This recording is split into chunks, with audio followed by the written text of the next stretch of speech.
I've been a national park ranger for close to 2 decades. Protocols have changed a lot in that time. I write this just to try to keep people safe for the next time you venture to the big outdoors. Let me tell you about the last park I worked. I can't be too specific about the location for my job's sake. Anyway, we had clusters of campsites that we rotated annually. The idea was to prevent one group from getting overused and worn down, let nature regrow a little bit. The winter had just passed, and our big summer season was a few months away. I'm sent out to check the suitability of the campsites to decide which ones need time to recover, and which ones we can open up. Winters here are cold. Not too many people camp during the winter aside from rugged masochists and Boy Scout troops led by people who believe they are rugged masochists. I didn't expect to find much out of the ordinary. The first site was clear and ready to go. As I'm trekking to the next site, I see what looks like some debris and junk down a ways in a river valley. Looks like some jackasses set up an unauthorized camp down there. Usually when that happens, they leave garbage and smoldering fires.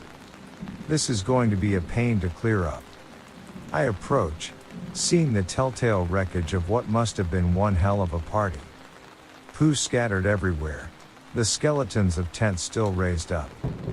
And blood. I stop, and time stops with me. Pools of blood are spread out along the ground, next to signs of something heavy being dragged into the brush. I pull my radio off my belt and pause. I then pull my Glock 22 out of my holster and rack one round. I'm a certified law enforcement officer, but I haven't had to use my gun in a long time. I quickly look around for any movement, then get on my radio and call in for backup. While I wait, I listen. Silence. Silence in nature isn't good. Prey get quiet when they sense a predator. I hope all the birds are being still on my account. I edge forward slowly, looking for anyone or anything. A shredded plastic cooler. A tent that has been annihilated, with more blood splashed on the walls and inside. People died here. I know it. You can't lose that much blood and just walk off. But no people. Shreds of clothes, and a little viscera drawing all the goddamn flies here, but no people. I've seen bears rummage through camps and destroy anything that looked edible. There are wild hogs here that cut trails through the deep brush and are even more dangerous than the bears. But this isn't either of them. The devastation here, it's just too much. Some scourge of God came through here and just ripped everything to pieces. Finally backup arrives, and I'm sent to report to HQ. They even brought medics out here. I don't know why, there's no one here to save. One of the new recruits vomits at the scene. I'm glad to get the hell out of here. I get back and HQ is abuzz. Only 4 people work here, but calls are ringing, printers printing and the air feels electrified. The manager sees me and signals me to his office. He's pale, ashen looking with bloodshot eyes. I sit down by his desk, and he goes to the door and locks it. I've never seen him lock that door. He asks me what I saw. I tell him, uninterrupted. He looks even paler afterward, and his hands tremble a bit. There's a very long pause, and I expect more questions. He doesn't ask any. I leave, then hear the door lock behind me. After a few minutes I hear him call someone up, and a long low conversation ensues. I never see him again. Word comes down from on high. We're assigned a new manager, one who excels at what he calls crises. His first order of business, a controlled burn of the unauthorized camp and the sites closest to it. I'm not arguing. I watch the smoke rise in the distance and pray that's the end of it. New orders: relocate the existing campsites closer to HQ. Before we do that, we stake out a few trail cameras at the new locations just to make sure it's not in the middle of a nesting ground. We put up a few cameras pointed at the hog trails through the brush for good measure. A couple days pass, and we go out to collect the footage. The new manager takes it all and starts studying it in his office. A couple hours into reviewing, he freaks out. Starts screaming and yelling.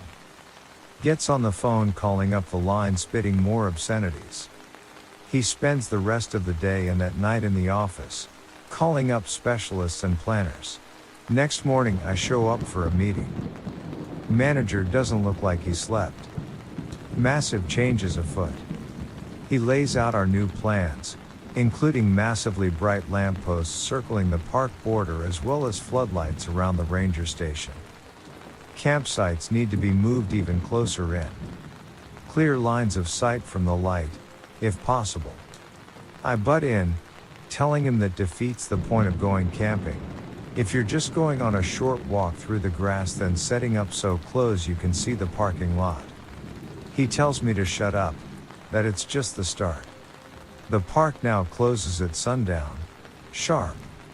Also, we're now required to have a long gun on our person at all times.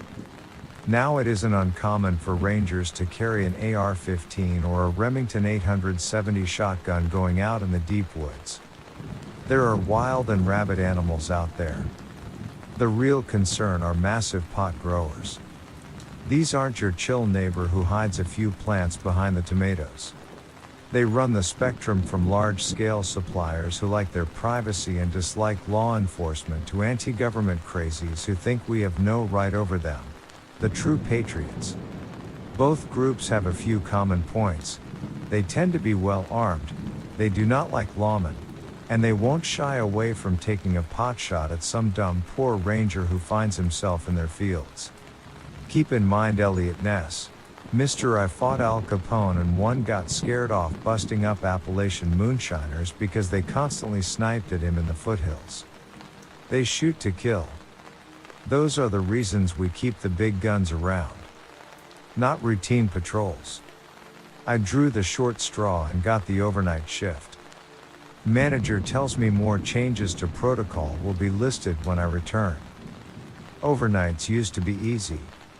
Monitor the radios, bust up the parties if needed, check for poachers if they're operating nearby, make sure the forest doesn't burn down. I clock in and per instructions, go to the gun cage. Things have changed.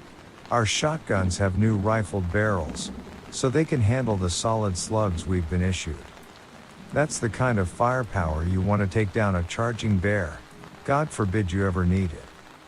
The AR-15s have been stepped up too. The old 15-round magazines have been replaced by 30-round ones. Someone even snuck us in hollow point rounds. Makes no damn sense.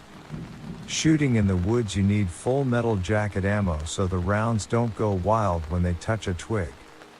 Hollow points just exist to do more tissue damage. This is ridiculous. This is overkill. We're not a war zone. We don't need this firepower. Next to the radio, there are new instructions. Now we're not allowed to directly respond to emergency calls. We can reply, figure out what the issue is, then we report to a new phone number I don't recognize. Time passes slowly tonight. I'm not even allowed to leave the building until sunup. A few uneventful nights pass. The new floodlights and lampposts are frying my eyes. It's so bright out there a blind man could see. A week later some kids roll into the lot.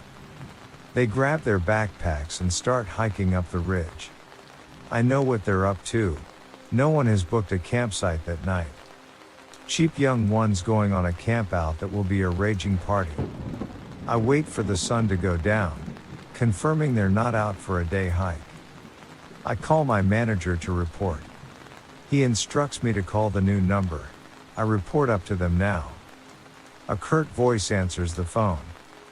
He asks my park, then pauses. He asks the issue. Bunch of kids on an unauthorized site. Do I go break it up? I can see their campfire out the ridge right now.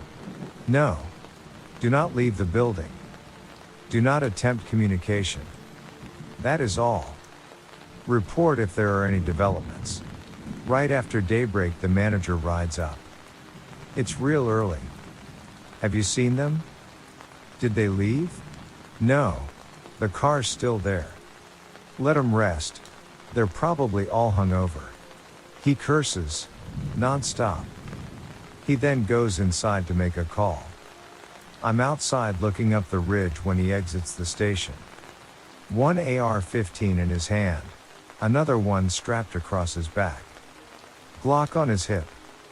He marches single-mindedly toward his car. I try to ask him what in God's name he's doing, but he isn't listening or responding.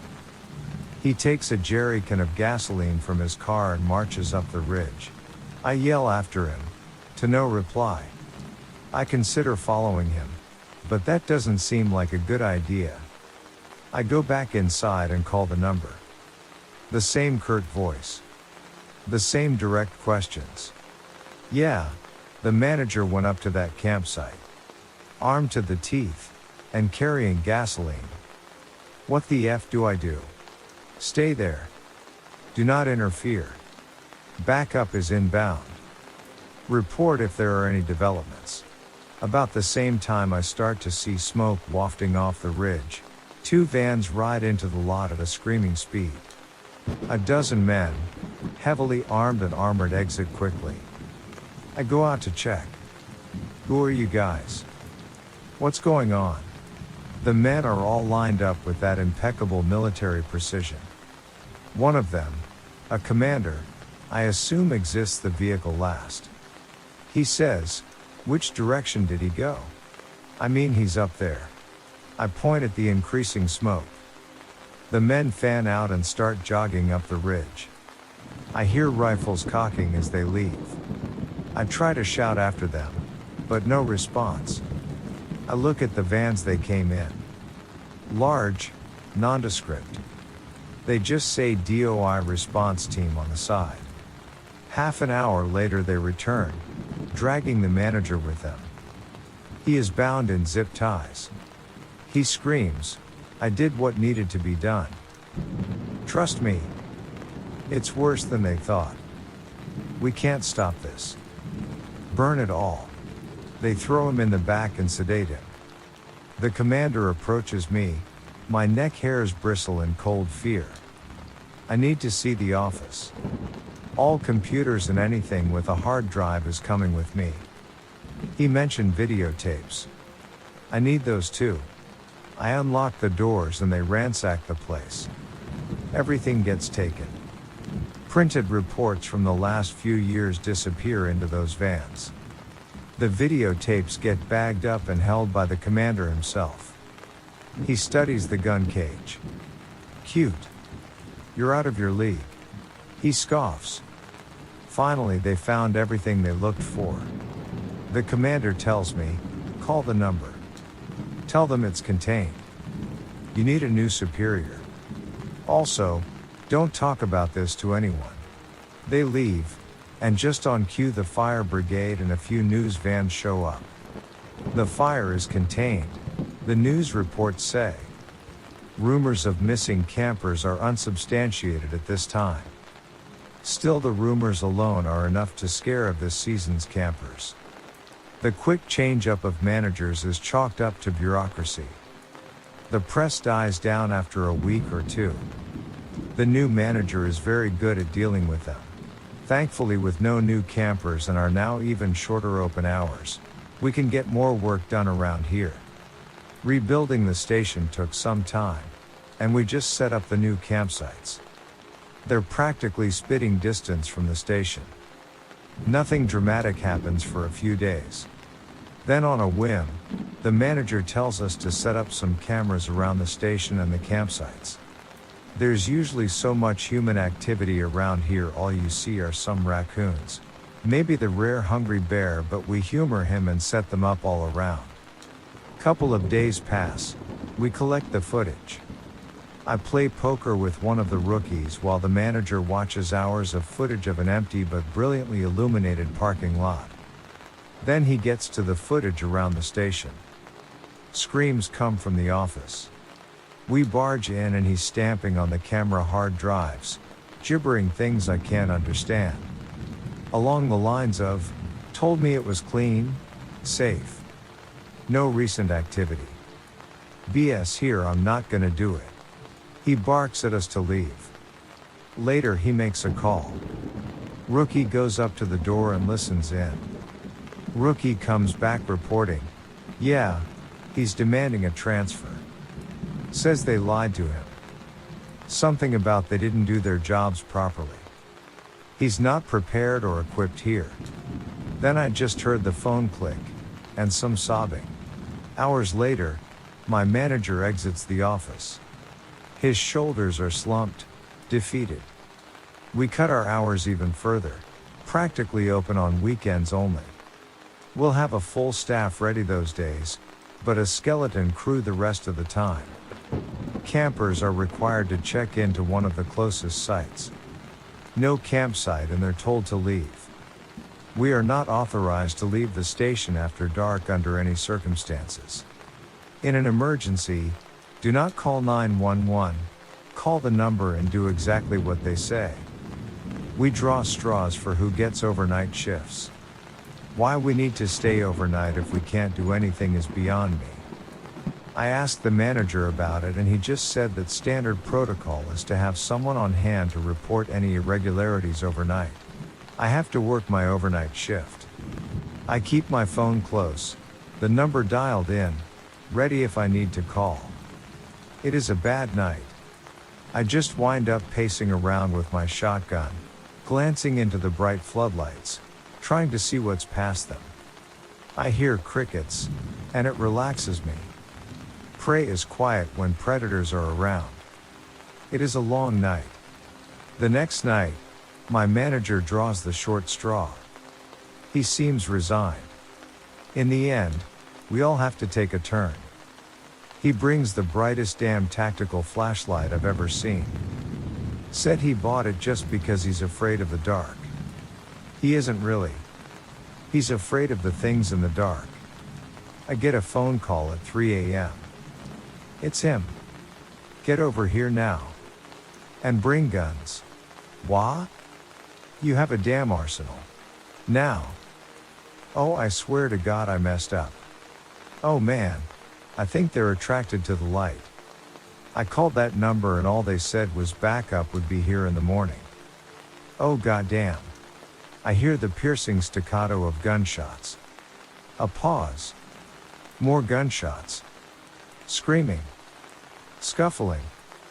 The line goes dead. I call the number. A new terse voice answers. Look, I work at X Park. I just got off the phone with X. I just spoke with X. What can you report? Something bad happened. It's serious. I heard gunshots. We will have backup there as soon as possible. Did he say anything else? Yeah. He said he thought they were attracted to the light. Doesn't make sense to me. Interesting. Thank you for your report. The park is now closed. You will be reassigned. Goodbye. Click. Officially, the park was closed to be scheduled for a controlled burn. Let the old trees die and make room for new ones. There was nothing in the official report about what happened to the manager on duty. The public understanding was bureaucracies need to be shaken up on occasion. No one asked any more questions. I get transferred to a new park, halfway across the country. Change of scenery and beautiful. They've got some odd rules here too. Don't go far after dark, and don't carry a flashlight. I'm concerned about why. Why can't you use a flashlight at night when you need one? They won't tell me. Be safe, everyone.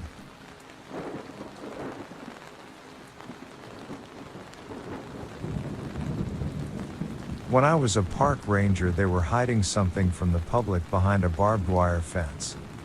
I'm a park ranger for a national park in the US, and this story I'm going to tell you has been hidden for years by my superiors, but now I shall finally bring it to the light.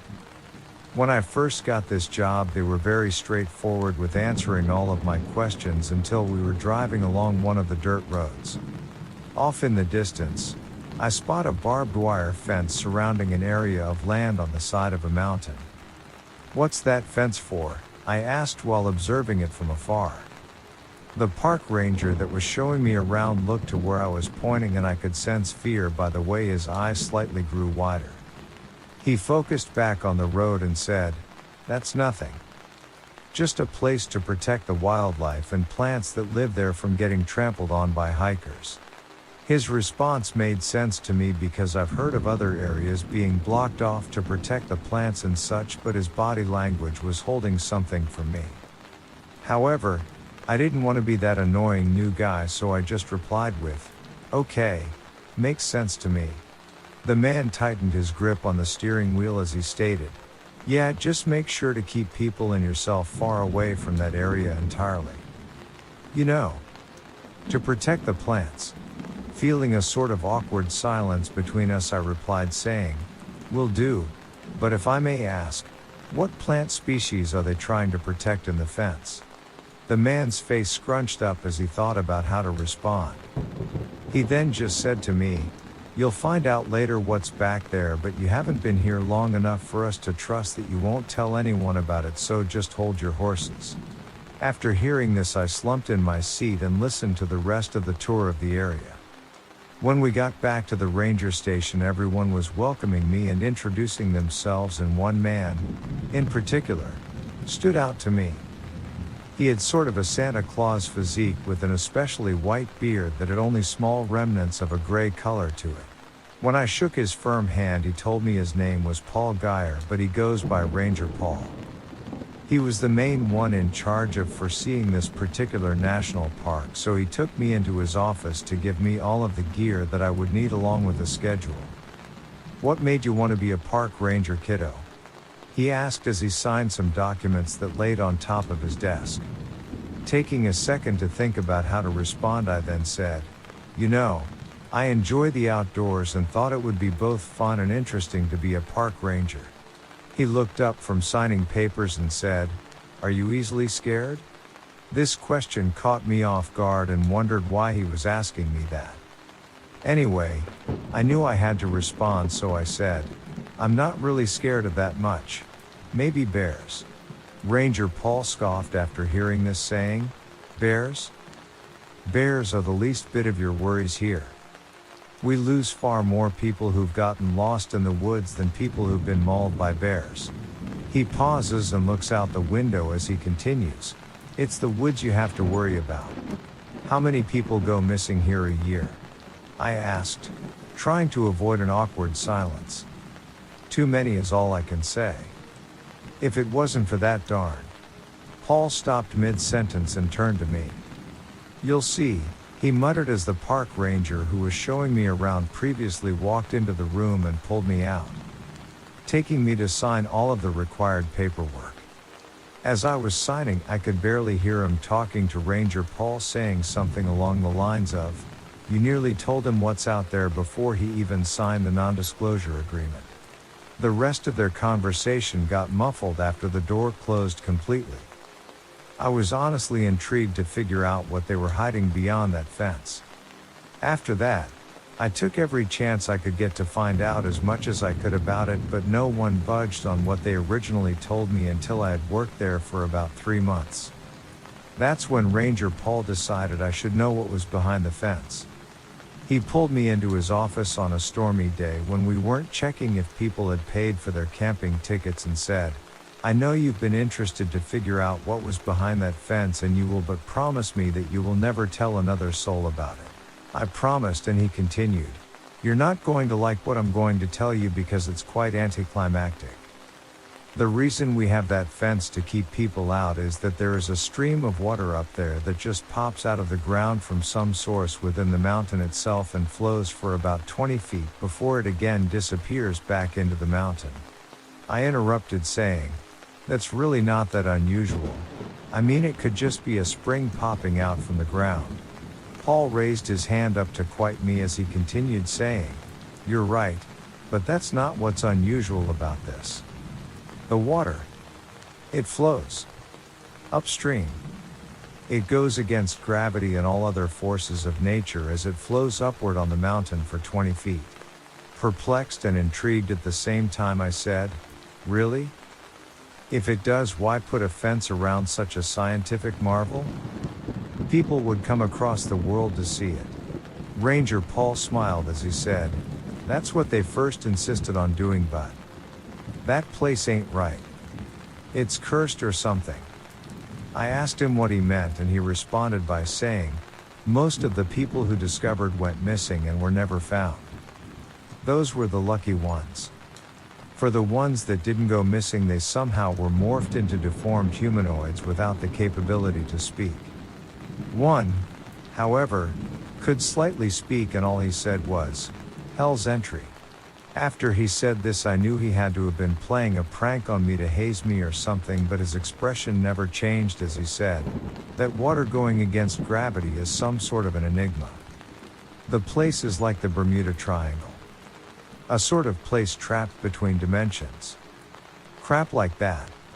The government tried to study it, but after losing half of their scientists who were researching it, they gave up on it, leaving it locked up behind that fence." As he went on, I didn't know if I should have believed him or not because it was so outlandish of an idea.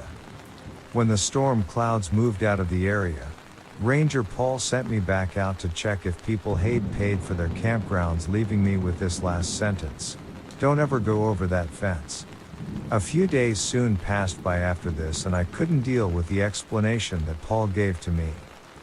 It just didn't make sense, and so one night I snuck out and decided to hike over to the fenced area.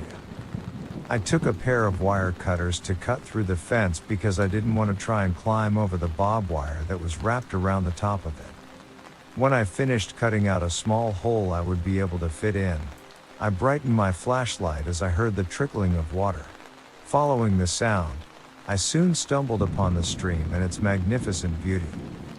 When I shined my flashlight at the water, it was almost as transparent as glass. Ranger Paul was making the whole thing up when he said the water went backward against gravity. To my utter amazement, I reached my hand down into the stream and felt the push of the water towards the top of the mountain. I was elated due to how beautiful it was and wondering why anyone would ever want to hide something like this. As I was touching the water, I heard something splash in the water, and glancing over, I saw a man crouched over on all fours with his back to me.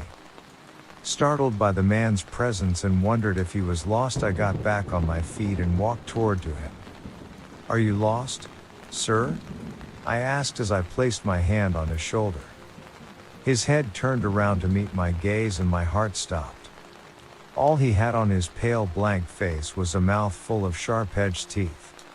Stumbling backward, I fell into the stream, which felt strange as it tried to push me up the mountain until I pulled myself out.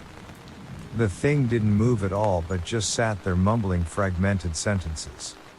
Freaked out, I darted to where I came, and the thing somehow sensed my sudden movements and inhumanly crawled after me. It climbed into a nearby tree and tried to pounce on me, all the while I could hear it say in an uneven tone, "Save me. Hell.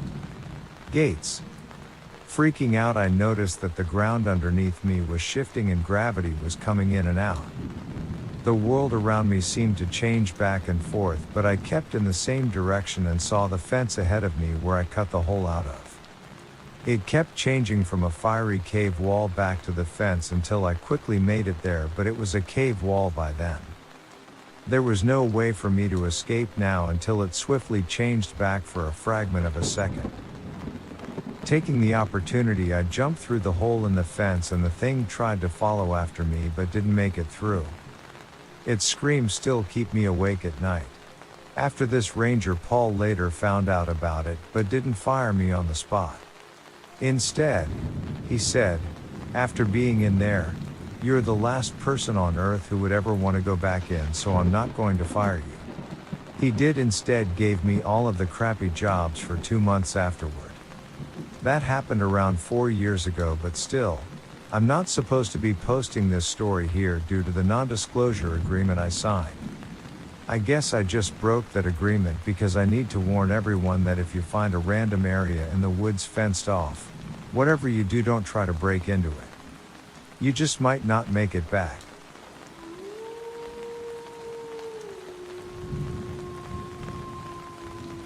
Hello, my name is Oshki and I'm a Native American who has taken over park ranger for my father who passed away from cancer. Our family has lived in this region of Tennessee for generations. Hell, it was my great ex-4 granddad who was the park ranger here in the first place, so getting the job was easy for his descendants.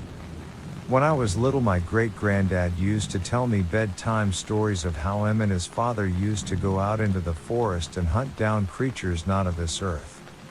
I thought it nothing but tall tales and I just wrote them off. It wasn't until I was 17 when I first saw something truly unexplainable. It was the middle of the night. I had woken up to a loud crashing in the woods next to our house. I looked out my window to see something terrifying. What I saw shook my perception on reality. It appeared to be a gorilla, but this thing was about 10 feet tall and had to weigh about 450 pounds. It had monstrous hands and was covered head to toe in black matted hair, but the most shocking thing was it was walking on 2 feet. Behind it, it dragged a gigantic brown bear. This bear had to have been beaten and bloody, as if the thing beat it with its bare hands and dragged it as if it was a rag doll through the edge of the forest. Before it went deeper into the forest, it looked directly at me with its amber glowing eyes, and in the moonlight I could tell that its teeth were sharp and jagged. I quickly ducked under my windowsill, but I knew it had saw me. I didn't sleep that night. I stayed up all night watching my window just to make sure it didn't come back to get me. I didn't tell anybody what I saw due to me thinking it being nothing more than a dream the next morning. But that changed when I overheard a conversation between my great-granddad and granddad saying that they found a skull and a monster of skeleton of a giant bear 23 miles into the woods. That was 2 years ago. I am 19 and I have taken up the job as a park ranger. Ever since I took the job at 18, strange things have happened. For instance, last night I went out for an expedition into the forest just to look around the area. I did this at a bad time because before I knew it, it was pitch black outside. I was 10 miles into the woods when I noticed glowing red orbs watching me from the trees. I quickly took out my rifle and took cover behind some fallen lumber when I heard a distinct humming noise. That was when the glowing red orbs multiplied into 6 Jobbins. My father used to tell me stories of these creatures. They are as peaceful as it can be. They are almost kind, in fact. The humming noise was a song. I quickly plugged my ears because the song they sing will enable you to enter sleep, or if you're already sleeping you'll be unable to wake up. My father theorized that the frequency they give off lock your brain state of awake to avoid anyone from following this fate. I lit a stick and waved it around in the air to make them know that their presence was not needed here. And so they scattered, glowing quite beautifully in the starry night. The other reason why I had to it was because not only could they put you in a coma, but other, let's say, creatures of this region find the Jobbins very delicious.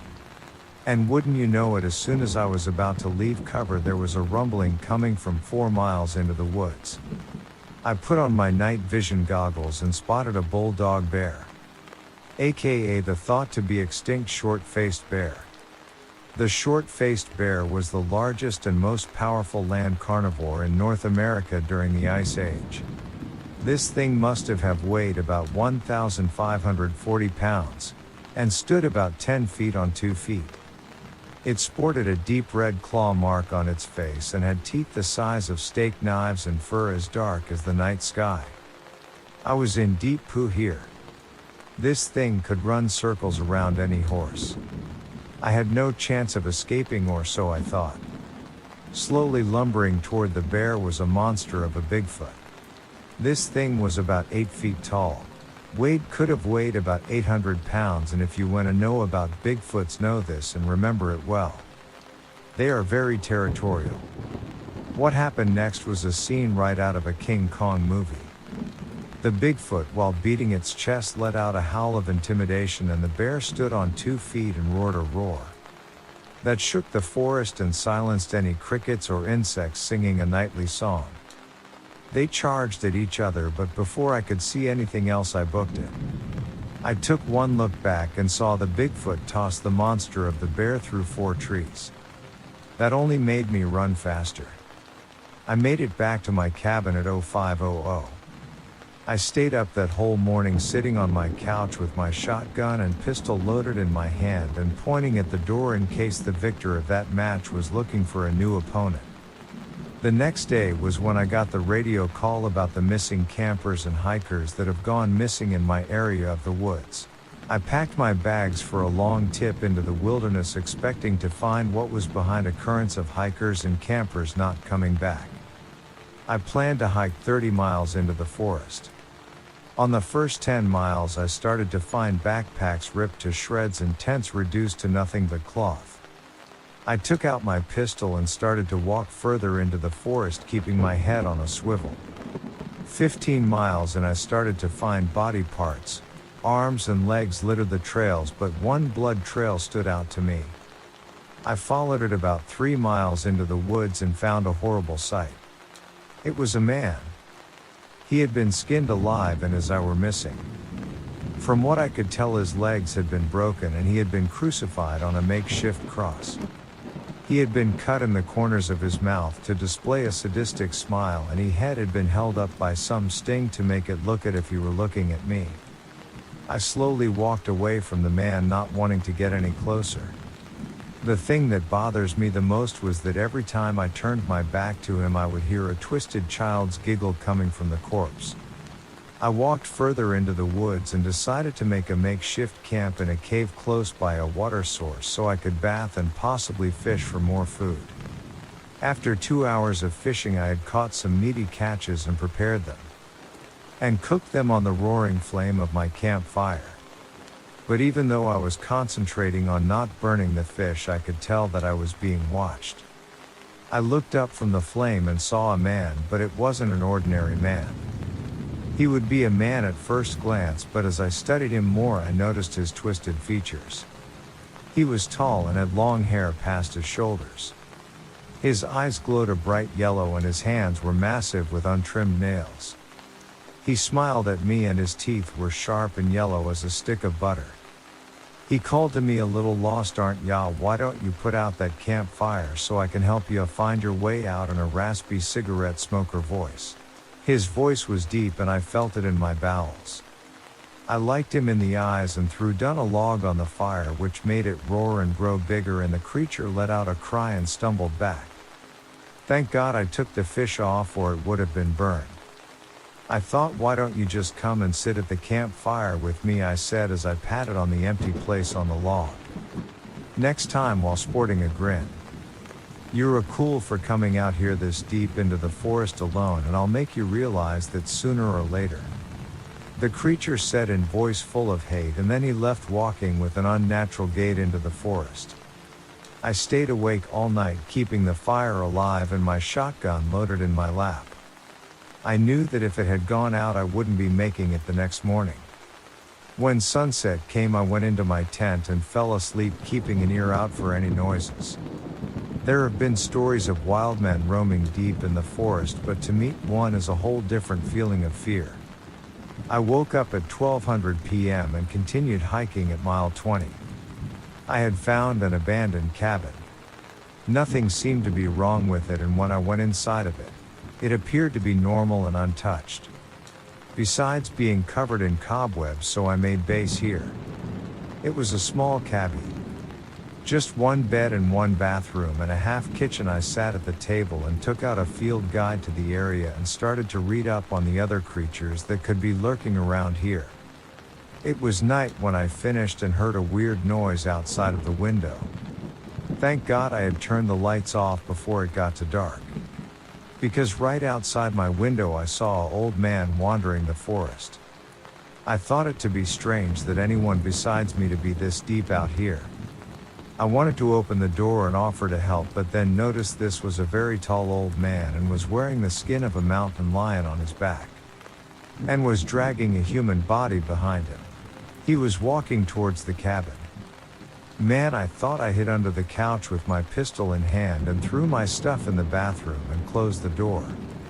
He opened the door and slammed it shut. He was sniffing the air like a dog who smells food. He knows I'm here, I thought, but then he growled and just walked toward the table, dragging the mangled human body behind him. I wanted to let out a breath of relief, but I knew that if I did, he'd find me. He then threw the corpse on the table I was reading at, and I started to hear sounds of gnawing, ripping and tearing. From what I could see, he was eating the human body, and when he was done, he stood in the middle of the cabin and started breathing heavily. He fell on his knees and started shifting into a monster of a mountain lion. His once human hands turned into gigantic, terrible paws with claws that could cut through diamond. His fur was jet black with what appeared to be red stripes on the ankles. Of his massive mountain lion legs, he cracked the wood floor of the cabin as he walked, and when he roared, he shattered every window in the cabin. He ran out the door, shattering it into pieces and talking off into a tree deep in the woods.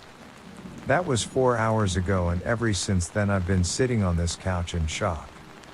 Every once in a while looking at the poor camper's body. His poor mangled body. The skinwalker had eaten every organ and it had left it a husk. I know what must be done, but the question is, do I have the guts to do it? Right now I've made a plan to take the skinwalker out, but I don't know if I could possibly defeat something so evil and ancient.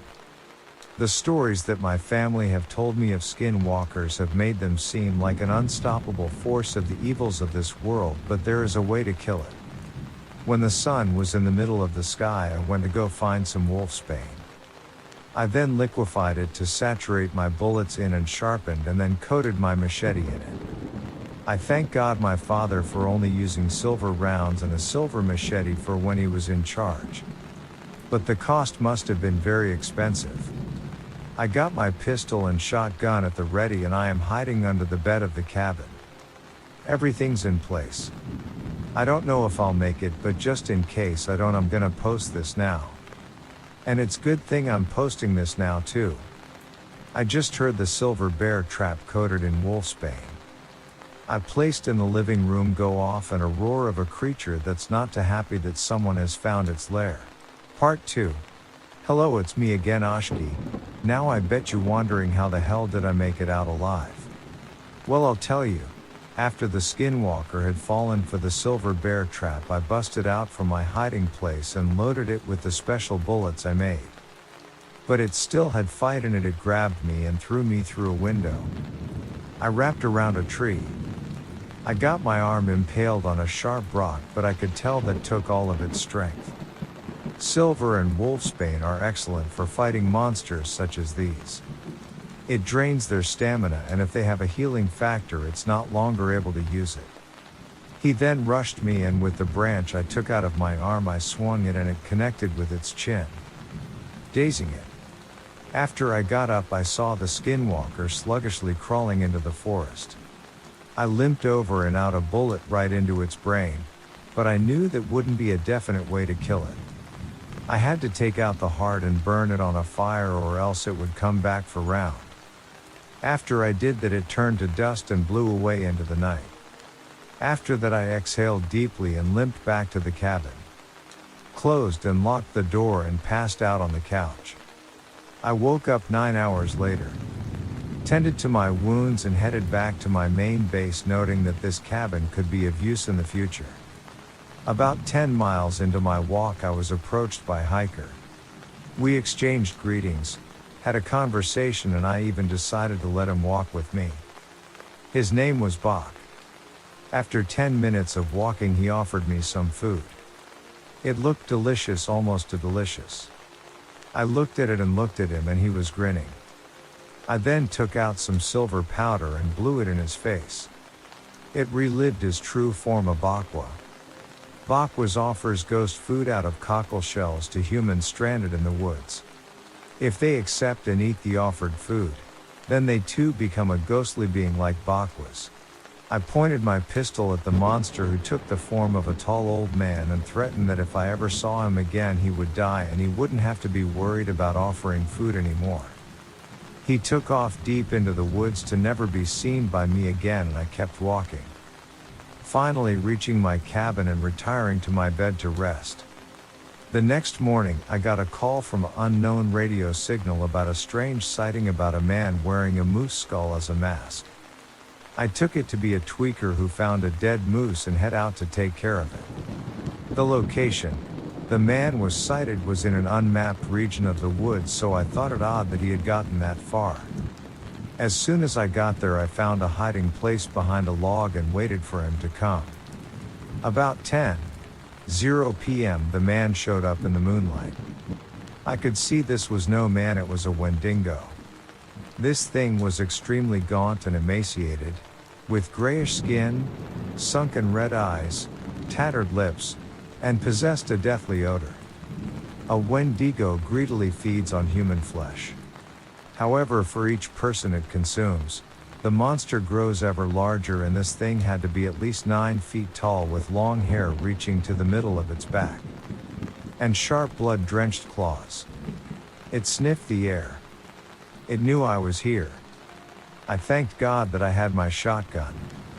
I then jumped out my hiding spot and lit it up with silver buck. Shot it. Scared in agony, it sounded like a woman's scream mixed with an angry cat.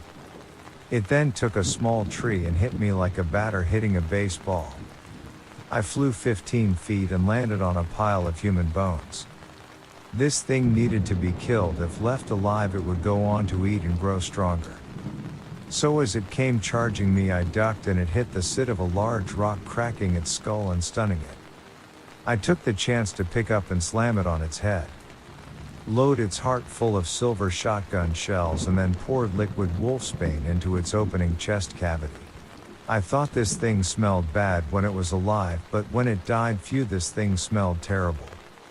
I made a large fire and burned what was left that night. I was pretty far into the forest, so I made camp near water and started to fish. I caught some pretty big fish and took care of my wounds from the previous night. I even decided to take a bath. Smelling like a Wendigo could attract unwanted company. Later at sunset, I started to cook the fish when a rustling came from the woods. Before I could react, a Waila jumped out of the brush and snarled at me. I was defenseless. This thing was 10 feet on 2 legs and on all 4s stood 6 feet tall. It had a large mouth and black fur with white marking on it. Its piercing yellow eyes started into my soul, and then it took 3 of the big fish I caught and ran into the woods. Better me than the fish, I thought. If this was Waila territory, then I didn't want to be around here, so I packed my bags out of my fire and took off for my camp at night. On my walk, I heard strange noises. I heard whispers in the night, and I even heard a woman scream. From above me, I heard a child scream, "Help me." And then I did something I shouldn't have. I looked up and I saw it, a stick Indian. It had been following me for miles, just waiting for me to notice it. Stick Indians are seldom seen. They are almost completely nocturnal, and it is said that their language does not mimic human speech but instead sounds like birds and other animals. They also have powers to paralyze, hypnotize, or cause insanity in hapless humans, while in others, they merely lead people astray by making eerie sounds of whistling or laughter in the woods at night. In some stories, stick Indians may eat people who fall prey to them, kidnap children. They also take aggressive revenge against people who injure or disrespect them, no matter how unintentionally. This thing was tall, had long arms with big hands that ended with long claws and red eyes. It had a face like a totem pole and had a hypnotic going on with its eyes. I knew I was in trouble. I took off as fast as I could, and the stick Indian was close behind me, swinging in the trees branch to branch. It swung at me and got the back of my neck, but I kept running. Luckily, I was by my old cabin and took cover and locked the door. It was beating on the door and time was running out. I had dropped my weapons while running from this thing and had nothing to defend myself. I then remembered that I had left some silver brass knuckles in the night stand in the bedroom. Also, I had found an old tomahawk, but it was still sharp. I took out the last of my liquid wolfsbane and coated the knuckles and the tomahawk with it. I have a slim chance of beating this thing, so I decided to post this before fight. Night went down, the door just slammed open and the locks are rolling on the floor. If I make it, I'll post how I survived this fight, but if I don't, you'll know. Farewell, be safe.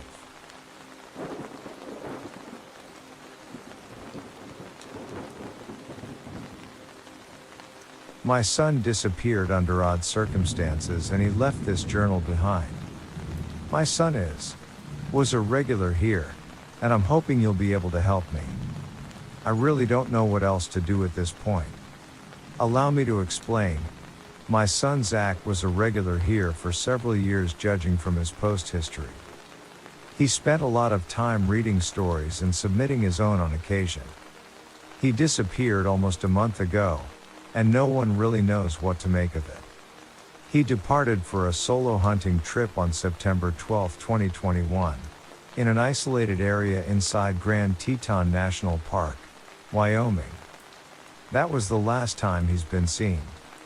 His Chevy S10 was found parked along Lupine Meadows Road, just south of Jenny Lake. His campsite was found some 5 miles east of his truck. His tent was torn and a lot of his supplies were ransacked by what police believe was local wildlife, or possibly done by Zach himself. A search team scoured that area for weeks, and my ex-husband and I went down to search as well. We never found any trace of him outside of his camp, and no one has an explanation for what happened to him. A lot of people believe he was dragged off by animals, but I think it may be something far stranger than that. Zach kept a handwritten journal which was found inside his knapsack in the tent. Police think he suffered some kind of mental breakdown, and I'll be the first to admit that the things he wrote about are not easily believed. Zach struggled with anxiety and depression, but as far as I or anyone is aware, he never had any conditions that could induce something like psychosis. I also wholeheartedly believe that he wouldn't kill himself, as he's seen firsthand how devastating that can be. His cousin tragically committed suicide a few years ago, and Zach had the horrific duty of being the first person to find him. He's always been open with me about his struggles, and after that happened, he swore he would never put me or anyone else through that. I realize that life is hell sometimes, and there is always a chance that he went back on that promise, but I believe that he wouldn't do that. I think something happened to him, something that none of us yet understand. Authorities have called off the search now, and Zach's disappearance remains an unsolved case. I don't know where else to turn at this point, but since Zach spent so much time on this site, I thought it only appropriate to share what he wrote in his journal. I think it's what he would have wanted, but I cannot verify any of its content. Maybe someone out there can connect the dots, but if nothing else, maybe Zach's journal can entertain you all one last time. I like to think it's what he would have wanted. Entry 1. Finally, it's here, and not a goddamn moment too soon. I swear to God, if I had to hear Jennifer ask me to stay late for another PM order, I would have poo on her desk at the next budget meeting. I've been looking forward to this trip for months, and my therapist suggested keeping this cute little journal to document my trip. They keep saying I have anger issues, but they really wouldn't be so much of an issue if people weren't so stupid. But whatever, time to forget about all that for a few days. Hopefully I'll be able to look back on this in the future rather than fantasizing about jumping in the trash compactor during another work week. Ben was supposed to be with me on this trip, but of course he got wrangled into dealing with his kid instead. Yet another reason I'm glad to be single. I'll be out snagging myself a trophy buck while he's at home changing diapers. His loss, I guess. Anyways, I don't even know why I started writing this now. I'm not even there yet. Probably got at least another 5 hours to go, and I give it 2 max until that Carl's Jr. burger is knocking at the back door. Here's to finally getting away for a bit, and hopefully being able to relax. Entry 2. Well, I think I finally managed to find myself a good spot. It's a nice little place too. Flops Lake, I think they call it. Kind of a weird name, but it's a serene little spot. Sun's just going down now, and I got my tent all set up. Nothing to do now but puff on this cigar and drink a couple beers. My buddy Tim says this place is an excellent area to get some deer. He pointed me to a spot about 5 miles northeast, and claims it's where he got the 10-point rack over his fireplace mantle. Tomorrow I'm gonna start my hike in that direction and see what happens. Wish me luck. Entry 3. I officially hate ducks. Not that I ever really was a huge fan of them to begin with, but now our relationship is truly unsalvageable.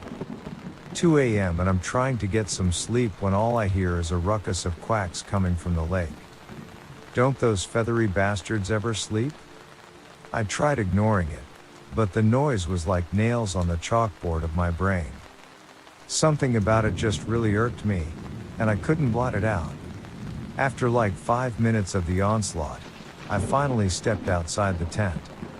The moon beamed a pearly glow down from the heavens, reflecting off the surface of the lake like one giant effervescent mirror.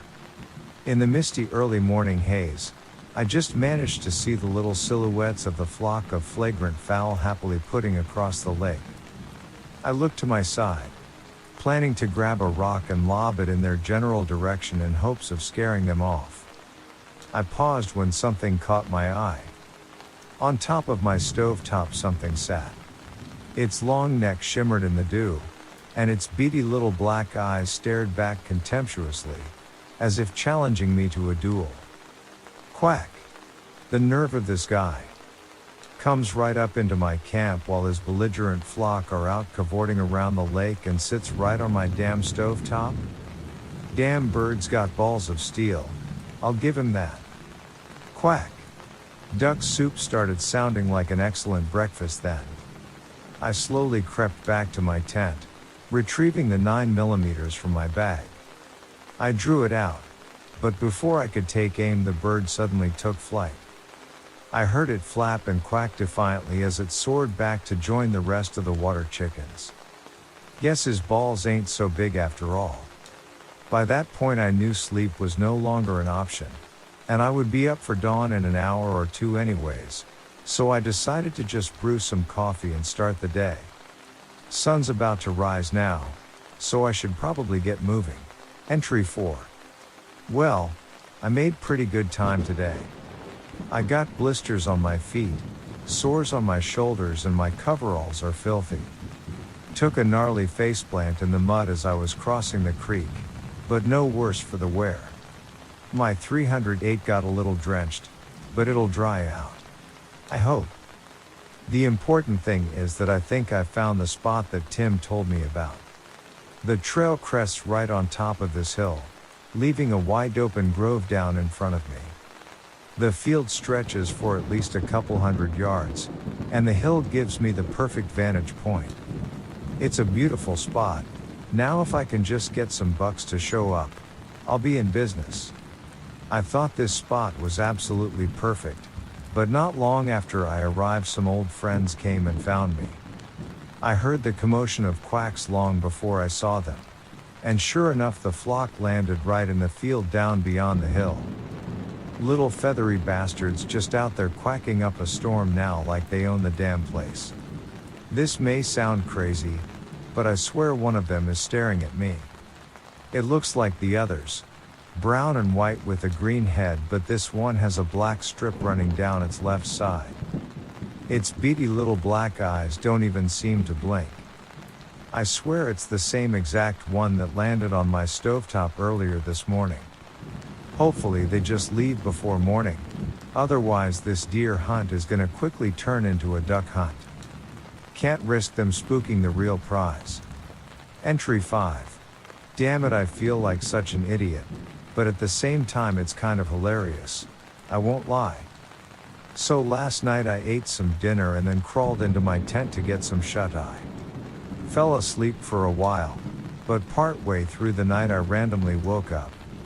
I checked my phone, and realized I could sleep a bit longer. I was on the verge of doing just that when I heard something outside my tent. It sounded like the slight pitter-patter of footsteps. I tried telling myself it was just normal forest ambience, but it kept going. I started to grow nervous, and was about to reach for my gun when something suddenly struck my tent. The tent rippled from the impact, and something fluttered away into the distance. I was on the verge of pissing myself and turning the tent into Swiss cheese with my 9mm, when suddenly I heard something familiar. Quack! A wave of conflicting emotions rolled over me: confusion, shock, anger, disbelief, but one then circumvented them all. Comedy. All I could do was laugh at that point. I mean, I could have ran outside and unloaded my clip on that damn goose, but that definitely would have scared off the deer. I'm willing to bet it's that same exact one that tried staring me down earlier too. Whatever, I'm going back to bed now.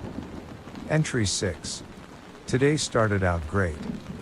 Woke up just before the break of dawn and got to my prime spot on the top of the hill. The sunset crested over the valley about half an hour later, and I was finally where I always want to be. Cracked a beer and saluted the early morning sun, considering it was already 5 o'clock a.m. that is, but whatever. A bit of booze always helps steady my hand anyways. Sat out there until well past noon, keeping myself occupied with a steady diet of beef jerky, sunflower seeds, and Miller Lite. That's when I saw the grass rustling on the far end of the prairie. I slumped down and clutched my rifle, staring out as several figures stepped out from the trees.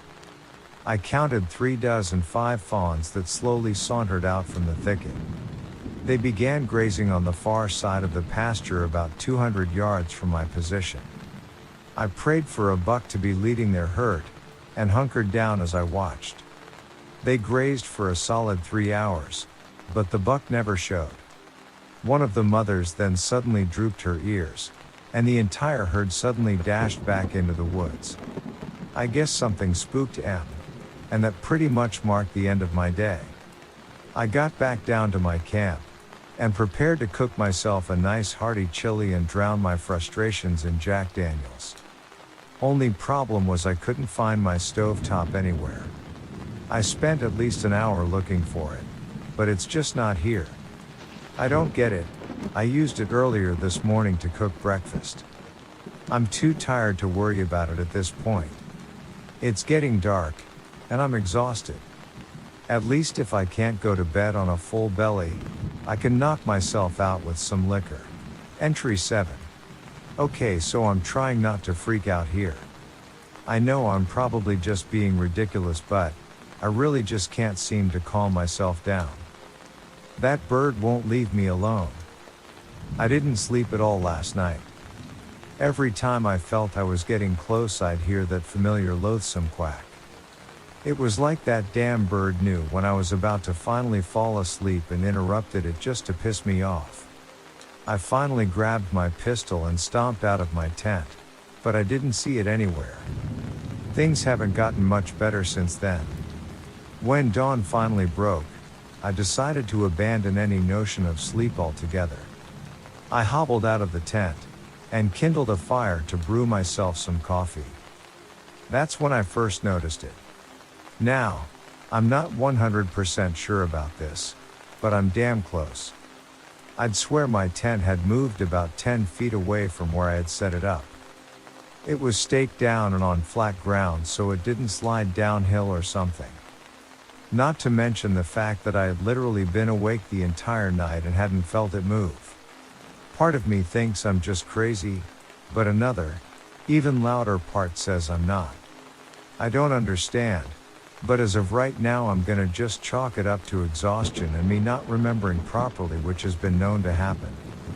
Got 3 more days out here before I gotta start heading back, but I'm not even gonna try and get a buck today. My head is throbbing, and I keep nodding my head as I'm trying to write this. I really need a nap. Entry 8. Someone is out here messing with me. I'm almost sure of it now. It would honestly explain a lot of what's been happening. The missing stovetop, the moved tent. I don't know how they're doing it, but I'm damn near positive that all of this is more than coincidence. Shortly after my last entry, I passed out in my camping chair by the fire. Some hours later, I woke up engulfed by the caustic smoke of smoldering ashes. I broke into a fit of coughs and quickly rolled out of the line of fire. After my eyes finally stopped watering and throat stopped burning, I managed to acclimate. Quack! There he was again, only about 20 yards away from me, staring contemptuously with beady black eyes. That was the final straw. My former irritation gave way to outright rage. With my pistol at my side, I quickly whipped it out and aimed towards his silhouette. He didn't flinch, and I pulled the trigger. My 9mm zinged right into that little winged demon, erupting with a plume of feathers. He fell off the log, flapping and quacking in distress before falling silent a moment later. A sense of triumph washed over me, and I jumped to my feet, relieved and proud that I had finally vanquished my harasser. I walked over to where he had fallen, and the feeling evaporated, replaced with utter confusion. The bullet appeared to have struck the creature in the lower abdomen, tearing a hole in its gut. Its intestines were dangling out of it in little coils, at least. That's what I thought they were. I moved in for a closer look, and could scarcely believe what I was seeing. It wasn't entrails hanging out, it was wires. I poked it with a stick and saw all manner of LEDs and circuits within. The duck which had harassed me was a damn robot. Screw this trip, I think it's time to leave. Entry 9. Well, I'm still here, still haven't left. It's been probably 3 hours since I wrote my last entry. The sun has gone down now, so that's not great. Not that I'll even be able to sleep at this point. That's just what they want me to do. These last few hours have allowed me to contemplate my situation, and I think I've figured it out. At least part of it. That thing I shot was obviously not a duck, and I realized it's gotta be some kind of drone. A surveillance robot designed to look just like a normal duck in order to blend in and observe. And since it is a drone, that means someone had to have built it. Drone technology has obviously advanced quite a lot in the last few years, but I had no idea it had gotten this good. The thing behaved exactly like a normal duck would have, no jerry, robotic movements or anything to give it away. Obviously, the government's got secret programs and technology out the wazoo that they never tell us about, so it could be them. But even that explanation has holes. This thing was seriously advanced, like something straight out of cyberpunk, so maybe it wasn't even built by humans at all. I know that may sound crazy, but there are a lot of stories about mysterious lights in the sky around this area. I'm not saying it's aliens, but I'm not saying it isn't either. I realize this probably isn't the smartest decision, but I'm not leaving, not yet. I need to figure out the truth. Entry 10. Okay, I'm leaving. F this thing. This is some seriously creepy stuff. I've watched enough horror movies to know where this is going, and I don't plan on being probed.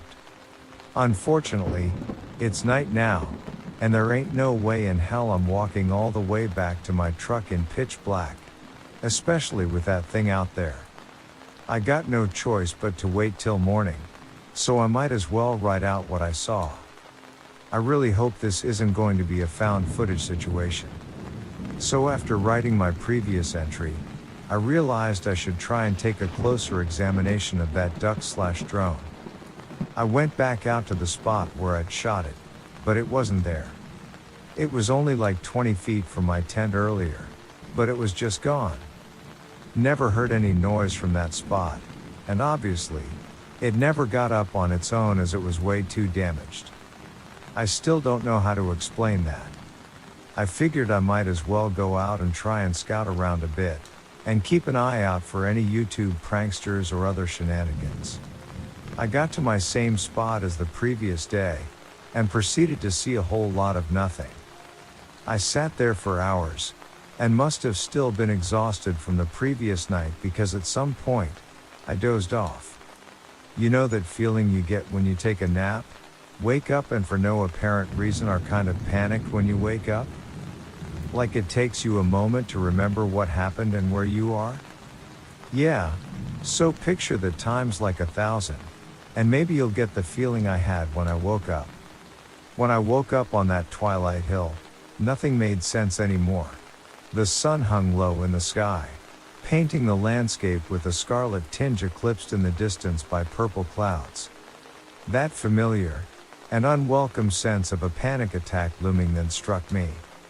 I got up and began to saunter around, as is my usual tactic of trying to ward those damn things off.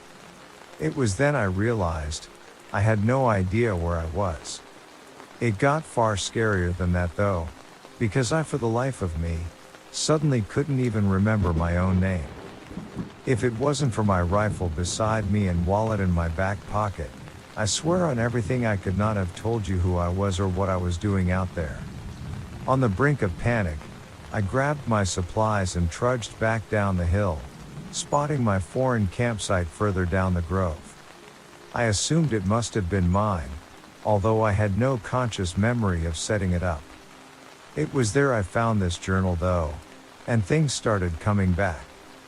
After rereading the previous entries and taking some time to reevaluate my memory, I feel as though I've stumbled upon something very strange out here, paranormal even.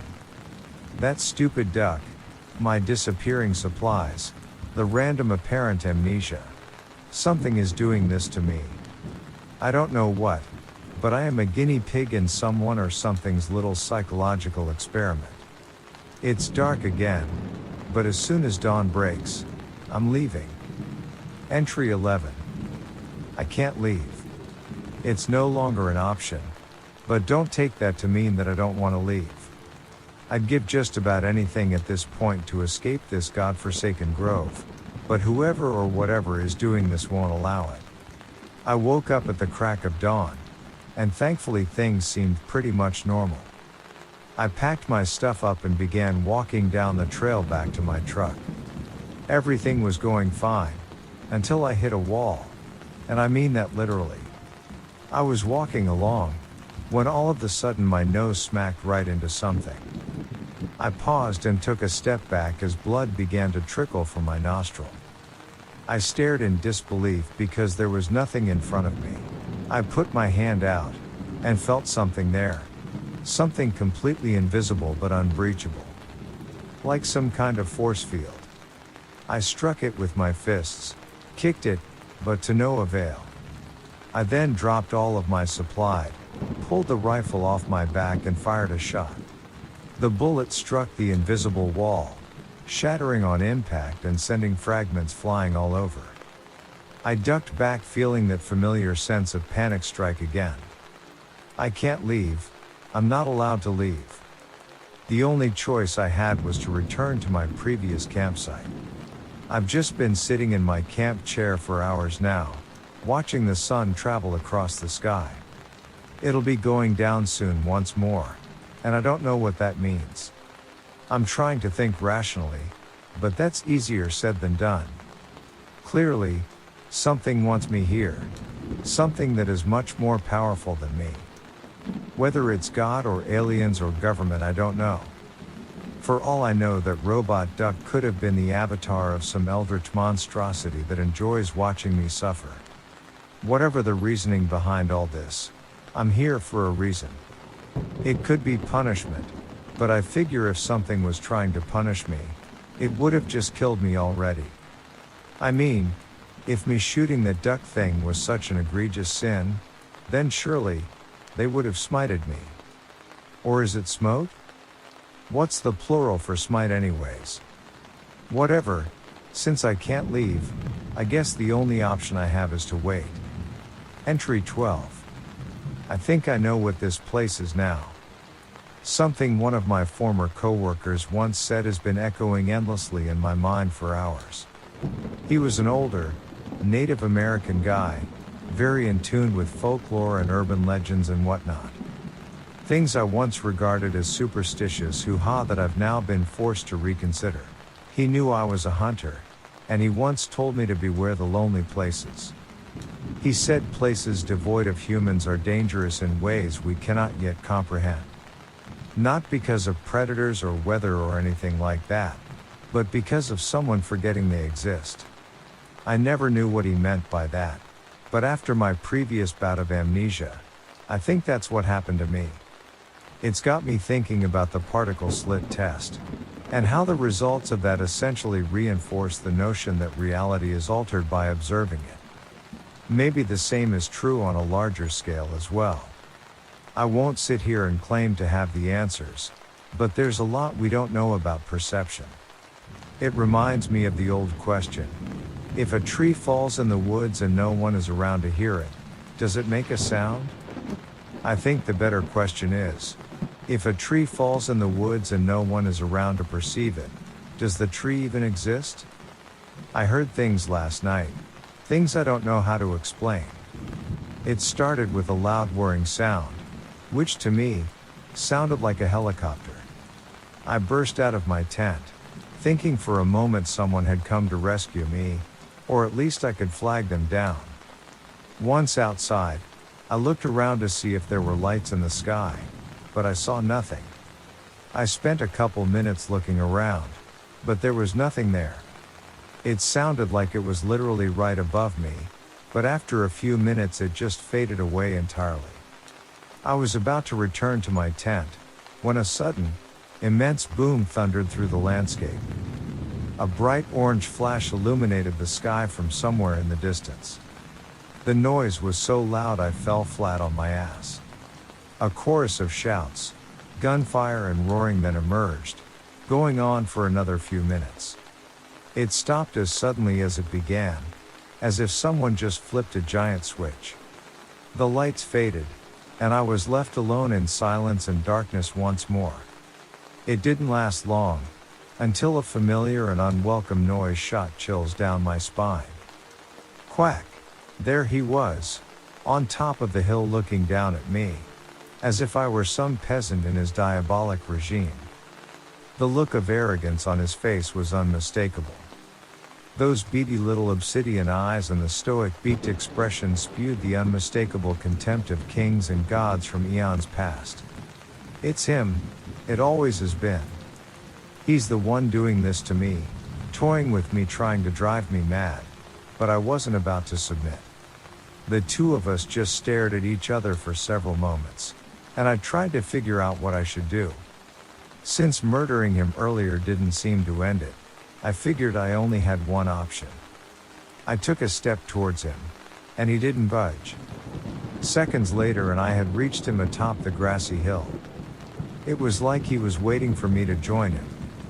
I stepped beside him, and peered over the hill that overlooked my former hunting grounds. Only this time, it wasn't the same.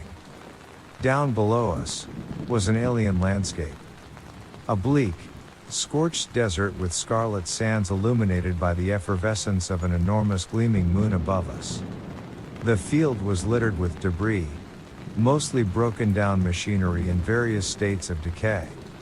I spotted a few guns amongst the wreckage, and something else. The things I glimpsed in the next passing minutes are things I will not describe. I will only that I was shown the secrets of reality. How it works and how the natural order truly behaves. This place is not my prison, it is a nexus. It made sense then, the weird helicopter noises, the force field, they weren't things that had been deliberately placed to impede me, they were boundaries. Various pockets of reality which had intersected in defined but simultaneously convoluted ways. The human mind isn't meant to understand how it works. Our senses are not built to travel in directions beyond the third dimension, but there are those that know how. After thoroughly ingesting all the horrific and beautiful sights before me, I turned to my feathered compatriot. No longer was he a nuisance or my enemy. He was a teacher. Is it possible to learn this power? I asked, ripping the question directly from Anakin Skywalker himself. The duck turned to me, and I finally understood. Quack. Entry 13.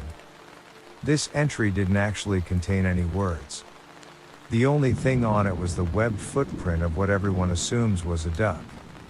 That's it, that's all he wrote. After Zach failed to return to work the following Monday, his employers contacted me asking if I had heard from him. Shortly after that, we realized no one had heard from him, and the investigation began. The local park rangers organized a search team and scoured the area. My ex-husband and I flew down to join the effort as well. We found his truck, his campsite, and even the grove he had written about. We did not find him, however. Search dogs were able to follow his scent to the top of a small hill just beyond his campsite, but no further. That's where we found the aforementioned journal lying in the dirt. As I said at the beginning, I cannot claim to speak for the authenticity of Zach's journal. If I'm honest, I don't even think I fully understand what he meant. All I really know is that my son is still missing, and no one has seen him since he left for his trip. Zach, if somehow you're reading this, please come home. I wasn't going to add this part, but maybe it's significant.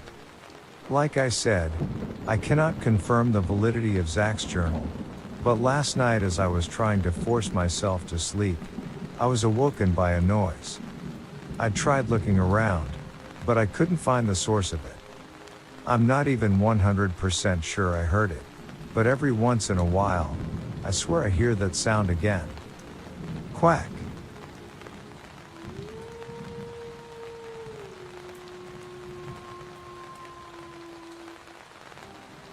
Do you ever notice how many trees there are? I've heard it said there are more trees than stars in our galaxy. Amazing to think about, isn't it? That something as big as a star should be outnumbered by the trees on our planet, in our galaxy at least. That's a lot of trees, and they're all very old, aren't they? So very old. Older than us. Maybe, somewhere out there, is a tree older than the dinosaurs, buried in a mountain, somehow having survived millions of years. I know we find fossils of trees, but what if those fossils weren't dead? It's interesting to think about. That there could be a tree out there older than all of mankind's history. Do you think trees have thoughts? After, trees are alive, and every living thing has some kind of mind, an intelligence driving it. And if so, what do they think of us? I've got a fair idea of what they think about humankind. I'm a park ranger, and this is my story. It all began when we got a call none of us had been wanting to receive. A child had gone missing. This wasn't unusual. People go missing all the time in the parks. However, what made this one unusual was how it happened. Maxie Patton had been out with his mother on a picnic. At 13 years old, he was a wild and rambunctious child. And if there was one thing he loved doing more than any other, it was climbing trees. If only he'd been more of a video game kid than an outdoors kind. Perhaps all this could have been avoided. You see, it was when he was climbing a tree that he disappeared. His mother recounted everything in detail. They picked out a nice clearing on the edge of the woods, near a large clump of trees Maxie could climb on as he pleased. We set up the blanket right here. Maxie wanted to climb that big pine tree. She pointed to it. I took my eyes off him for only a moment, she sobbed. Just one moment, and when I looked back, he was. Then she utterly broke down. The first thing we did was check out the tree in question. It was a pine tree, one of the tallest I'd ever seen. Clearly, it was very old. How high up was he when he vanished? I asked his mother, a little skeptical a kid could just disappear without a trace while climbing a tree. He was halfway up. Then she continued sobbing. After that, it was obvious we weren't going to get anything else out of her. Still, I walked around the tree twice and I could clearly see the snapped branches and twigs where Maxie had climbed up. They ended at about halfway up. It was like he just stopped climbing then disappeared completely. We did a thorough search of the area first and found nothing. Well, almost nothing. See, about 50 yards from the pine tree, I found a shoe, covered in pine needles and tree sap. It was red and blue, a Nicky brand symbol on the side.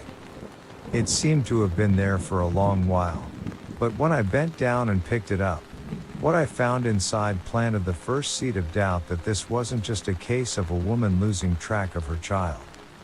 There, written in black permanent marker, was a name. Maxie Patton. So how did it get here? Maxie's mother was hysterical and became even more so when I brought the shoe to her. That's it. That's my Maxie's shoe. She grabbed it, clutching it close to her chest as she wailed and wailed. We had to take her away. Taking the shoe from her was difficult, both physically and emotionally. That woman held the shoe to chest like it was a baby. I'll never forget how much that woman cried as she was taken away. Sad to say, but the shoe was the only evidence we had of Maxie and where he'd gone. She was escorted to the park center where she'd wait for the paramedics. We know that she wanted to help, but in her condition, she'd only be a hindrance. The moment she was out of sight, however, was when one of my partners spotted Maxie's blue shirt at the top of another pine tree, hanging from a branch by the collar, 100 yards in the opposite direction of where we'd found his shoe. He swore up and down that the shirt hadn't been there when we'd first looked, and did so with such conviction, that none of us doubted him, even if we wanted to. We knew we had to get that shirt down somehow.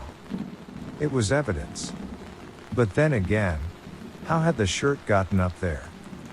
Unlike the pine tree Maxie had disappeared from, this one had no sign of anyone having climbed on it. No broken twigs and branches slightly bent from where someone had climbed up and left the shirt.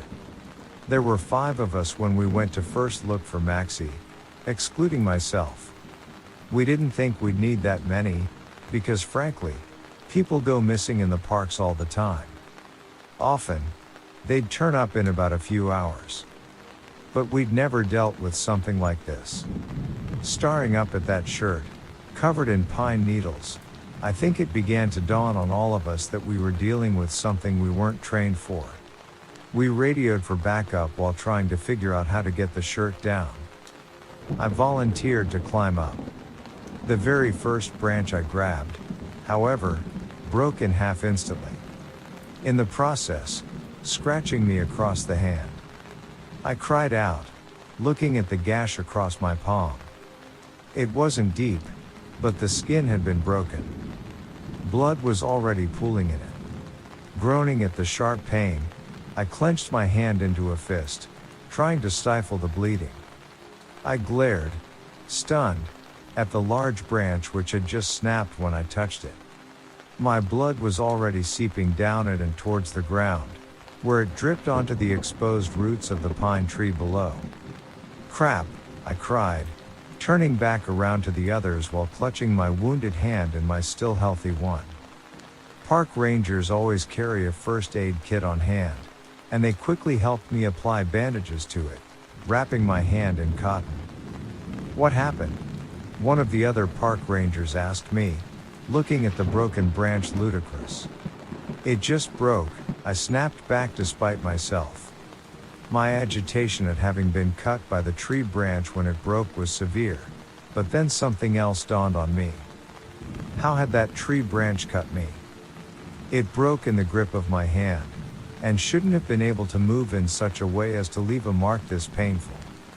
Inadvertently, a shiver went down my spine. I became acutely aware of how many trees were around us. Was I mistaken, or had their number increased since I'd last checked? I had to be mistaken. We need to split up and find Maxie, another park ranger said. I was thankful, given it meant I didn't have to focus on the trees anymore. What about the shirt? Another said, indicating the garment at the top of the tree. "We'll come back for it later," the first one said dismissively. You know, it's strange. For the life of me, I cannot remember their names. See, I was still new at the time. A rookie really.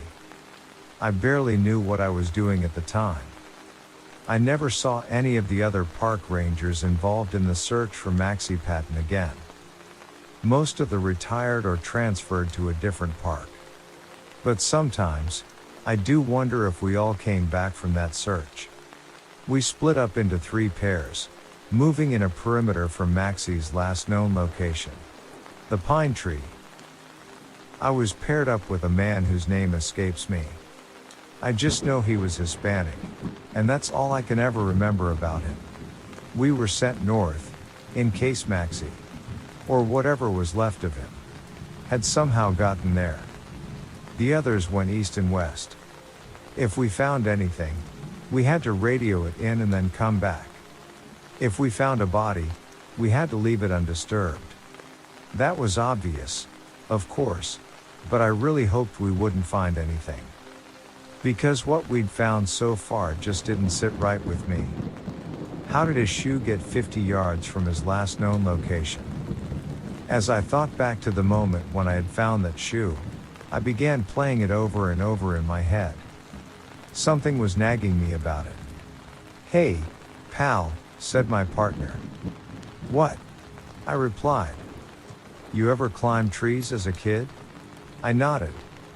My face was beaming as I thought back to those happy days. When my partners grimaced, however, I blinked, confused. "What's wrong?" Shaking his head, my partner muttered something in Spanish under his breath before he answered. I did too. A few times. But he stopped walking and turned to face me.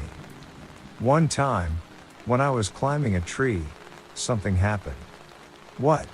I asked, curious if this had anything to do with our current search. It was back in Mexico, before my family immigrated to the States.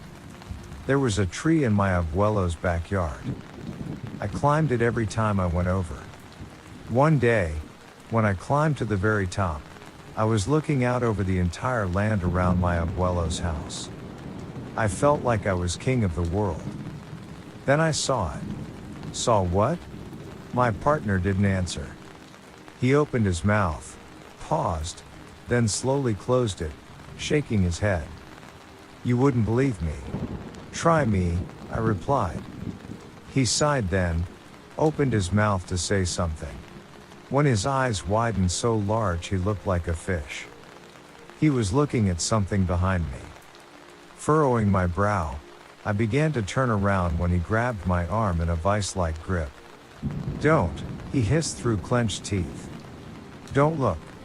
I couldn't help myself. I wished I had taken his advice when my eyes found the blue shirt of a young boy hanging from the bottom branches of a tree with a broken branch, probably about 100 meters away. Blood was dripping from it onto the roots below. My heart began beating in my chest so fast I thought it would burst. "That's impossible," I muttered, then blinked. What I saw the moment my eyes opened will forever haunt me. The tree had come closer. My partner began cursing, letting go of my arm and stumbling back. He crossed himself, saying silent prayers. "We have to go," he said with a shaking breath. "Now." I didn't argue. Instead, I began running, my partner right next to me the whole time. I didn't dare look back once, and neither did he. All thought of finding Maxie was gone. For all intents and purposes, he might as well not exist. At that moment, all that mattered was getting away from that tree. Exhaustion caught up with us eventually, though, and we stopped, panting as we tried to catch our breath. "Did that just happen?" I said through my painful gasps of air. "Did that actually just happen?" "I don't know, amigo," said my partner. "Did you see it move?" I asked him. "No," he answered, but I saw the others moving. What? Their branches and leaves were moving, he answered. You heard that, right? I nodded. By this point, I was thoroughly done with everything, for lack of a better term. This was just too crazy. I was watching them for a while, he continued, wondering why they were moving with no wind about. Then, what? I asked him. He looked me grimly in the eyes. I saw a boy, he said. The branches moved aside, only briefly, but I saw the body of a little boy. He couldn't have been more than 13. But, amigo, we mustn't find that body. I didn't want to ask. But curiosity got the better of me. Why? Because that thing could never be called human. Not after they're finished with it. What do you mean, finished with it? My partner didn't answer. Instead, he began praying again in a shaking voice, crossing himself over and over. What was happening to Maxie's body? I pressed, not consciously. He didn't answer me at first. Instead, he licked his lips, looking around us, eyes darting from one spot to another. When he spoke, his voice was low and shaking. The same thing I saw in my abuelo's backyard when I was a child. I didn't say anything to that. I just sat on a stone, leaning backward until my partner grabbed my shoulder. Don't, he whispered. There's a tree behind you. I didn't need to look to know he was right. It was obvious anyway. We hadn't left the forest, after all. What do we do? I asked him. I kept my eyes on his face intently, because looking anywhere else meant seeing a tree. Ignore them, he answered firmly. They might leave us alone if we do. So we did. We just sat on the ground, facing each other, catching our breath. I could hear the singing of birds, the gentle flow of a stream nearby, but the only thing I could pay attention to was the sounds the trees made. The soft creaking of wood, the swaying of leaves and branches on this windless day, the trees brushing against each other. Neither of us said anything, just looked at the ground to avoid the awkwardness of staring at each other's faces for who knows how long. The silence between us was marked by our tense patience. Something was going to happen, we could feel it. Even after running from that thing for God knows how long, I didn't believe we'd escaped it. It was still out there, waiting, just like us. I've heard stories about how some hunters track their prey. They shot it first, critically wounding it, then follow the blood trail it leaves behind, waiting for it to collapse from exhaustion. Why bother letting it put up a struggle when you can wait it out? I remembered those stories when I looked at my hand. The cotton around my palm was soaked a crimson red. Why is this happening? I asked my companion. He said nothing, just stared at the ground. I've never heard of this before, I continued, my voice dull and tired. I've heard stories of Bigfoot, Mothman, even freaking dogmen in Michigan. Some people say they've seen aliens, others, goblins and fairies. And they always say they see them in the woods, peeking around a corner, watching them, hiding behind something, like a rock or I couldn't say it, because they were still all around us, listening. But I've never heard of anyone being hunted by a tree. When I said that, I don't know why I did. I guess accepting the reality of what was happening would make it easier. It didn't. Because when my partner looked up at me suddenly, I could see it in his eyes. He was disappointed in me. I was talking in the presence of other trees. I didn't care. This was just too weird. Any rational part of my brain was long since dead, unable to deal with how bizarre this was. I wondered if my partner was going through the same thing. Then again, he claimed to have experienced this thing before. Are we sure they're trees? He said slowly, like he was talking to a child. What? I answered, and eyes narrowed. My father once told me a story. It was about a demon possessing a woman he knew as a child. He said she went stark raving mad, biting people and scratching her face. When he finished, I couldn't help but wonder if demons only possessed people. Are you saying a demon has possessed a tree and is hunting us? Maybe, he answered. Who knows? I mean, how do we even know if that thing was a tree? Looked like one to me, I replied, trying not to peek over my shoulder to see if it was behind me. But trees don't move that fast. And they don't carry around pieces of clothing. They don't chase people. You said you saw them with a boy's body, I pointed out. My partner swallowed, crossing himself. I did. I wish I hadn't, but I did. And let me tell you, amigo, trees aren't capable of doing what was happening to that boy. I didn't say anything. The sun broke through the leaf canopy above us, and I squinted from the glare. So did my partner. Part of me thought he made a compelling case, but another felt like there was something we were missing. Missing? That was it. When a tree falls, I said, and no one is around, what sound does it make?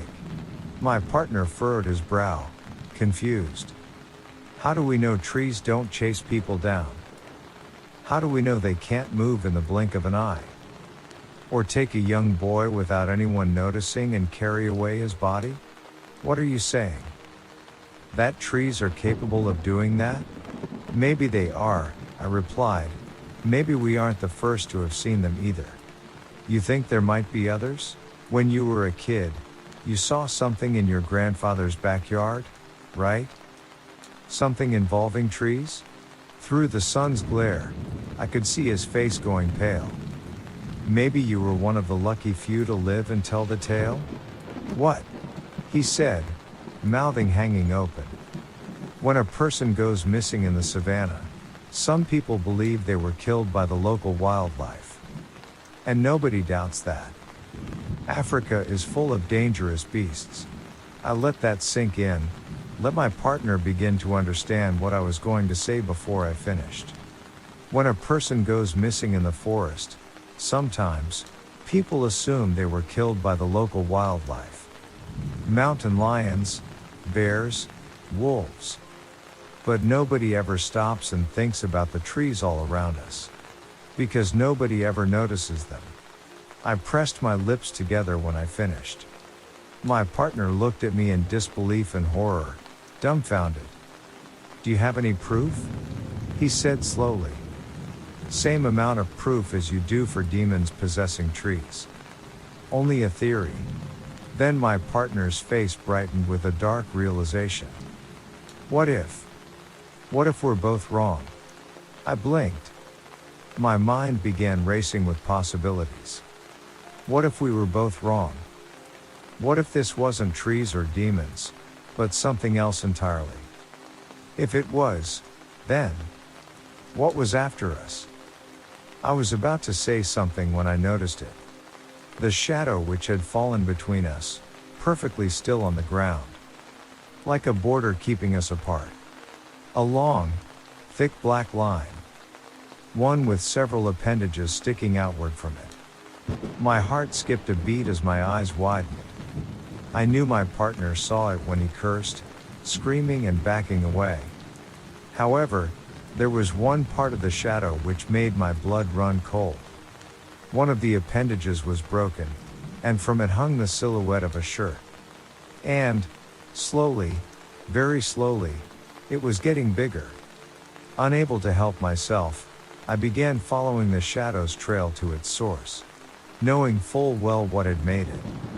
I could just see it in my peripheral vision, like a patient hunter waiting for its prey to roll over and die when I heard the most comforting sound in my life. The distant hum of a car speeding down the road, passing us by. I turned back to my partner, locking eyes with him. At that moment, we both had the same idea. It was our one chance of getting out of this nightmare. Neither of us knew if it would work, but we didn't have a choice. Because the shadow had nearly doubled in size. And a tree was creaking. Very loudly. We ran, faster than I ever have in my life, before or since. We ignored everything around us, especially the silent, inescapable trees. We ran across their roots, pushed through their leaves, ducked under their branches, swerved to avoid running into their trunks. I didn't care if I touched them anymore. If I was fast enough I could get away from them. Then they wouldn't catch me. But what about that infernal creaking, always right on our heels?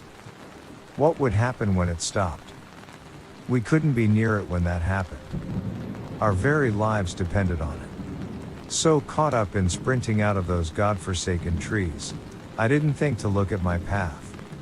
My foot hit something large and solid, and I cried out, losing my balance. My partner was in front of me, and looked over his shoulder, bewildered. He stopped and reached out his arms.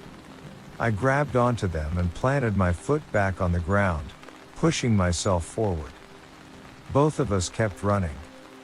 We didn't need to check what I had tripped on. It was bound to happen at some point. We'd been running over them for ages. When we saw the gray asphalt of the road, my heart leapt for joy. The creaking behind us had become distant, growing fainter and fainter. I knew damn well we were safe the moment we reached that road. And that I felt something brush against my back.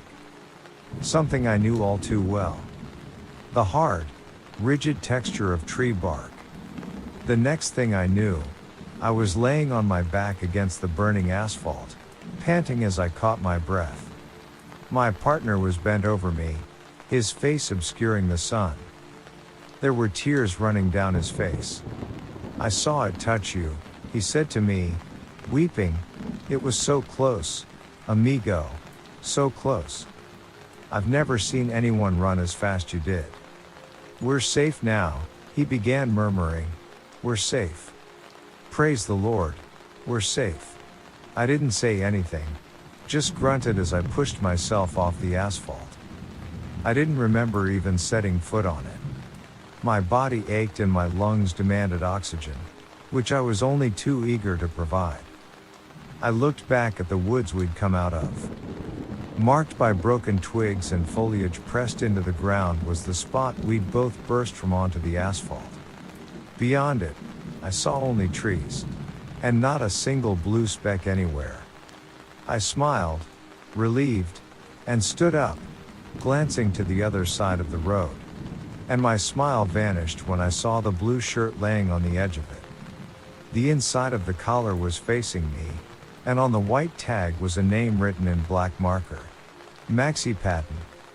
I blinked, and it was gone. I didn't tell my partner. He thought we were safe. Why should I take that away from him? Instead, both of us went back to the ranger station, tired, thirsty, starving. The other pairs had already beaten us to the station. When we arrived, they'd been trying to work the radio, but stopped when they saw us come in.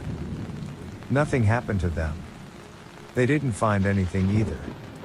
They didn't ask where we had been for the last 3 hours. They knew better than to do that. Nobody ever tried in the days that followed, either. We didn't tell anyone about what happened. Some things are better left forgotten. A couple of weeks later, my partner resigned. He cited intense emotional trauma as his reason. I did the same thing 3 months later. I didn't keep in contact with him. He didn't try to. Instead, I moved to the city, surrounded by buildings and cars in the modern world. I avoid the parks, botanical gardens, anywhere a single tree is, I stay away from it. I've always believed it was the only way to keep myself safe. I do enjoy going to a park my apartment overlooks. There are no trees there. Only grass and bushes. That is, until I'm not sure what to do anymore. Because I had a dream last night. There was a pine tree in my apartment. And one of the lower branches is broken. I thought it was just a symptom of my trauma. Then I saw that tree in the park. And it's getting closer.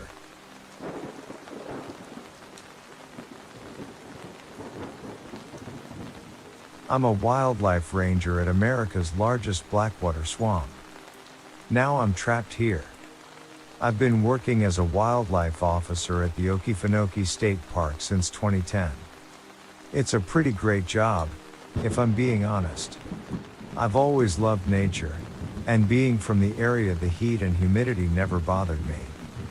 There's been some strange stuff going on lately though. The job doesn't involve a whole lot. Mostly just patrolling the swamps to make sure nobody is hunting illegally and keeping an eye out for any possible fire hazards during the summer months. Really, it's just a peaceful place to be, assuming you keep plenty of bug spray on you at all times. I've been on the overnight shift for the last few weeks while the regular officer is out on paternity leave. Before he left, he told me I would probably see a few weird things typical around the Florida/Georgia line.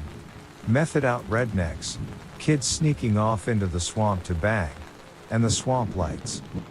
The first two were typical on day shift too, so I wasn't worried about that. The swamp lights threw me for a loop though. The lights are an old superstition. Supposedly it's spirits of lost souls that have died in the swamp trying to lure others to a watery death. There's a natural explanation for it though. Methane and phosphorus gas from the swamp mixes and gives off a glow. It actually looks pretty cool after the first scare it gives you. Those aren't the scariest thing that's been happening though. I was out on one of my patrols a couple of weeks ago in the big fan boat that we use to get around the areas where boardwalks haven't been built in, and I noticed something huge floating in the water not far from me. I steered over that way and focused my spotlight onto it. It was an alligator. Well, it used to be an alligator at one time. This one had been a monster, at least 15 feet long and built like truck. Looked like something that crawled out of Jurassic Park. It had been torn to shreds, gashes all along the length of its body, and the head was barely hanging on. "Hey, Captain?" I said into my radio. "What's going on, Smith?" The captain answered back into the radio. She was stationed back at the main office at the swamp entrance. We always kept at least 2 people on shift in case of any accidents or the rare wildlife attack. "I've got a dead gator out here in section 14, I said back. I picked up a branch from nearby and started poking the corpse in the water, trying to flip it around and see if there were any other distinguishing marks. Probably just one of the older ones out there. Nature will sort it out." Captain answered back. Dead animals were nothing new in the swamp, especially with the amount of wildlife out here, but this was something I had never seen before. Negative, Cap. This gator is a giant, and it's been ripped apart. Ripped apart? By what? She sounded surprised. Couldn't say I blamed her. Beats the crap out of me, I said. I still couldn't tell whether it had been torn apart by claws or teeth. The head had been ripped though. The skin was stretched and the bones were sticking out in jagged pikes. I'm getting the hell out of here before it comes back though. You think one of the bears might have done it? Old Methuselah's been a bit more crotchety than usual lately. Methuselah was a black bear that had been tagged in the swamp back in the late 80s. He was the oldest bear we had on record out here, and was somewhat of a local celebrity. He mostly kept to himself, and seemed to get along with most of the gators in the swamp, usually swimming along beside them most of the time. No way Methuselah could have done this, I said back into the radio. I'm heading back to the office. No. Head over to the cabin. If there's something big out there, I don't want you out in the open at night. Head in and wait until it's light out. We'll come get you. F. I hated the old cabins. We had a few spreads out throughout the swamp because of how large it was. Mostly they were used as ranger outposts now, but they started out as little hunting cabins back in the early 1900s. They were small, and up on huge stilts to keep them out of the water, plus to make sure the black bears didn't wander into them and make a nice little home. I headed over to the nearest one, about a 20-minute ride in the boat. The whole way over I was going over what in the world could have torn that gator apart. Usually they're pretty docile. There's plenty of food for them out here, so one wouldn't have any reason to attack a bear for food. And a bear is the only thing out here big enough to have done that. The only ones out here are black bears anyway, and they're more likely to run than fight. I coasted up to the cabin and stopped the boat fan, pulling it toward the nearest stilt and tying it down. With the sound of the fan not overtaking my hearing, I started to notice just how quiet it was. Usually there were cicadas, frogs, crickets, and all kinds of other wildlife making noise all over the swamp. Now I didn't even hear the usual owls in the trees. It was like everything had run away.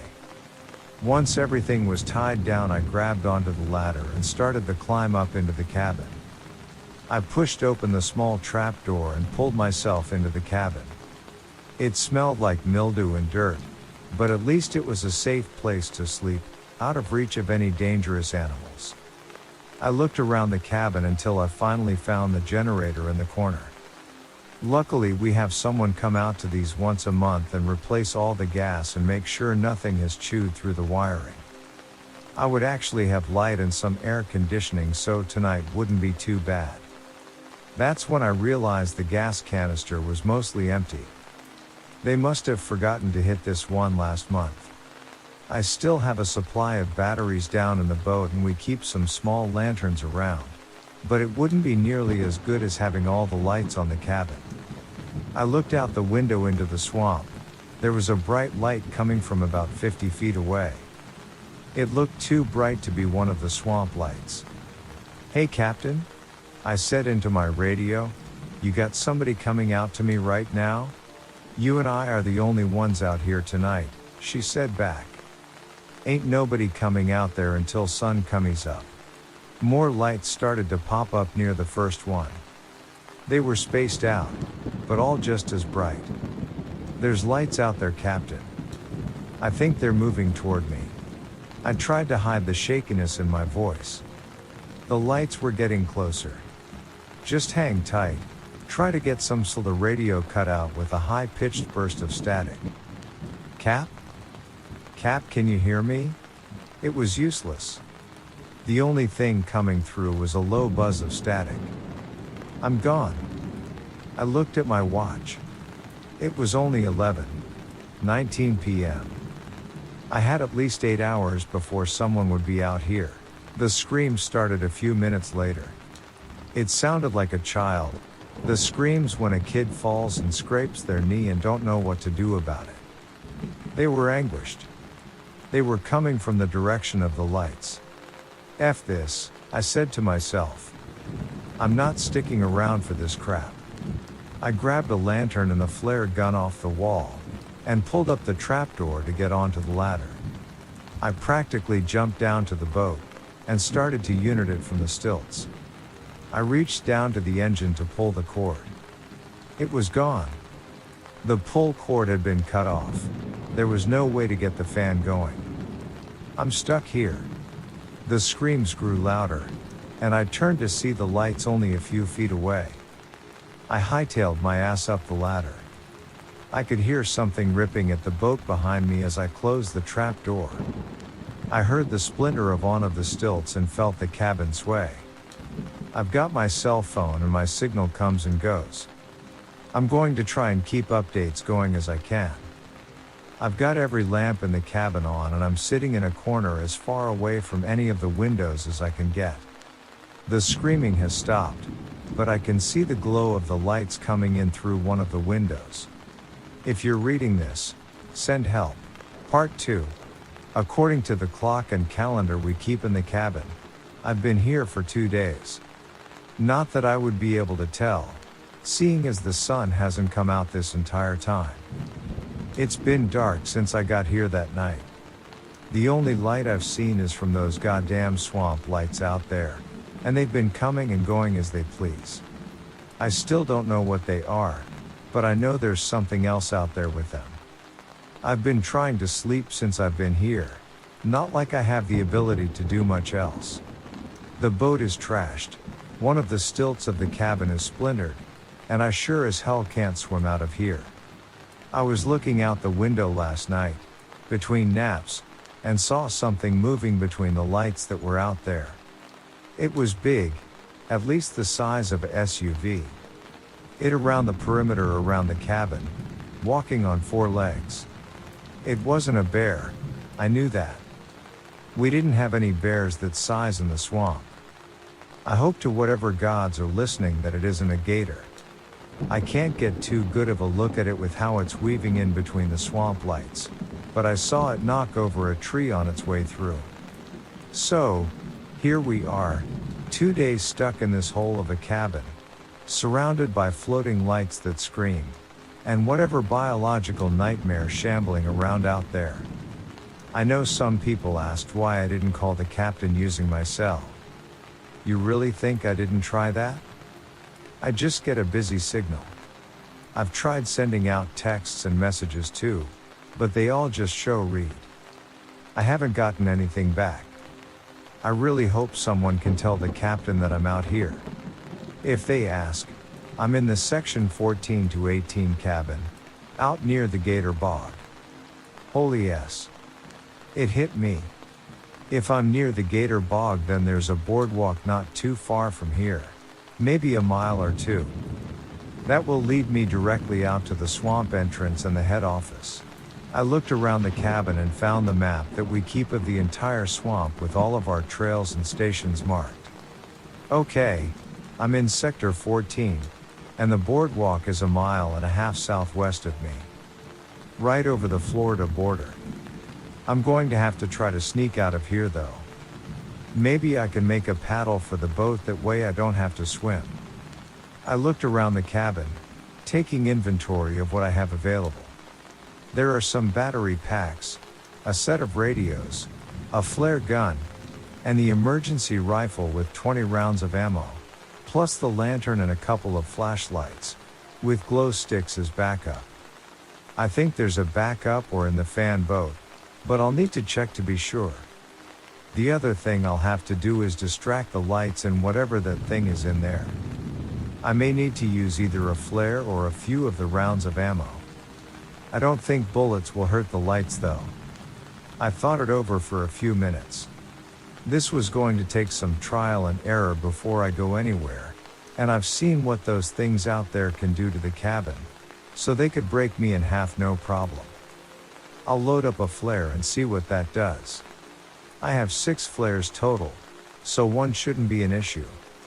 I loaded it up, stood at the window, and took aim at the nearest light. The flare shot off, the red light almost blinding me. Before it landed, I saw it pass through the light. The light changed. It had a face now, gaunt, with hollow, black eyes. Sharp teeth showed from the twisted maw, almost as if it was screaming in terror. I heard a roar of anger from it, and it shot toward the cabin, howling. I pulled the shutter, trying to close the window before it got here, desperately hoping that would keep it out. It banged against the side of the cabin and I could hear claws scraping against the wood. At least I finally had an answer to their state. They were solid, so maybe bullets could hurt them. Okay. I think I'm ready. There's a small propane tank under the camp stove in the corner. I can rig that to a flare, throw it out there, and shoot it as a distraction. Then I jump down from the trapdoor, land in the boat, and row my way out of here. I'm going to wait for a while and observe. That swamp light I shot at is still howling outside. That's a sound I'm never going to forget. It's like a child screaming, but warped, as if it's being put through an echo and drawn out. God, I hope I make it out of this hellhole. The radio suddenly let out a burst of static. I could hear a voice coming through. Kaysen? Kaysen, are you out there? Holy yes. It was the captain. Cap? Can you hear me? I'm here. I'm in the Section 14 cabin, I shouted back into it. The howling outside got louder, the clawing at the wall more furious. Kaysen, we searched the cabin.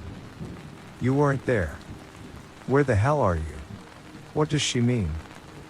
I've been here for 2 days. They had to have seen my boat down there. Look, we found your boat back near that torn up gator. Just stay where you are. We'll find you. Captain, I'm in the cabin. I haven't left the damn cabin, I shouted back. I was panicking now. If they couldn't find me, what hope did I have? I think leaving is my only hope. I need to get the hell out of here and at least get back to the main office. From there I can at least been a little more safe behind some cinder-block walls instead of this old rickety cabin. I have to go through with my plan. I'm writing all this into my phone and setting it up to go out automatically when I have signal again. If I don't make it, hopefully somebody can read this and find my body. I still don't know what the giant creature is out there, but I assume it's what tore up that gator the other night. I'll try and update again if I can make it out of here. God, please let me make it out of here.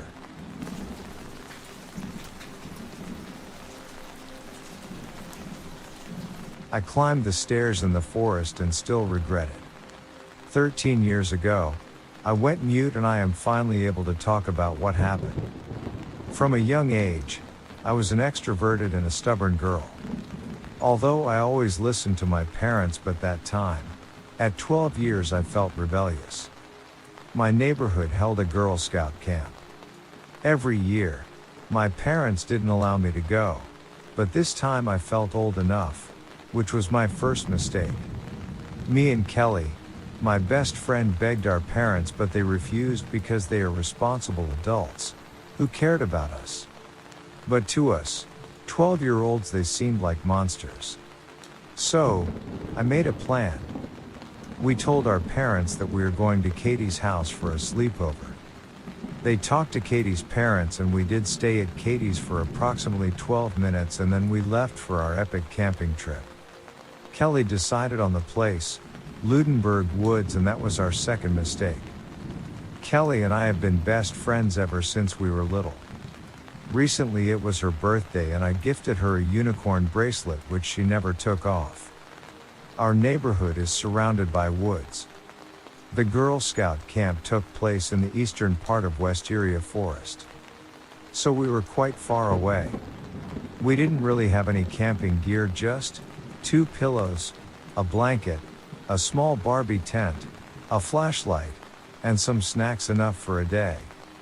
We rode our cycles from Katie's to the woods. At first, everything seemed nice. We heard birds chirping and cars go by. The weather was nice and warm. We saw squirrels and rabbits jumping around. But as we went on, the forest grew thicker. We were tired of running around, so we sat under a dark shaded tree. We ate our snacks and I tried to scare Kelly, but what will happen next terrifies me to the core. As we started walking down the wrecked trail again, we couldn't hear or see any animals. The only sounds we could hear were of the rustling of the leaves. There was an eerie presence in the woods. I felt uncomfortable and suffocated. And then, there was a sudden cloudburst. It felt like the whole woods were closing in on us. An ominous feeling wrapped around me. The trees looked like tall, intimidating creatures. The peal of thunder startled us and both of us ran for shelter. In a state of panic, I realized that Kelly was missing. Fog surrounded me so I couldn't see anything, but I could feel she wasn't here. After I calmed down, I investigated my surroundings and scouted for Kelly. As I said before, where I live was quite warm, but here it felt like it dropped about 10 degrees. Anyway, while walking down the path I noticed something. It was iron? As far as I know, that wasn't natural. Why would there be human-made stuff so deep in the forest? I walked closer to it, and in betwixt of the fog I saw an iron staircase. It seemed new, polished, and untouched by nature. Almost as though time had stopped for it. It seemed like someone had cut the stairs from a house and put them here. I was so mesmerized by them that it didn't even register to me that all the sounds were blocked off. At this point, I could hear nothing but my own breath. Looking at the stairs, I felt an unexplained morbid feeling to climb up them. At that time I felt like it was a must to climb. I had no choice. So I did. I started climbing them. With each step, I felt disconnected from reality. Nothing mattered. Eventually, I couldn't even hear my own breathe, or was I not breathing? You may think that creepy sounds and screams are scary, but no. Silence, dead silence, is the most terrifying thing that could destroy a person. This type of silence will make your skin crawl and make you want to rip your ears out. There was only the final step left between me and whatever lies beyond. The last thing that I could recollect was feeling a push. That's it. I fell and lost consciousness. When I woke up, it was still pouring, even heavier than before. After I made sense of what was happening, I felt like being watched. Then I heard my name, Rebecca, in a low, distorted voice. It didn't sound human. I got up and looked around and saw the thing that haunts my dreams. Every last thread of hope was shredded by this deep despair.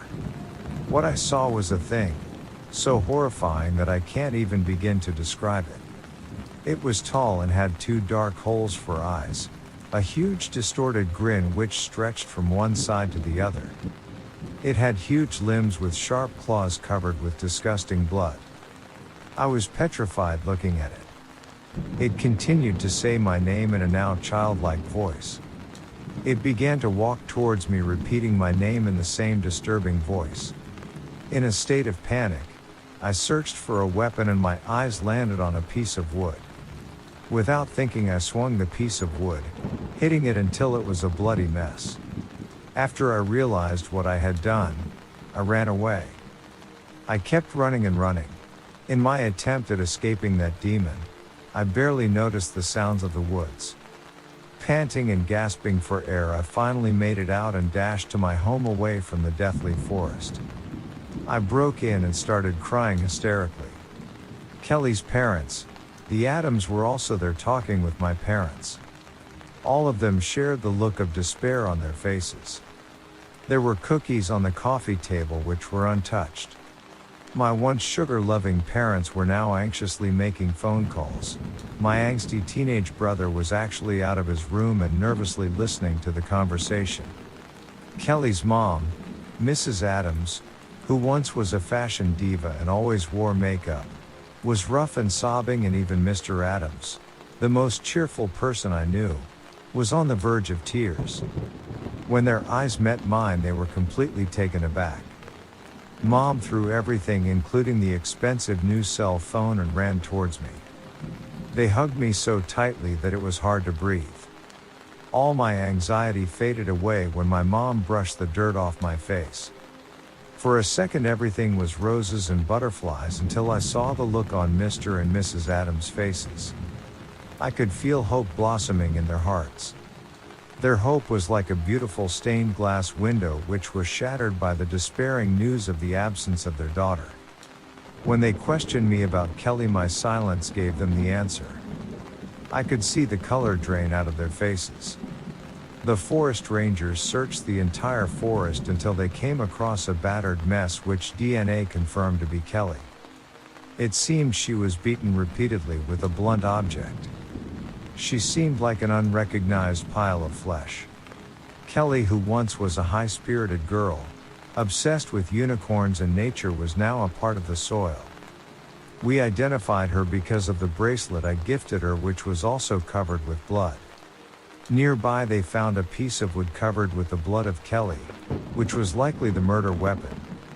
There was no trace of fingerprints, footprints, or any other evidence due to the torrential rain, giving an upper hand to the culprit. Now, even after 13 years, they couldn't identify the perpetrator of this crime. I've told this traumatic tale to many, but there's one detail I always fail to mention. After hitting the monster, my eyes laid upon the lifeless body of my best friend, Kelly Adams.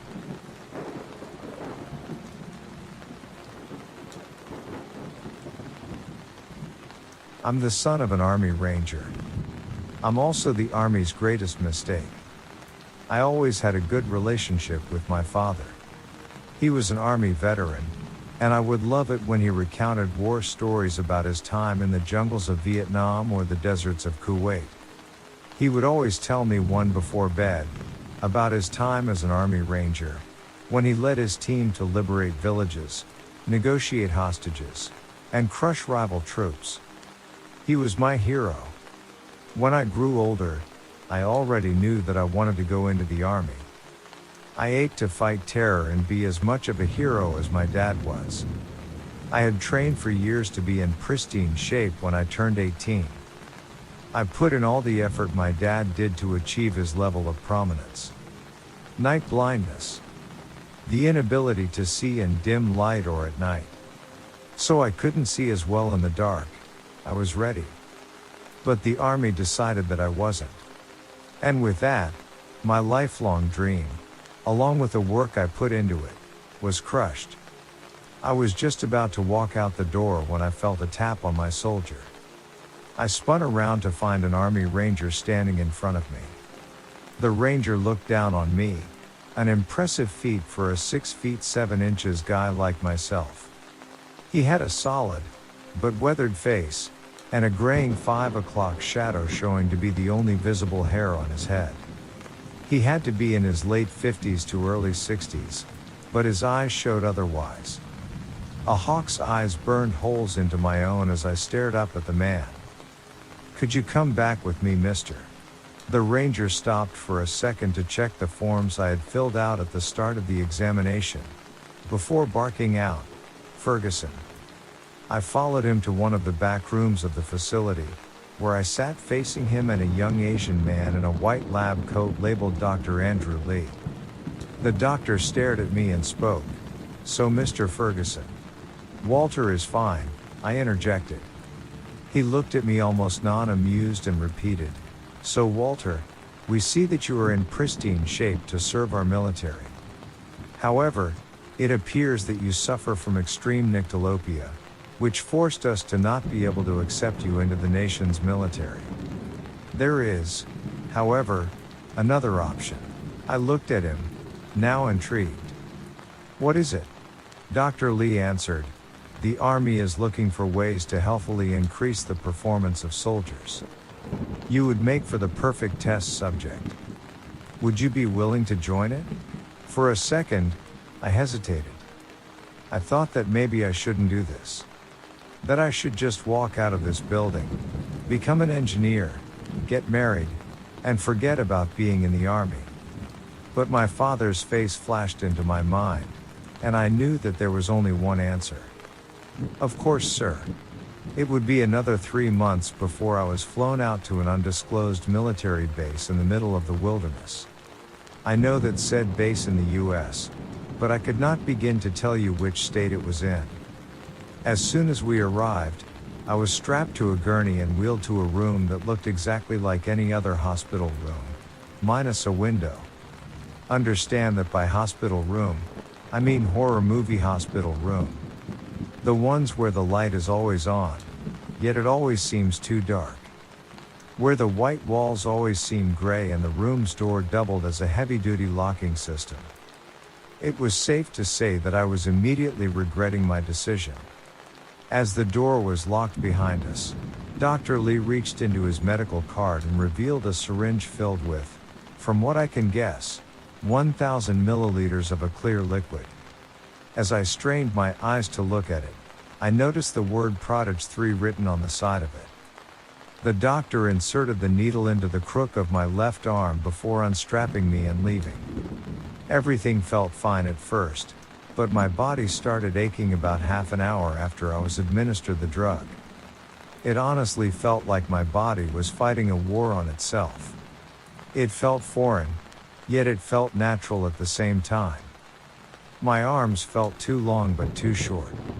My legs felt like they were growing stronger than ever, but they are feeling as weak as cooked pasta at the same time. My entire body just felt right and wrong in every way possible. That is the only thing that can give justice to what I experienced. After I was given a meal, I prayed. My dad was not only an Army veteran, but he was also a deeply devoted Christian. My faith is another part of him that rubbed off on me. That night, I prayed for the sick and the elderly, but I prayed for answers too. Answers to this experiment. For example, what was the point? What was happening to me? Why? No answers came. The same thing happened the next day. Wake up, get injected with Prodigy 3, eat, relax, pray, fall asleep. My schedule may have been common, but the side effects of the medication were not. All that was happening to me was that I was getting taller and stronger, but it just felt wrong. I understand that my body was changing, but it wasn't changing the way it felt like it was changing.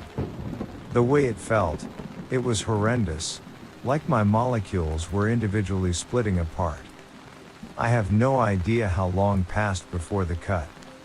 It seemed like a normal day until I noticed that the medical cart was bulkier than I remembered. I watched him reach on the cart and pull out a wolf's skull and a knife. I was suddenly afraid. I thrashed in the restraints as he moved the knife closer to my head. I passed out, right before the knife touched me. I woke up alone. The only comfort I had was my dinner. I raised the navy bean soup to my lips to notice that they're further forward than normal. I lifted the metal spoon to my face. Something unnatural stared back at me. It had a lupine snout, with skin stretched over its elongated maw, and a pair of 16-point antlers sticking out of its head. It looked terrifying, but one factor made it much more horrifying than the monster itself. That monster was me. It was then that I prayed harder than I had ever prayed. I asked God why. Why do I suffer while sinners are relieved? Why is this the path I am told to take? Why does humanity see me as the monster instead of the monster wearing a white lab coat? I was lamenting in my thoughts when the lights went out. A couple of subjects from a neighboring plant, 3 teenage boys named Erebus, A, and Sledog, had escaped and cut power to their facility and the surrounding facilities. With this, all doors were unlocked. As soon as I realized this, I burst through the now open door. I ran blindly, due to night blindness, trying to escape. I somehow reached the front doors and fled, not knowing where I was going until bright lights shone ahead of me. The van stopped as soon as I scrambled out onto the road. That moment was one of the most terrifying moments in my life. I thought they'd turn tail and start running, sliding so wildly that they slam into a tree.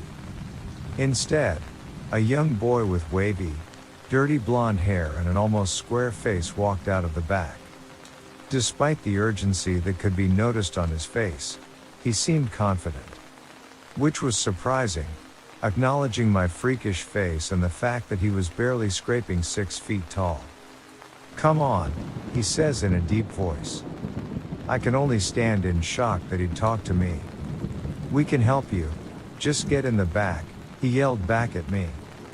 That was all it took for me to clamber into the back of the truck. "First off, can you talk?" the boy asked inquisitively. I answered a curt, "Yes," in reply. "Next, do you have a name?" In which I again tersely responded, "Walter." The feelings that were suppressed for however long came flooding out. I tried to stop it, but I could still feel tears leaking out of my fiendish eyes. The boy asked me if I was all right, in which I laid every bit of information I knew upon him. My rejection from the army, my flight out here, the laborious months, Prodigy 3, the cut, everything. He looked at me sympathetically, taking notes and absorbing information. Proverbs 12. 10 inches are the only words that the boy said after everything. What? I answered, bewildered. Proverbs 12. 10. Whoever is righteous has regard for the life of his beast, but the mercy of the wicked is cruel. In God's eyes, you're no more an outcast than the football quarterback or a common housefly, and there will always be those that see it. You may never return to normal, but you are as much of a person as anyone else in our care. You just need to learn to see that, the boy stated. I looked at that kid, and I felt a sense of relief wash over me. The truck slowed to a stop, and I could only assume that we reached our destination. The boy went to exit the back, but I hurriedly called out, "Wait. What is your name?" He turned back to me and replied, "My name is Nick, but everyone here calls me Night Walker." With that, he jumped out of the van and made his way towards some unseen destination. I stepped out and gazed up at the night sky for the first time in what seemed like eons. I stared up at the heavens and asked for forgiveness for my rage earlier. I then turned around and walked towards the large white fortress. I am the son of an army ranger. I am the army's greatest mistake. But I am not a monster, as there are no monsters in God's eyes.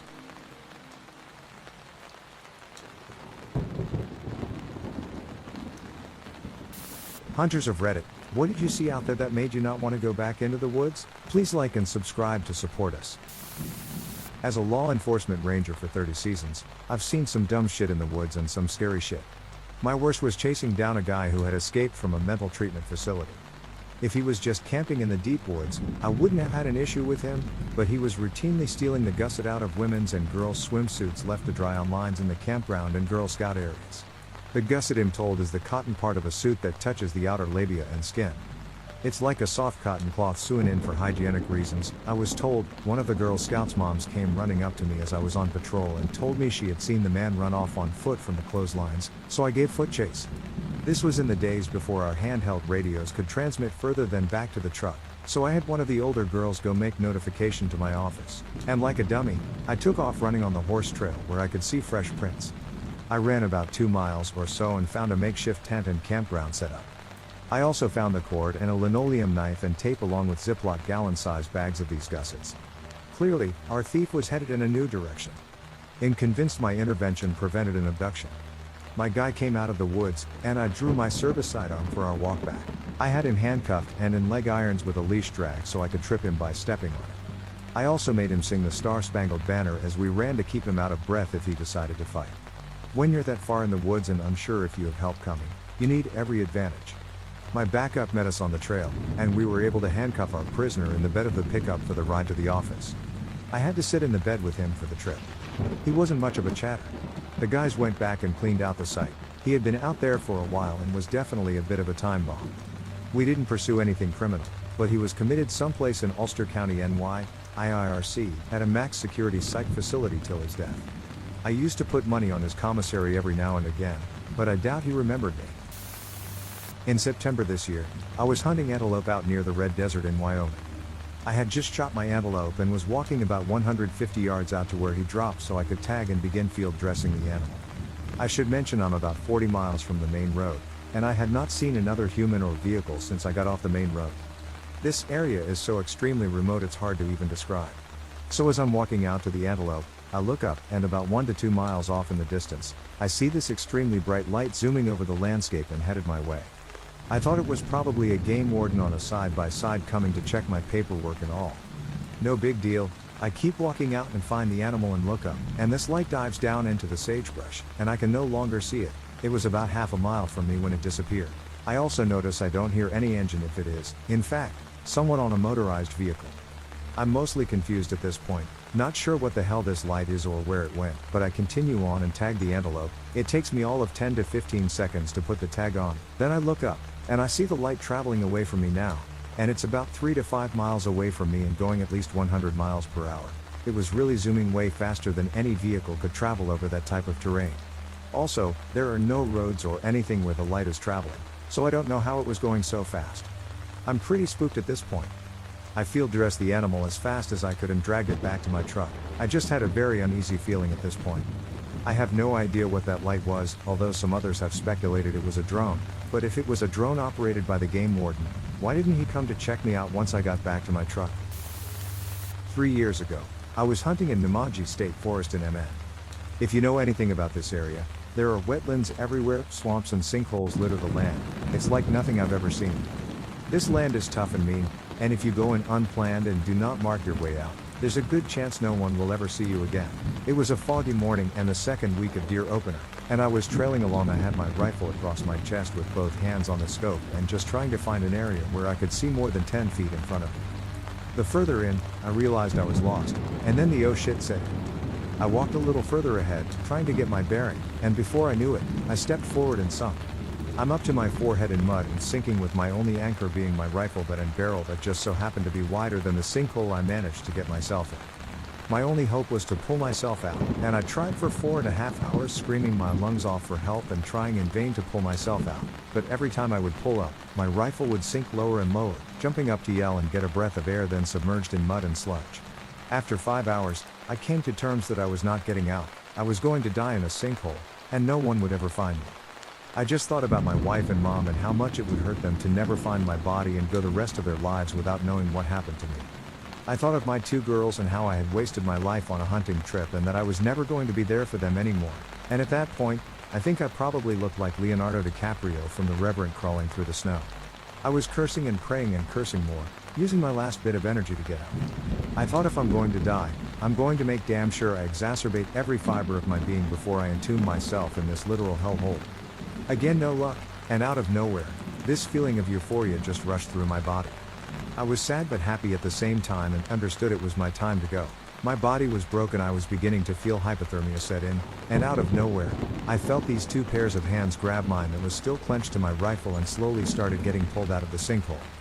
A father and son had tracked a deer they shot to within 5 feet to where I sank, and to this day, that deer has made me feel like a god is out there, or it was my guardian angel. Where its life ended, I was reborn and given a second chance. And after the week in the hospital recovering from dehydration, hypothermia and the ass kicking I gave myself, I walked out of there promising myself to never take a second for granted. It's made me a better father to my children and a better man, I truly believe.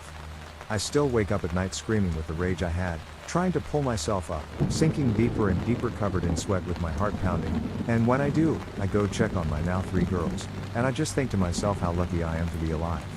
And lastly, I have given up hunting or even going into deep woods. Maybe one day I will try again, but every time I think about it, I just start shaking. Even writing this has had me in tears. On a side note, a man from the Twin Cities this last hunting season disappeared in the very same area I was hunting. Look it up if you don't believe me yet. Every time I would see his face on the news or in the paper, I could just imagine him in my head struggling to get out, but unfortunately for him and his family, he has still not been found. The only reason I am still here today was my rifle and how I held it across my chest. Growing up, we hunted regularly as a family, my dad, brother, and I, for boar and deer. But my story actually happened when we were on a backpacking trip. In the mid-90s we went on a backpacking trip 11 miles one way. The location is Sierra Nevadas, Carson Iceberg Wilderness, Boulder Peak area, Boulder Lake. If you Google it, it's in BFE. We were going to camp at a lake for 3 days, then hike out. We get about 9 miles into the hike, and we come through a clearing, and there is a huge mountain of granite. It cascades away from us in large 30-foot flat slabs. We hike around it and pass by the last slab, which is like shoulder to knee height, and my dad gets startled and jumps back. My fucking uncle is naked, sunbathing on the rocks. He didn't know we were going up there. We live like 3.5 hours away, what the F? He puts his clothes on, and we have a casual conversation. Then he heads down the trail, and we proceed on. My dad said initially he thought it was a carcass. Lol. So weird and so random. Anyhow, sorry for the story. It didn't really make me want to not go back into the woods. It was just so random. Nothing has made me not want to go back into the woods, but I have had some strange experiences and seen some disturbing stuff, mostly of human origin. I have walked into 2 marijuana grows and into 1 still site. I backed away slowly from all 3. The marijuana sites were strange because it took a minute for me to realize what I was seeing. When you are picking your way through fairly thick vegetation, a plant is a plant, until it isn't. I did have an unexplained sighting of a creature about 7 years ago that I'm still not sure what it was, and I'm trained in animal identification by tracks, scat and sight. When I was young, my house backed into a fairly big forest. Throughout my childhood and teens, it was not public land and untamed. When me and my friends started going back there around age 10, we would find the strangest shit. There was a full pickup truck half submerged in the river back there for years. Eventually, someone ended up pulling it out of the muck, and the bed was full of random stuff like a payphone with change inside, full-size 90 shoulder mount video equipment, bear trap, pickaxe, microwave, a box of shotgun shells and tons of other crap like that. At one point, we found a hunter's blind made out of concrete with loads of empty shells around it. I guess it never really stopped us from going back there, but in hindsight, it probably wasn't super safe. One of my experiences happened on family-owned land in North Carolina, where I used to live. I still hunt, so it never kept me from going again. We called it the noise to this day. If you ask people who live or lived adjacent to the land about it, they know exactly what you are talking about. Whatever it is was very loud and very fast. It was like a very loud primal scream. The first time I heard it, I was hunting with my dad and brother. We were stalk hunting and very slowly and methodically moving through the forest. I noticed everything had gotten oddly quiet. Only thing you heard was the water running over the rocks in the creek. My dad stopped us and said to hold still and not to move. As soon as we stopped, it screamed behind us. It was so loud it made my ears ring. My dad never showed fear and was always rational. He looked very nervous, and I'm ready to shit on myself. My brother has his gun shouldered, looking around, trying to spot it just to see what it is and make sure it isn't close. Then it screams again. Now it seems closer and in front of us. My dad puts his hand on my shoulder and just says, "Run for the car now." I jump up like a scared rabbit and run as fast as my legs will carry me. We are all running, and we can hear this thing screaming as we run like it's keeping pace easily. I can see the gravel road ahead and know the car is close. It lets out another scream that sounds like it's to my left now, and very close. I bolt right, and we all come sliding out onto the road about 100 yards above the car. That's when I hear this weird whistle from the woods, and then everything just goes back to normal.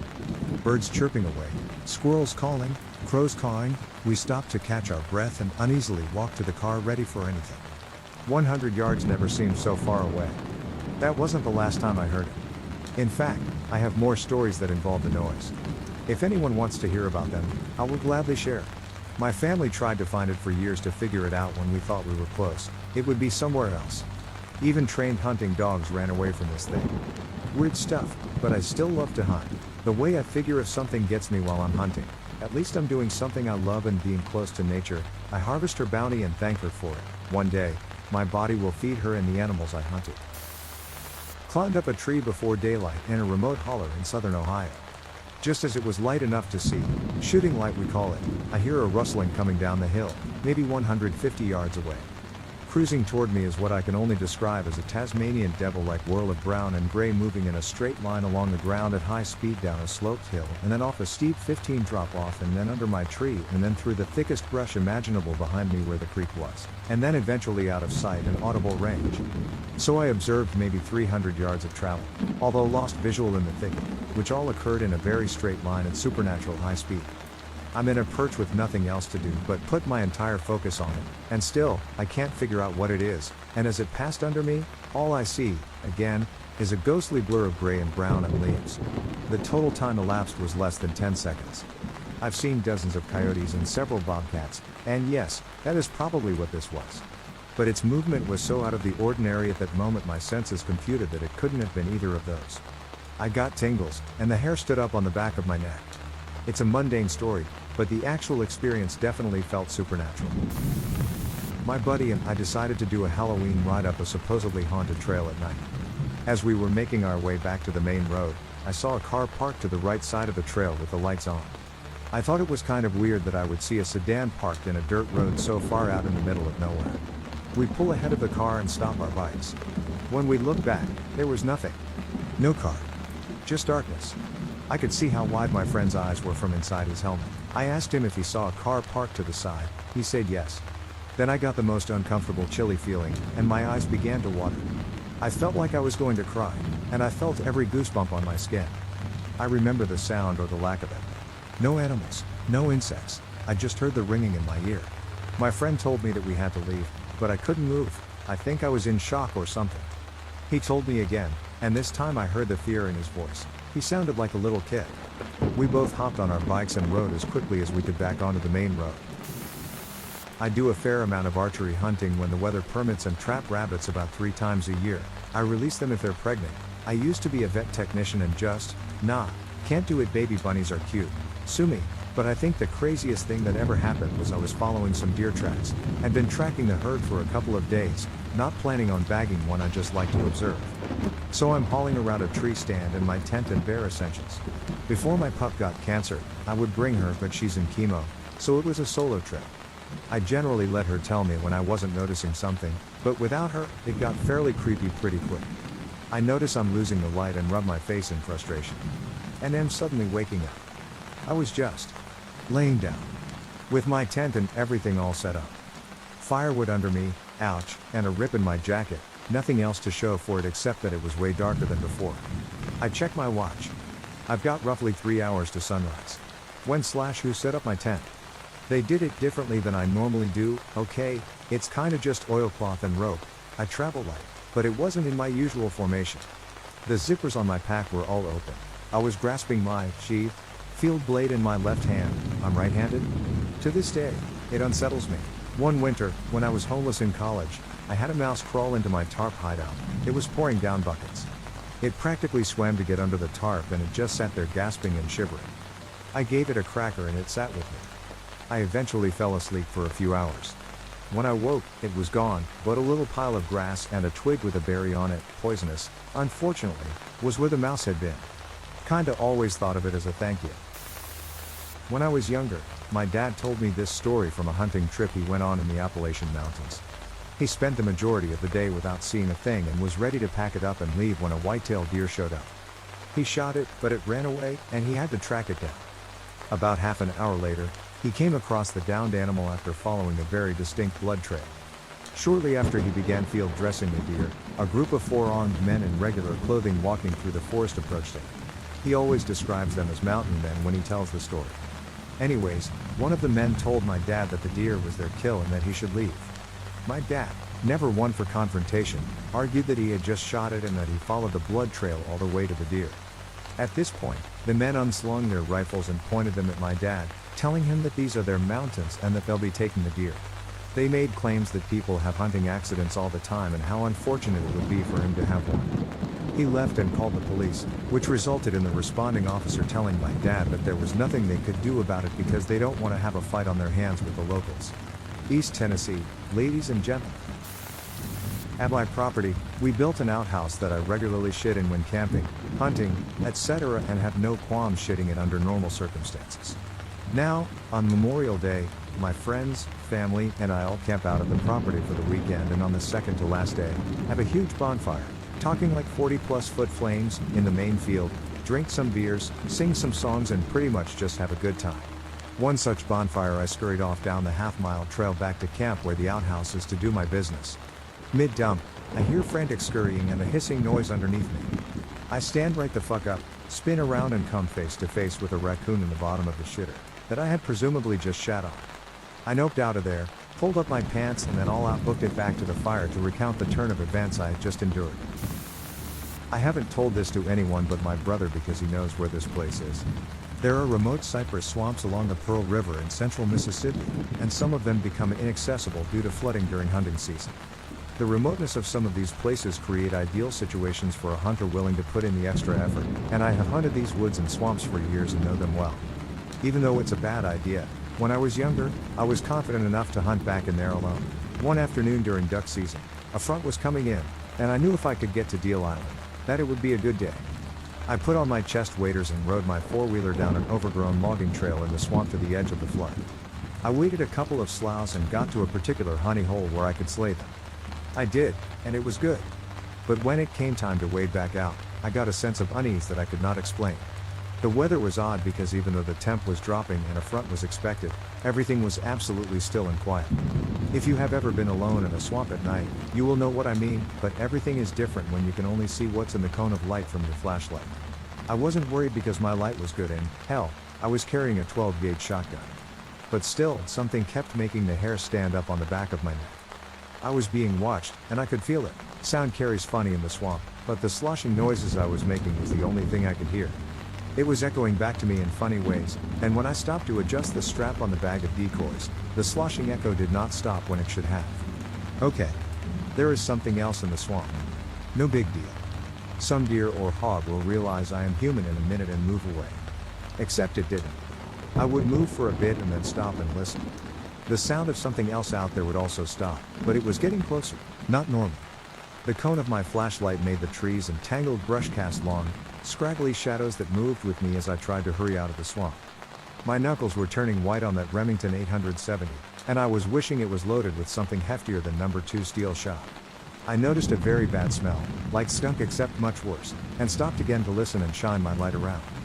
I noticed how the shadows continued to move, but holy fucking crap, I'm not moving. Why are the goddamn shadows moving? A limb snapped, and when I spun around to face it, something that was not there made a soft hissing noise. The beam of my light just ended in a shape of nothingness that was not there. A breath of stench hit my face, and I heard that hissing sound again, and I got the fuck out of that swamp. I was shaking and drenched in sweat when I got back to the truck, and those woods did not feel like my woods anymore. When I say it was something that was not there, that is the only way I can describe it. My light hit it, and there was a shadow behind it, but there was nothing there. Something in that swamp scared the crap out of me, and I do not want to know what it was. I grew up on the New Mexico reservation. I'm white, my stepfather is Navajo. Anyway, it's a really rocky desert, mountain-like area. Like the Grand Canyon, but smaller. No white people go out there. The Navajos back then really hated white people. You can walk all day and never see anyone. I was on my horse hunting and came to this circle-like depression in the sandstone and sand like someone made it a long time ago. There was no sound from animals around it, no lizards on the rocks, no bugs. It was scaring the crap out of my horse. He was screaming, jumping, kicking, and I couldn't get him to calm down. So I got him away from there and tied him up to a pinyon tree in sight. I went to check it out with a weapon, of course. It was just a big circle about a foot deep, and it looked like something was built there but very, very long ago. I came back with friends and their horses and dogs. The horses did the same thing, and the dogs just stayed on top of the hill whining. No one had any idea what it was, but when we told our parents, we were told to stay away from it. The only thing I could find out was that the Navajos and other Indians would put people and children who could not contribute to the tribe in a pit like a circle to die from the elements. A long time ago, if you were crippled or mentally challenged and couldn't hunt or farm, no one was going to support you or take care of you. In the 70s and 80s growing up, I had hours of chores every day even though I was going to school too. Exploring out there was amazing. I've seen things that no one would believe. So a few years ago, I went camping with my dad about a quarter mile off the trail. As we were cooking food, a baby bear wandered into the small clearing. We were a bit freaked out, but it was probably more scared of us, so it wandered away. Important later. We left at a campsite to hike a bit, and when it started to get dark, we traveled back to our campsite.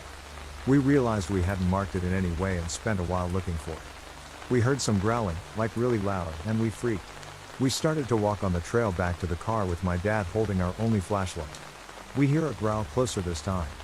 Not super close, but close enough, we started to run. By then, it was pitch black other than the flashlight. As I ran, I heard my dad drop the flashlight. He found it, but only one of the batteries was still in it. I was thinking this definitely felt like a basic horror plot. We ran pretty fast the few miles back to the car and drove home. We came back the next day and searched all day, couldn't find it. We came back the next weekend, still couldn't find it. The next weekend my dad went by himself and found it. He brought the stuff home. The tent had claw marks through it, and all the food that we hadn't yet hung in a tree was eaten. When I was 15, I was hunting in the Colorado Rockies for elk.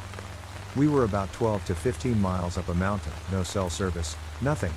I had been up there 2 times before this incident took place. I was out with my uncle when we heard a woman scream, curious and a little frightened. We decided to head to check it out. We were hiking over a ridge for about 10 minutes when we saw bloody clothing, a t-shirt and shorts, nothing else, no footprints or anything to indicate where the scream had gone. We hightailed it back to camp and began to pack up, it being our last 2 days.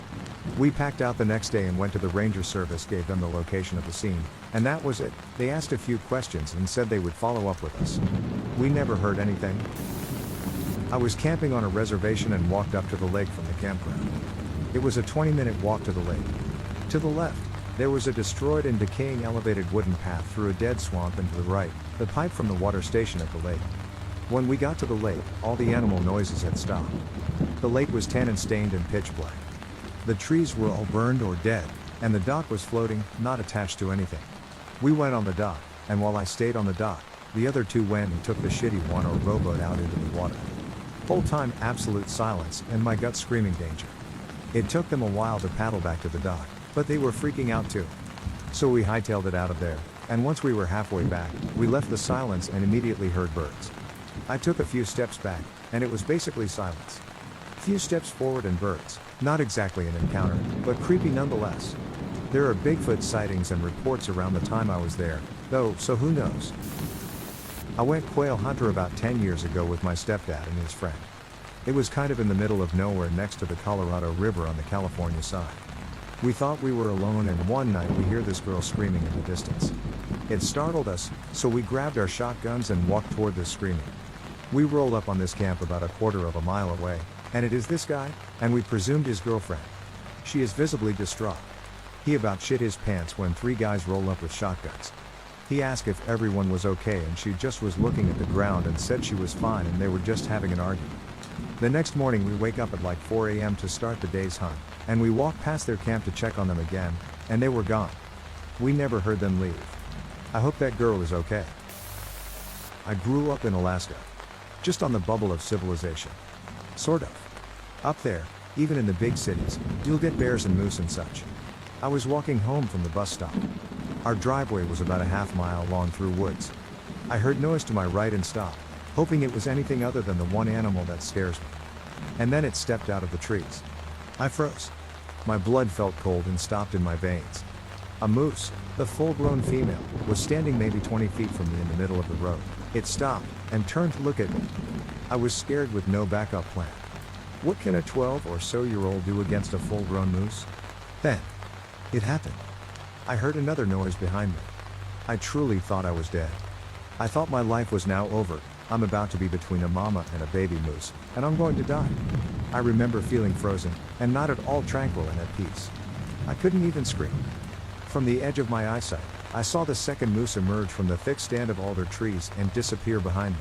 I could hear the steps on the soft dirt. My eyes locked onto the moose in front of me, trying to will it to stay calm. I stopped breathing, and then felt it. A gentle whoosh of warm air down the back of my neck, followed by the unmistakable sound of a forced inhale. The moose behind me was sniffing my head. I could feel the breath, hear the nostrils flare. Some neighbors had dogs, off through the woods a ways, and they must have gotten out of their yard. They started barking inside the trees and startled both moose that turned and ran back the way they came, crashing into the small trees and leaving. To this day, the only animal I'm afraid of is moose. I've been fishing with brown bears, had black bears say hi as they walked by my camp. Mountain lions stalk us and then leave. Doesn't rattle me, until I see a cow moose alone, and then I just hope to whatever is higher than me, that I'm not between her and her cub. Well, there was an incident which taught me to regularly make what is called a J-turn to watch/check by backtrail. I was scouting a distant group of hills along an inaccessible river, no docks for miles. There were past rumors of mountain lions being back in there, though all the eastern breeds are supposedly not existence anymore. There had been light snow before dawn, but it didn't hinder me from walking way back, and cresting the highest hilltop where I could see the big bend of the river. For whatever reason, I decided to circle the tippy top of this hill before going back down, where I could then pick up my old trail where I walked inwards. When I completed my circling, I came back down but immediately stopped dead. There were a second set of prints right next to my steps, big paw prints. As I sat watching that river, there was a fucking big cat sitting somewhere, watching me. Now, heading back down, I had lost the high ground, and the pursuit position was now in his favor. I made J-turns every 300 yards on the way back. I make J-turns on the way in, and out of every area I hunt if it is in a remote location. And yes, I've seen dogs, deer, and even men following my paths before. Not hunting, but camping in the mountains about 10 years ago or so. I went camping with my girlfriend and my ex-girlfriend. I know, weird, but we were all friends. We were all sleeping in the tent, and I'm suddenly awakened by a huge noise right outside the tent. I immediately freeze in a total panic because I can just tell that it is something huge and not good. Now, in the forest, sometimes a tiny squirrel can sound like a damn mountain lion with how much noise some animals can make, but this was big. I could hear the thuds of the footsteps and branches breaking around the tent. I held my breath in panic, because one of our dumbasses had brought beef jerky into the tent. I didn't want to move or breathe, it was so close I didn't want it to hear me. Finally, after what felt like an eternity, it wandered off, and I took a deep breath and just cuddled the shit out of my girlfriend. A week later, a boy was dragged out of his tent in the same area and eaten by a bear. I know in my gut what I heard that night was that bear, and to this day, I get uneasy camping, and I sure as hell don't allow food or even smelly clothes in the tent. Brother, I realized we were the ones being hunted once. Overwhelming sense of foreboding and beyond silence, no bird song or insects chirping. Nothing was there except this presence, above and oddly behind us, the whole time we were out. Lights started to fade, and we hadn't seen a thing, plus we're edgy as fuck by now. So we turned in, stopping to glass a dam on the way back and check for animal sign. Lots of deer wallows and tree scratchings, shitloads of tracks in the mud by the dam. The owner asked us to find proof if he had feral pigs on the property or not. Anyway, cut it short, found the biggest feline footprints we have ever seen, about the size of my fist, less the claws, surrounding the dam. We were in its kitchen, and it was not happy. We were also in Australia, where there are no big cats. I hunt and camp, and I'm not afraid of the woods. I still go solo backpacking. Back when I was in my early 20s, I went camping/hunting by myself in northern Georgia, near a town called Hiawassee. The camp was a mile or two down a sketchy dirt road, and I hiked up a mountain to a spot I'd like to hunt another half mile or so. Anyway, it started to get dark, and it started to snow, and I didn't see any deer, so I gathered my gear and decided to head back to camp. When I got up and turned around, I was about 15 yards away from the biggest black bear I've ever seen. We locked eyes, and I froze. Easily a 500 pounds or more bear. All I had was my 12-gauge slugger. Thankfully the bear turned and ran away. I slept in my car that night as I was alone out there. And for a while, I was afraid of camping alone that deep in the woods. A wildlife biologist. I do a lot of work in Northern Cali and Oregon, and during the summer, I work nights. I'm female and do most of the work solo. Last summer, I was hiking in deep woods in Northern Cali, about an hour and a half from my truck with no cell service. Around 1:30 a.m., I had finished up surveys and was heading back when I suddenly smelled something odd. I continued up the steep hill, and as I came over the top, I was suddenly on the edge of a large camp. The area was cleared, and I could see several tents and UTVs, and trash everywhere. That weird smell? It was a porta potty. I could also see a fire pit with several figures sitting around it. I stopped dead, immediately dropped to the ground and scrambled behind a tree. I was close enough to hear some mumbled conversation and occasional loud laughter. The only reason there would be a camp that far into the wilderness would be to grow weed illegally. These people can be very violent, and many people involved in the industry go missing every year. Women especially can be swept into sex trafficking, never to be seen again. I got out my spot device, GPS locator and satellite messaging, and sent my location and situation to my supervisor. I crawled as quietly as possible back down the hill before retracing my steps to take a long way around. My adrenaline ran high until I got to the safety of my truck, and I crashed hard and cried on the phone to my supervisor. That was one of the more terrifying moments in my career. I've had several encounters alone with large predators, but nothing is scarier than encountering a group of strangers alone in the deep woods. Angler here. One night while at my favorite fishing spot, my friend and I heard a noise. Now, this sounded like some rustling about 10 or 3 meters away in some bushes. Now my friend called it off as just a rabbit, but I insisted on listening. Now that was no rabbit but instead steps. Well, in the region I'm from, we have quite a lot of coyotes. So we pass it off as a mangy curious beast catching a glimpse of our fire. So to progress the night and feel easy, we began to make noise and toss sticks and rocks to the bush. After a lengthy sit by the fire and a few more pops, we headed home, leaving a few belongings behind. Well, when we returned the next day to retrieve our left belongings, we noticed 2 sets of tracks. One large, one small. These, my friends, belong to cats. Oh yes, one mighty big cat and her cub. The feeling I had in my stomach was not due to the beverages from the night before but the feeling of cheating death. I was out hunting, and I christened my Mimosin with its first deer, so I was feeling good. Once the deer was dressed, I threw it in the back of my truck because we butcher out at our farm.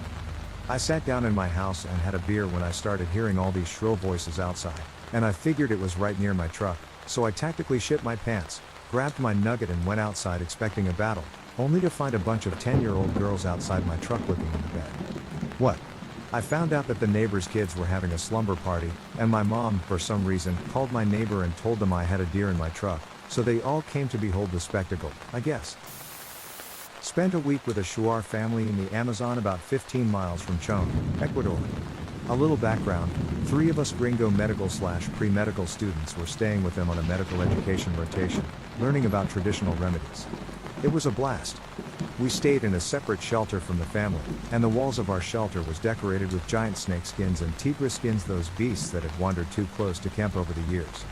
The jungle is a loud place to sleep. Millions of animals and insects clamor all night long, and it blends into a sort of peaceful cacophony. After the gunshot rang out at 3 a.m., the cacophony was gone. Absolute silence. It was the scariest sound I had ever heard. We clung to my 2-inch knife, telling ourselves that it would protect us from whatever was coming. We cowered across from the entrance to our shelter, awaiting what was to come. Certain a tiger was lurking, or that our lovely hosts had decided they were sick of us. We sat and shivered through the night. The silence was terrifying. When the sun rose, and we finally felt confident enough to venture outside, it turned out an unlucky capybara wandered through the camp during the night. Poor little bugger got shot in the face at 3 a.m. and was the first meat we had eaten all week by 7 a.m. Tasted like greasy venison. I'll never forget that night or that lovely family. I live off the base of Pikes Peak in Colorado Springs, and during the spring and summer, I spend a lot of time in the mountains. By far, the scariest thing that has ever happened to me in those mountains was an hour-long lightning storm that ended up putting me, and 2 of my buddies, in quite a bit of danger. 5 of us came up together in a Jeep Wrangler and a Hummer, and while on our way, we got a phone call from someone saying they would meet us. Great! Directions to the spot are given, as well as directions to a go-to spot that was very easy to find off a main road before it got woody in case they could not find our camping spot. After a certain amount of time would pass, one of us would leave for the go-to spot and guide the third car back. This is sometimes how we go about things to plan around loss of cell service. Well, enough time passed for 2 of us, not me, to hop in the Hummer and go find our other friend. This left 3 of us to hang out. No problem. Until the storm hit. If you've never been on the Front Range of Colorado during hail season, then you wouldn't understand how quickly a very devastating storm can form, and oddly enough, break up and calm. Seemingly out of nowhere, a light drizzle, which quickly turned to heavy rain, and then marble-sized hail.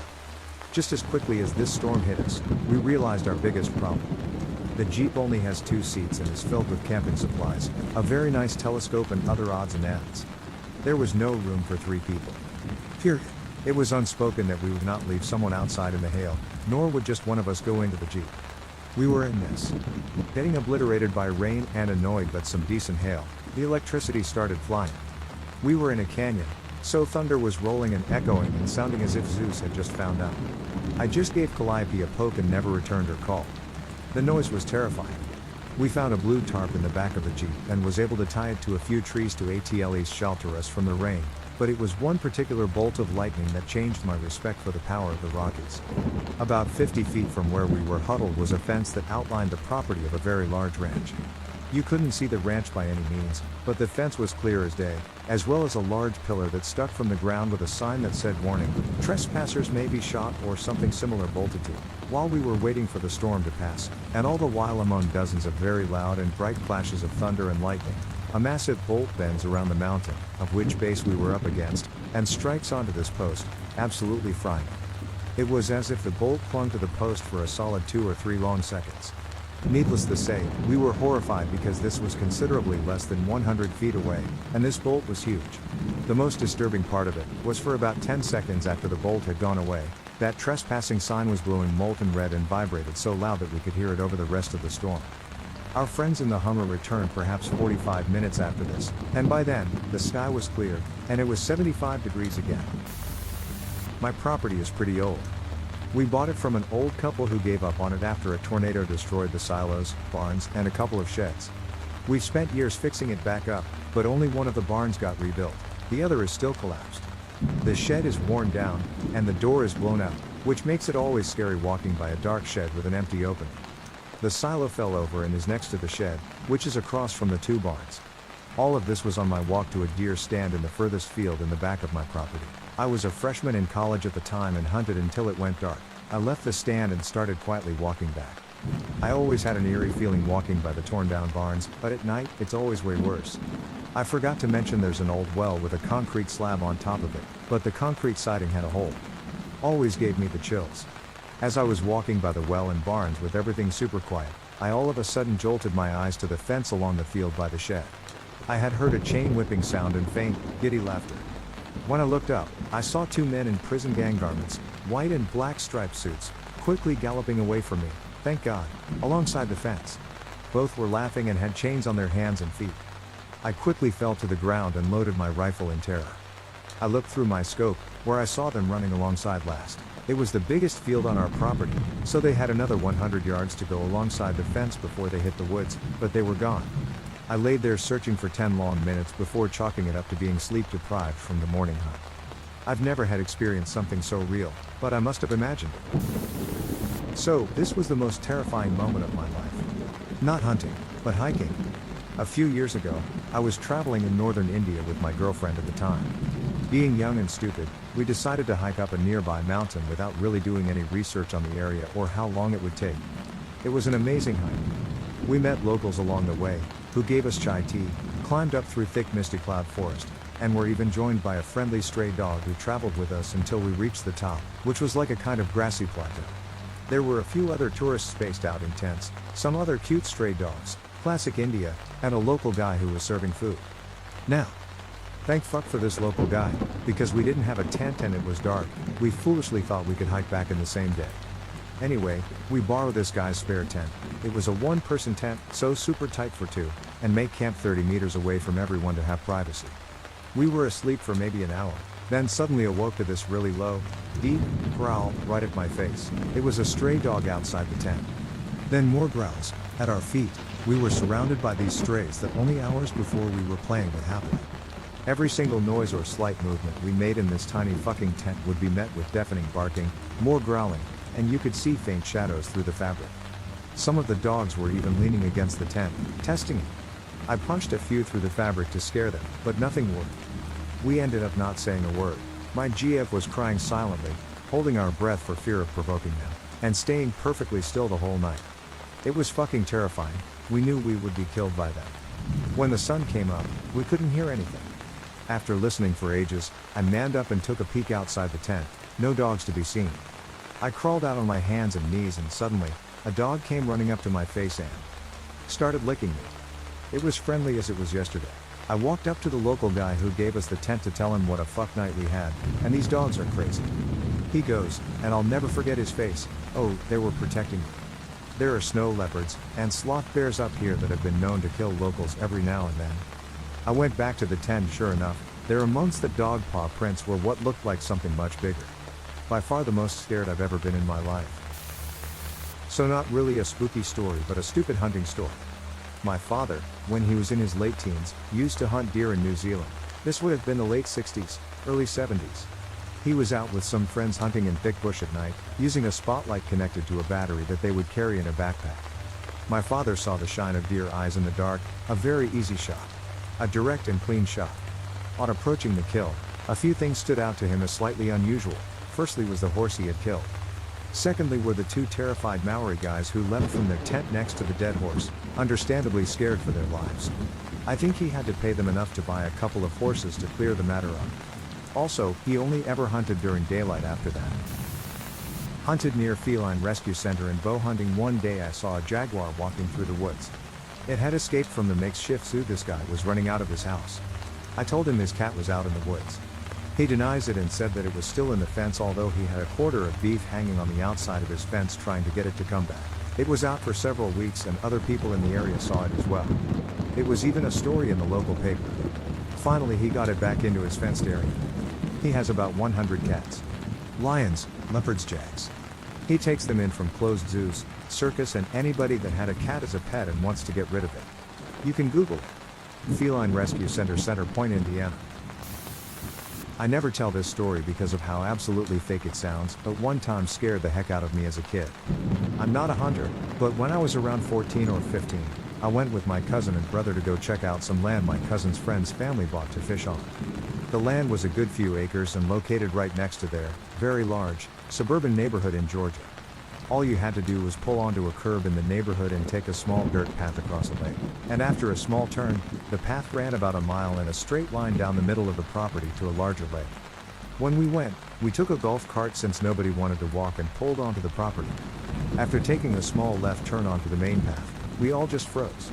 Walking towards us, at the opposite end of the path, there was a man with a jacket and ski mask on. We all saw him. He wasn't holding anything, he wasn't running, and he wasn't speaking. We stopped the golf cart, but we couldn't turn around on the path since it was so thin and there was foliage to both sides of us. The person was still at least half a mile down the path, just walking, but we were all still terrified. Also, it didn't help that the oldest in our group was 16 and the driver was 12. Despite being young, however, my cousin put the golf cart into reverse, which makes the loudest high-pitched whine ever, and reversed the entire quarter-mile pedal to the metal, which is still pathetically slow in an electric golf cart. When we told his parents, all of the adults came out with us and looked all over, as well as set up 2 plot watchers they had to see if they spotted anything. There was nothing on the cameras and they have still never seen anyone in those woods since then despite hunting there all the time. When I was about 19 I went duck hunting and flooded hardwood timber along the Wisconsin River. It was November at the time and it was about 15°, 10°, out. Most of the local lakes had frozen over so ducks were thick along this section of the river. I had a 12-foot boat and a 10-horse motor, which was perfect for getting around between the tree trunks, but I parked the boat in the trees and set my decoys out in a little clearing. The water amongst the trees is about 2 feet deep and it deepens to about 3 feet or so in the clearings. I'd finished setting up my decoys this morning at about 5 a.m. It was split pea soup foggy and leaves were being blown across the water. I was standing about thigh deep in the water on the edge of the trees. Now bear in mind that it's dark. My eyes were adjusted enough that I could see faint outlines and that's about it. Suddenly about 45 minutes before dawn I noticed some large ripples in the water around my decoy spread. I got excited thinking that a duck I hadn't noticed had swum into my spread. However, the ripples started getting more agitated and suddenly started heading towards me very quickly. I started backing up as quickly as I could and trying to get my gun off my shoulder strap. I hit a log and sit down on it hard, almost going over backwards. The ripples suddenly turn into a splash and suddenly a huge ass otter has his front paws on my knees. His face about 3 inches from my own. He hisses at me and I thought I was about to get mauled.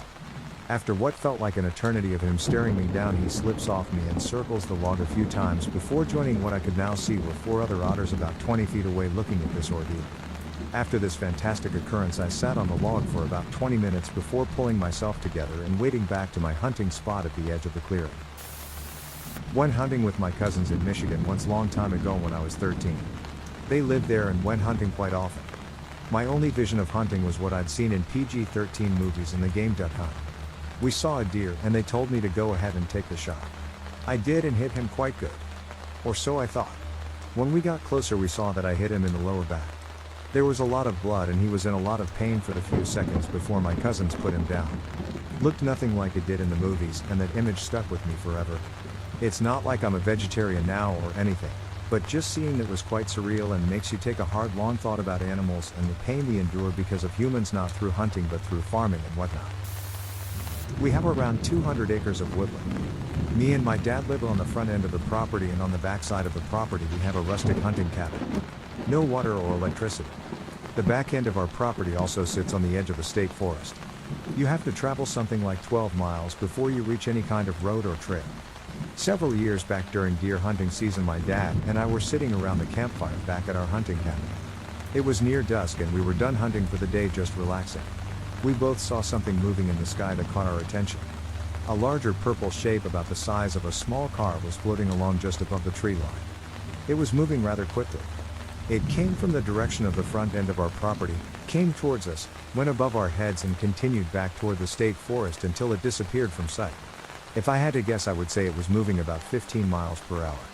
It didn't look like a cloud but it didn't look quite solid either. We both saw it happen and just kind of remained silent for a minute and then confirmed that we both saw it. Neither of us had any good guesses as to what it could have been. Only thing I can come up with is swamp gas. But that's not a good explanation I don't think. That's my strange hunting story. It hasn't been enough to keep me out of the woods but creepy all the same. Several years ago, shortly after I'd gotten into long distance cycling, I decided to ride from Seattle out to Iron Horse Park for an overnight camping trip. I'm poodling along the gravel path through forest on a day unusually damp, gray and rainy for August, and get the creepiest. Most unsettling feeling. I pick up my pace, looking carefully around at the impenetrable Pacific Northwest forest on either side, convinced I'm being stalked. If you've ever experienced these endless, dark forests of Douglas fir, Sitka spruce, ferns and moss, you know how dark, damp, and unsettling they can be. Luckily, the feeling passed after a bit and I finished the rest of the adventure without issue. Got back that weekend and decided to look up via Google Maps just how deep in the woods I was when I got that horrible feeling, and discovered to my embarrassment it was a thin band of trees on either side of the trail, just deep enough to block my views of massive cow pastures on either side. I was turkey hunting, fall gobbler I think if I recall correctly. Anyway, I was walking to my spot in my orange and had just started to tuck it away. For non-hunters, turkey can see color, so the regulation states that hunters need to wear 250 square inches of orange while moving, but you can take it off and just wear regular camo when you get to your spot. In my MNGMT zone you just need to put some orange somewhere within 15-ish foot of you to let other hunters know you are in the area and to be vigilant. Anyway, I just finish up stowing my orange away and sit down and start using my call. I eventually hear something coming from a ways away and it's calling back to me. Another hen, boy turkey gobble, girl turkey make a squeaky chucking noise like york york york. As the sound gets closer I start to think that it sounds too big to be a turkey, maybe it's a small flock? I go to call again and a shot goes off far too close to me and I shit bricks. I had not seen anyone come in, nor had I seen any orange hanging in a tree to signify someone else was hunting there, so I thought I was pretty isolated. Another shot goes off closer and the chucking call starts back up. Now I'm certain of two things. 1, there is no turkey, they would have scattered if nearby because of the shots. 2, I have an idiot out here trying to stalk me thinking I'm a turkey and he's following my calls and shooting blind or seeing me move and assuming I'm a bird. Either way I'm shitting bricks. I decide to yell out ho butt. I'm not a bird, quit shooting, and another shot goes off. I'm terrified to so much as wiggle a finger at this point because I can't see this guy, but I know he's shooting in my direction and trigger happy. I'm sitting there hollering that I'm a human and contemplating the idea of moving to grab my orange and wave it to signify to this guy that he's shooting at a person when a third shot goes off and I actually hear the fucking BBs hitting shit near me. I hit the deck and laid flat for like 2 hours, absolutely shitting myself until I was sure they were gone. For any non-hunters out there, this is a known issue within turkey hunting, because you need to remove your visibility orange, and because you are calling as an attractant, some assholes will attempt to stalk what they think is a turkey, and end up stalking another hunter, and in their idiot fervor, they shoot at the first thing that moves, say another hunter itching their nose. A good number of people have died that way and it made me swear off turkey hunting. I've got something pretty freaky. Last summer in Alaska, a buddy of mine was on a fly fishing trip. He is one of my good friends, very honest, big conservationist, and sort of innocent in his demeanor. He wouldn't hurt a fly. Just an all-around great guy. Anyway, he is camping in the backcountry as he is rafting his way down the river back to town. On his raft, and camping with him, were 2 girls and 1 other guy. So one night on this trip they are camping and hanging out at the fire and pretty close to going to sleep, so they are working on putting the fire out. At this point, everyone at camp saw the silhouette of a stocky man and a dog. From what my friend says, this man starts mumbling at them, and they can't tell what he's saying. He is about 20 feet away from my buddy and his campmates. My friend and the other guy go to confront him. He seemed like he was in a panic, and my friend said there was definitely something wrong with him mentally. He starts talking about how he is a messenger from God and how he had the solution. No one knew what he was talking about. He ends up walking his way back to the campsite, to the dismay of the group. The girls are obviously freaked out and scared and told my friend he needed to leave. Something about him just felt wrong and troublesome. My friend said his dog was nice, but again, this stranger starts talking about how he is a disciple from God. Then, he pulled out a gaming laptop and started showing my friend some code he wrote, but didn't pay too much attention to. He mentioned to me that the stranger isn't aggressive, just off-putting. It's worth noting, he only had a small backpack and no serious outdoor gear. He told my friend that he wanders the woods and occasionally heads into town. So eventually, they convince him to leave camp, telling the stranger they were going to bed. He agrees to leave. But 3 hours later they hear something outside the tent that sounds like a man yelling yo-woo when they come outside to find the campfire roaring again. The whole group stayed up the rest of the night with their bear spray and continued the camping trip downstream the next morning. Every time my friend has told me this story he is visibly disturbed. My friend still wonders what he was doing out there with only a dog, no gear, and miles into the woods. Whack. Several stories, none of which happened while hunting though. Would dearly have loved to have been armed each time. Walked into a pot growing operation outside Santa Cruz, California. Took a minute to figure out why there was black tubing running everywhere. Got TF out of there in a hurry. Close encounter with a bear in Colorado. I was visiting and not used to the elevation. If I had had to run, I would have been the easiest meal that bear ever had. Stumbled into an abandoned homeless camp in a pretty suburban part of VA.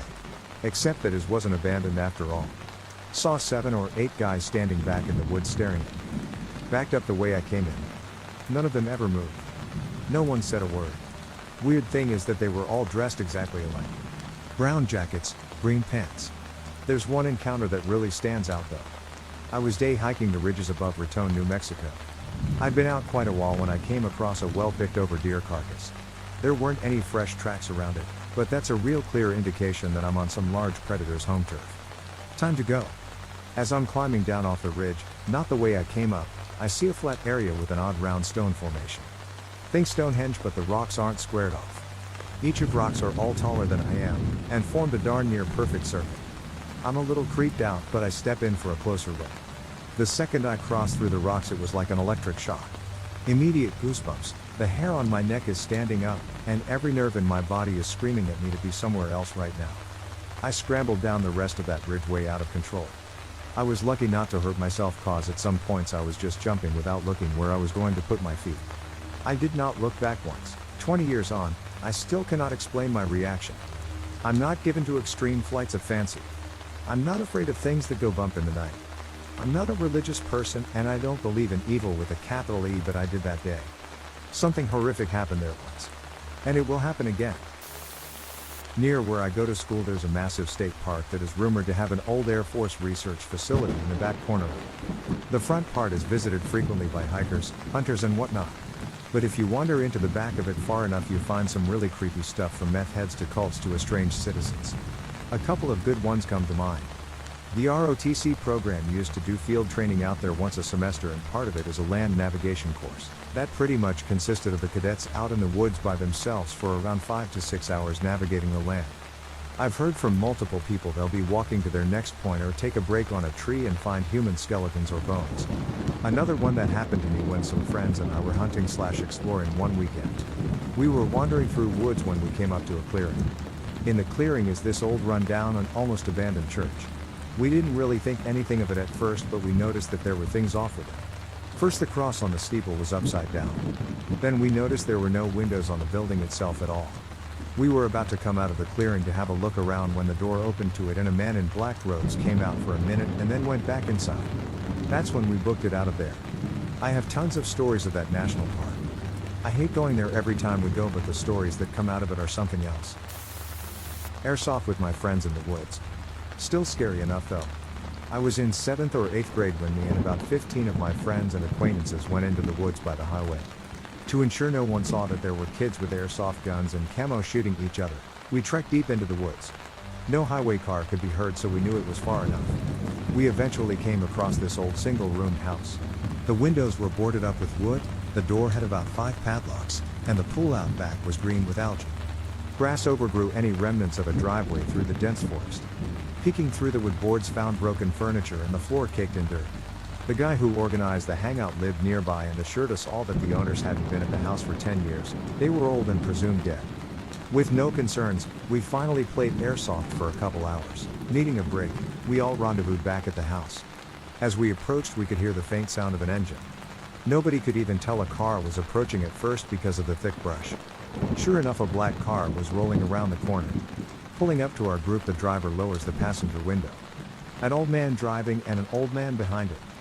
The passenger was an elderly woman with another elderly woman behind her. Everyone in the car was dressed in all black formal clothes. They practically started screaming at us to get away. Literally almost shrieking, but it also sounded angry. We tried to apologize for trespassing, but then the driver started reaching for something in the glove box. We all ran out of there. Their eyes were so grayish blue it was almost transparent. The hair was whiter than snow. The black tuxedos and dresses were vampiric looking. To this day, I think they were cultists. I'll never know and I'll never forget. Texas hunter here. Been hunting for a few years, so I've seen my fair share of weird shit. Mutilated rabbits killed by coyotes, among other things. Bobcat screams are also pretty freaky. But one day while walking on my property through the woods I heard some branches quietly break about 30 yards ahead.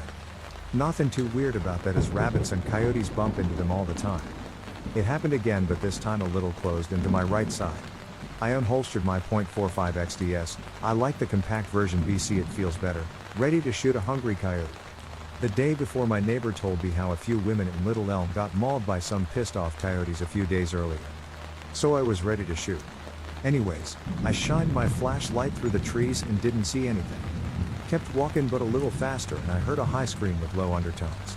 Didn't sound like nothing I've ever heard before, I swear it sounded like a bobcat fuck Batman. Took off sprinting back to my house a mile or so away. I'm near the woods tree line and look back to see a hunched shadow 40 yards behind starting. Like a person trying to walk on all fours. It was dark, so it might have been my imagination. Noped the fuck out and got to my house. Never seen it since and didn't sleep for a few nights. At the time I wasn't hunting, I like to go for nighttime walks to clear my head, but I never go without my gun. Stay safe, and be careful. BC Ike. What it was hunting down in Stephenville, Texas during whitetail season. I was up in a tripod overlooking a pasture. Behind me about 50 yards away was a dry riverbed, but you couldn't see it because a dense screen of trees grew along both sides of the riverbed, but you could hike to it, and there was another spot I would sometimes hunt on the other side.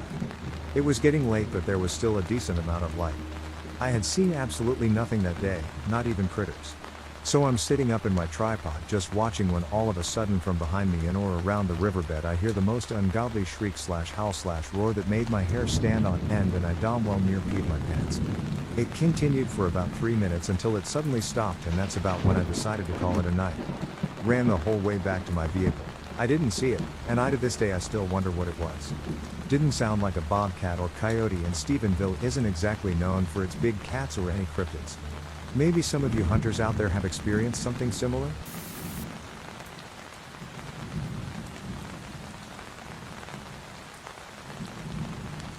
A number of years ago I was up in the northern end of because in the islands out by Port Hardy. I set up camp right by the beach close to shore, did the normal catch a fish, cook it for dinner on the campfire thing.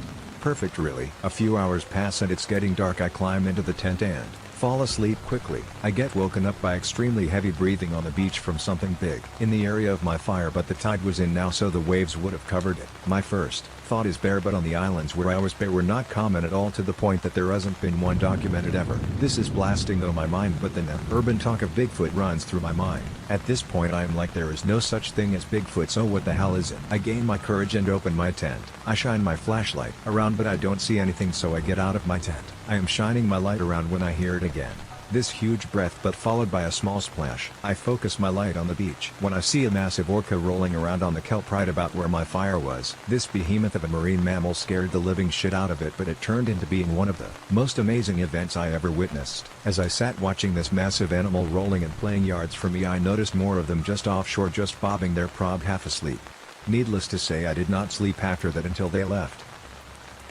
My boyfriend and I were camping in Peter Lougheed Provincial Park Ave this past summer. On the last night of our stay, as I am falling asleep, my BF tells me I've been pushing him off his side of the air mattress. I was trying to steal heat from him, as he's a human furnace, and asks me to give him room. Sounds good. We go to sleep. I wake up to him shoving me and think I am crowding him by accident, so I move over a little. He shoves me harder and I am annoyed now because I already moved and I am tired, so I somewhat loudly say I am moving, and he grabs me and shushes me. I know something is wrong and am awake right away. He whispers very softly, "Do you hear something?" And right away I hear the unmistakable exhaling huff of a bear right by my head. My heart is pounding because at this point I can hear it sniffing us and huffing, which is not good if you know grizzlies. My BF says we need to get to our truck and I agree, but from what I can hear, the bear's between our tent and truck. Luckily we have command start and our truck has a very aggressive start. So when my BF started the truck, I heard some crashing through the trees and we both ran to the truck. We drove a lap around our campground to make sure the bear hadn't gone into anyone else's sight but didn't see it. We slept in the truck until it was light out and let the wildlife hotline in the area know. Before we left we started second guessing ourselves, because this all happened at about 1:30 a.m. But when we were packing up the tent that next day we found coarse, brown hair all over the side of the tent where our heads were and on the grill of the truck. I've never been so terrified and full of adrenaline in my life. backpacking in the woods with a group. I am a bit of an insomniac, so I was up far after everyone else. We wanted to pack as light as possible, and it was summer, so we just had a tarp on the ground and put our sleeping bags on top of it, so we are completely out in the open.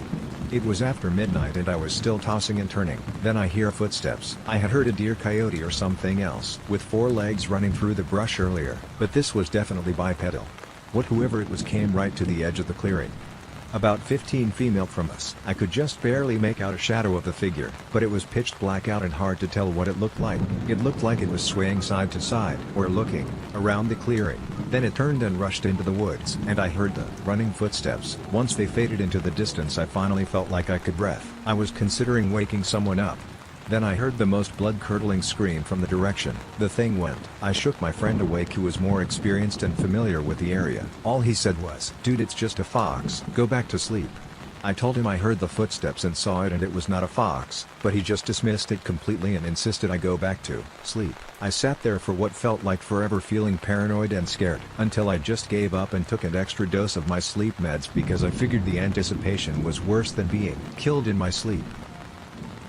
My friend and I were searching for the perfect camping spot for about a year. After trying out quite a few, we found one that seemed perfect. It was about a half-hour walk from any trail or road and on top of a large cliff over a river. We got camp set up and decided to scout out around the area. It was getting dark, so we started heading back, following the sound of the river to guide us when we spotted something. A shack. We stop and look at each other and decide we better investigate because it is pretty close to where we are going to be sleeping, and this is weird. We get closer and realize it is a teepee made from scraps of aluminum and other sheet metal, and a tarp. There is an inflated air mattress inside, and wine and whiskey bottles everywhere. There was also porn and a lot of extremely weird objects that someone normally would not have. Out camping. This place is a couple of hours from any town, and like I said, at least a half hour from any road or trail. There were no vehicles parked anywhere even remotely close because we would have seen them in our travels. We concluded that whoever had been here must have left, and they did not want to be found. Then, on our way out, I noticed the campfire was still smoldering. We got the duck out of there, immediately packed up camp and blindly made our way back to the road. Duck that. I've watched enough horror movies to know that we teenage white boys would not be waking up that morning. This memory is over 20 years old, and super foggy because I was super little, but here goes. We used to camp at this same spot every year, until we moved. Anyway, this one summer I remember when we were first pitching our tent, the nearest campers came over to say hello and pass on some advice that had been spreading across the campground, something about bears, and how everyone should haul their food up in the trees or something. I remember the guy offering my dad some spare rope, if he needed any. All seemed fine and dandy. Mom was antsy, but Dad assured her a bear wouldn't come into a campground this busy. On night 2 or 3, everyone was woken to a crash and the sounds of a car alarm. I remember pressing my hand over my sister's mouth because I was afraid that if she cried the bear would come over, or something silly like that. There was some distant shouting, and my dad decided to investigate. So he grabbed the tiny little skillet and his equally disc-sized but in the opposite proportions flashlight, and exited the tent. I remember rolling over, because there was this little tear I'd discovered the last time it rained. There were a lot of flashlights and people over by the bathroom, where a car's lights were flashing. It wasn't a bear that had been breaking into people's cars and stealing shit all summer. It was a crazy homeless guy who'd been hiding out in the woods. They were actually pretty sure he was the same guy who'd tried to attack 2 teenage girls at one of the nearby hiking trails a few weeks prior, leading to it being closed for the time being. I was spending 3 days kayaking on the Korong National Park. I was having a great time and really enjoying the serenity, and listening to the native birds and just appreciating nature. On the first day I heard what I could have sworn was a human, not screaming. Screeching, I guess. I didn't think much of it and kept paddling. I saw what looked like a body close to the shore and found a seal that had just been eviscerated. Honestly, this thing was spread all over the beach. No footprints of any kind, just a seal in 100 pieces. After the screeching and the seal I was a little creeped out but just continued my trip. Nothing of event really happened at night except that I kept hearing splashes from the water in front of me. Yet when I checked there was nothing there. The next day I went out again with the same plan. Just paddle until I got tired and then set up camp and go to bed. Unfortunately for me, I got stuck on mud bog and had to spend a solid hour dragging my kayak across this thing to get to the other side of the water, where I saw a deeper channel and a bunch of sand dunes. After what feels like maybe 40 minutes of struggling with my kayak in this bog, I saw a figure atop one of the sand dunes. Logically, it was probably a random tourist like me, or maybe a kangaroo. I stared at it for a second before getting back to trying to cross this bog. When I looked back, it was gone. Weird. Anyway, I set up camp for my last night. I was a bit creeped out by the seal and the noises and now this figure, so I made sure I had my knife with me. I set up my tent a bit away from the water in an open area so I could see everything around me. As I was eating dinner I couldn't help but feel I was being watched. As it was a total fire ban in the area, I didn't have a fire so I couldn't see much. I chalked it up to nerves and went for a short walk to explore the area I was in and wander down to the beach. Now for some context, the beach nearby is loud. You can't hear much other than crashing waves, which makes what happened next especially eerie. I heard the ducking screeching again and looked back to where I came from. Again a figure was standing in right by the path where I walked to the beach. Duck that, I thought. I pulled my knife out and approached where I thought I saw this thing. There was just a week-old fish that looked like it had been hung on the fence and forgotten. As I walked back down the path I heard what sounded like a kangaroo or wallaby just slightly hopping behind me. But when I looked back there was nothing there. Honestly, I just climbed into my tent and prayed to God there was nothing around. It's kind of anticlimactic, but nothing else really happened. I think I heard that screeching once more and then I didn't hear it again. Apparently there are a few indigenous graveyards in the area. I am not one for superstition, but if I am being honest, this experience really spooked me. I was out camping one night by myself and started hearing voices. I was playing music and it was around 2 in the morning. My grandma's house was about 2 miles down the river and I thought it might have been my grandpa. So I turned off my music so I could tell back, but I heard a dog and my grandma or grandpa don't have dogs. Then I heard someone say the noise was this way. This genuinely freaked me out, so I climbed one of the pine trees and sat up there. About 5-7 minutes later I saw a flashlight in the distance and saw 2 people walking up. They were both men and there was I believe a husky German hybrid with them. They ransacked my camp and I swear they should have noticed me cause they shined the lights around and pasted right over me. After they left I started to walk home cause duck that shit. I heard 2 loud bangs, sounded like a rifle, and I booked it. When I got home I stood in the porch for a second and saw their lights at the edge of the woods. I can assure you I will never camp alone again. It wasn't even hunting season, so they shouldn't have even been out with a gun, and if they were, it should have been at least a handgun, not a rifle. But I am still not sure what kind of gun it was. I hate dark forests now though, and I got hella bad paranoia from this.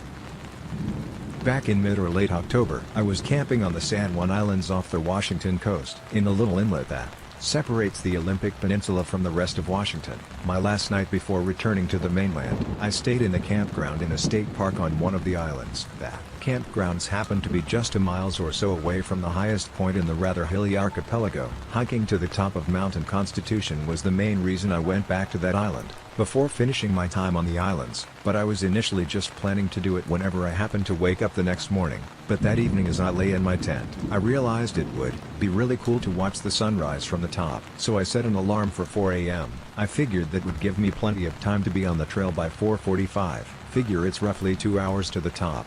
That would get me to the summit right around first light at 6:45 before the 7:15 or 7:30 sunrise. I forgot that the batteries in my headlamp were nearing the end of their life. My headlamp was pretty much useless in actually seeing where I was going, although it did cast just enough light to reflect off the eyes of all the animals watching me through the woods, presumably just deer. But it still freaked me out. The entire 2 hours, I was constantly noticing them. It was never just a single pair of eyes, either, but always 2 or 3 animals together. They never made a noise, never even moved, just stood there watching me. My other really freaky experience happened a few years ago. My dad and I loaded some camping gear onto the back of our bicycles and left out home in Wisconsin to ride around a part of the state for a few days. I don't like paying to sleep on the ground. So about an hour before dark, we'd start looking for somewhere we could disappear into the woods to pitch our tent for the night. On I think the second night, we found a small grass path through the woods that went to a farm field quite a ways off. We pitched our tent to one side of the path and quickly fell asleep,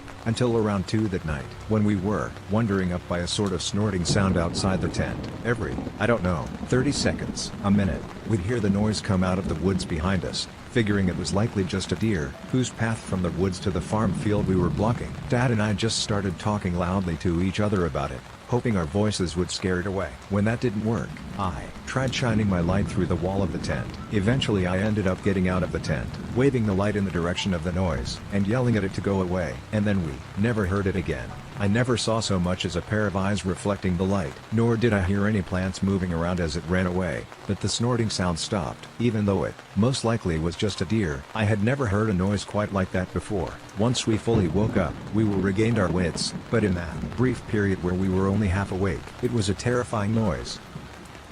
Years back, I was out solo backpacking in the Pecos wilderness of northern NM, camping about a 6-hour hike from the nearest pavement way up past Puerto Nambe. I typically used an enclosed camping hammock, lightweight, bug-proof, packs up small with a rain fly, no need to carry a pad or mat, just need 2 trees, easy and perfect for solo. When you're in it, with a full fly on, you don't have any real visibility around you. The top was totally enclosed by a bug screen. To get inside, you sort of climbed into a slit in the bottom, and then your weight pulled and held it closed. It worked well, but it was a convoluted process to get in and out of. I picked a spot just at the edge of the tree line, so I could cook on the edge of the meadow with a view of Santa Fe Baldy. I ate dinner, cleaned up, bags in trees, looked at probably a billion stars, and then processed myself into the hammock for the night. At some point, in the pitch black, I bolted awake to crunching footsteps in the pine needles around me. It was the kind of awake where you go from fast asleep to instantly hyper-aware, but frozen. I make absolutely no sound. I can't look outside. Lighting a light would only illuminate the hammock like a lamp and leave me blind to the surroundings. The crunching continues as if it's circling the hammock. I am not sure how long I held my breath. The crunching is right alongside me. I have zero clue what it is. Suddenly, something pushes against the side of my hammock, and in the hammock, that means it pushed against me. I could feel its body heat. This isn't a tent wall, where you can cower away from it. If you lean, the hammock moves with you. Whatever it was seemed to use its snout to nuzzle or root against the side of the hammock like it was sniffing something out. I was still holding deathly, trying to come up with a plan to get away, which would involve trying to slash the opposite side with my knife. The thing pushes again and slides up the side of the hammock. I could feel the texture of its fur hide hair whatever scraping against the nylon side. I hear a sharp snort, and it crunches away. I am not sure how long I stayed still, but at some point, the sun came up, and I ventured into the daylight. I looked around the campsite and could find no evidence of a visitor. The tree line edge was floored with pine needles, so there were no prints or tracks. None of my other gear was disturbed. The guy lines for the fly were all still tight, and I didn't see any marks on the side of the hammock. Couldn't even find a broken twig. I am not sure it even happened. I've never slept in a hammock since. We were camping at Long Beach, Washington for the Kite Festival, and decided to take a late night drive. We found ourselves on some back roads in the woods, cruising along slowly with no music on and the windows down, no other cars but us, and suddenly everything just felt wrong. It was dark, but the light seemed different somehow. I remember the hair on the back of my neck standing up and just having the thought, this isn't right, we shouldn't be here. I look over at my wife, is wide-eyed and clearly feeling the same way. I decided to pull over so I could turn around and head back the way we came. Then we noticed deer were coming out of the woods and standing on the sides of the road, and they were just staring at us. Realized the woods are oddly quiet, which just made things seem more strange. Look up and the branches were full of birds on both sides of the road. There must have been hundreds of them, all perched inward. My wife said, we need to go, so we left eventually. Once we had gone far enough, everything seemed normal again. I am a pretty big fan of the idea of multiple worlds dimensions, and honestly wonder if we accidentally drove through a thin spot and briefly wound up somewhere we shouldn't have been.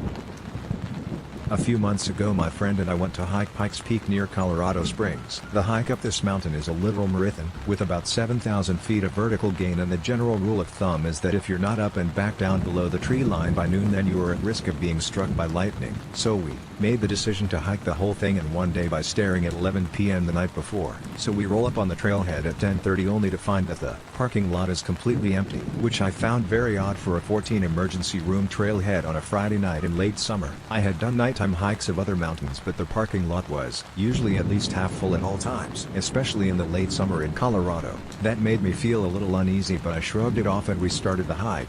We started at a pretty good pace, getting about 5 miles in within the first couple hours, so at about 1 a.m. at this point, we are walking along a narrow part of the trail that has a large rock cropping to the right of us. As we pass it we hear a scraping noise followed by some rustling of bushes, then silence. That freaked me out a bit, but I told myself it was a deer and that we must have spooked him, and we continued along. For the next couple of miles I kept hearing little noises off in the distance to our right. About an hour later at 2 a.m. we had just passed Bar Camp, which is about 7 miles from the trailhead, still without seeing any other human being other than my friend. Even the campsite was deserted. Anyway, I am walking along the trail about 2-3 meters ahead of my friend when I look up a little and see 2 glowing white circles floating in the darkness on the trail about 15 meters ahead of me. My heart sunk and I stopped dead in my tracks. My friend asked me why I stopped and I told him to point his head headlamp, which was brighter than mine. Up the trail, we saw that the two glowing orbs belonged to a mountain lion. At this point I was just frozen looking at him, thinking, duck, that's the last thing I want to see out here.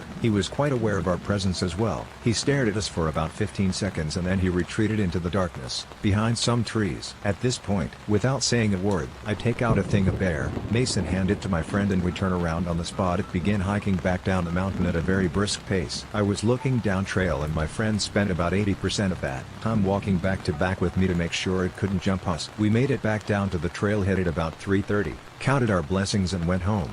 Overall the hike was a very unsettling experience, being deep into the forest without coming across any other people, especially when you would expect to meet others, is uncomfortable, let alone being staked by one of the most dangerous predators in North America. I know that most of the time mountain lions don't attack humans, but I've also been told that if you see a mountain lion then they've been aware of your presence for a good while prior to that, and if they make their presence known to you it's usually a warning, so I can only assume that all the noises I heard that night were from the mountain lion stalking us. Also the next day we found out why we were alone on the trail. Earlier that day an elderly man had a heart attack and died on the trail, so the trail was closed, but we missed that memo since we got up there so late. My sister and I went camping in the North Cascades in Washington State. This was our first time camping, just us two. The first night we set up our tent and went to sleep. The next day we woke up early and hiked Sourdough Mountain. That night when we got back to the campsite at around 8, it looked like our stuff had been rifled through. Nothing had been taken. We brushed it off mostly because we were insanely tired and sore. We went to sleep. I woke up at around 3 a.m. to the sounds of loud singing. At this point I'm just annoyed because I'm exhausted. After listening closer I realized it was not a language I'm familiar with and the man sounded absolutely insane. I'm increasingly getting more and more terrified because the singing kept getting louder and quieter, like he was walking around singing. I wake my sister up to listen to the singing, and literally at this exact time we hear the sound of tree branches snapping. Someone or something was walking around our tent. At this point we're freaking out. Suddenly a flashlight is shining in on my side of the tent, like he was looking in. There was no flashlight shining up until this point. He couldn't have been more than 5 feet away from my side of the tent. We left all of our stuff in the tent and booked it to the car. The spots for parking were right behind the tent, so I shined my car's brights at whoever it was, and it was a large man in a hoodie unzipping our tent. Who knows what he wanted, but it was terrifying. Also, I think the crazy singer saved us because it woke us up before the man got into our tent. I live near the Canadian border in central Washington state. More bears than people in my little valley. One afternoon, I was walking up the hill near my house and saw, after passing a large tree about 20 feet away, a very large cougar. My estimates for size, probably very accurate, are weight 175 to 190 pounds. Length from nose to tip of tail very close to 9 feet, thick, bulky, male, muscles on the back of his neck like a large pit bull or breeding bull. Not a scar on him that I could see. No chunks out of his ears from previous fights. Hair was long and perfect. You could see the muscles rippling through hair that was 1.12 to 2 inches. He was coming down the hill and had just stepped from behind a tree of his own. We both froze in our tracks. He was staring at me like I had never been stared at in my life. Intense, X-ray vision, never blinking kind of stare. It knocked the wind out of me. We stood there, frozen, staring at each other intensely, for about, seemed like 15 or 20 minutes. Neither one of us moved. He was slightly higher on the hill, looking down at me, maybe 1 or 2 feet taller than I was. He seemed to like that. Neither one of us moved. I had a 9mm pistol in a shoulder holster, but I didn't pull it out. I could have very quickly, but probably not quickly enough considering they can jump really far. It was a very intense sharpening of the senses and perceptions, probably the effects of adrenaline. It was like time stood still, and I could count every hair on his face. After 15 minutes or so, to my great relief, he slowly blinked once, still staring. However, I felt like the spell had been broken though. He took a deep breath, and slowly and very smoothly turned uphill and walked away at a pretty good clip, never looking back. It's been 3 years now, and I have seen his tracks twice. One of my neighbors got a picture of him from his trail cam, so he's still here. Sometimes I think he's around, but it's impossible to tell. I don't know how anybody else would react to that, but for me it was a very creepy encounter, but at the same time I realized how lucky I was to have had that encounter. I love this place because he's here. The bears too, had some encounters with them too, but whatever you think, and whatever you have heard, the male cougars in the wilderness are the apex predator in the northern woods. I have seen a whole lot of cougars in zoos. Nothing in a zoo can even come close to this guy. He was the most perfect and terrifying thing I have ever seen. Supremely confident.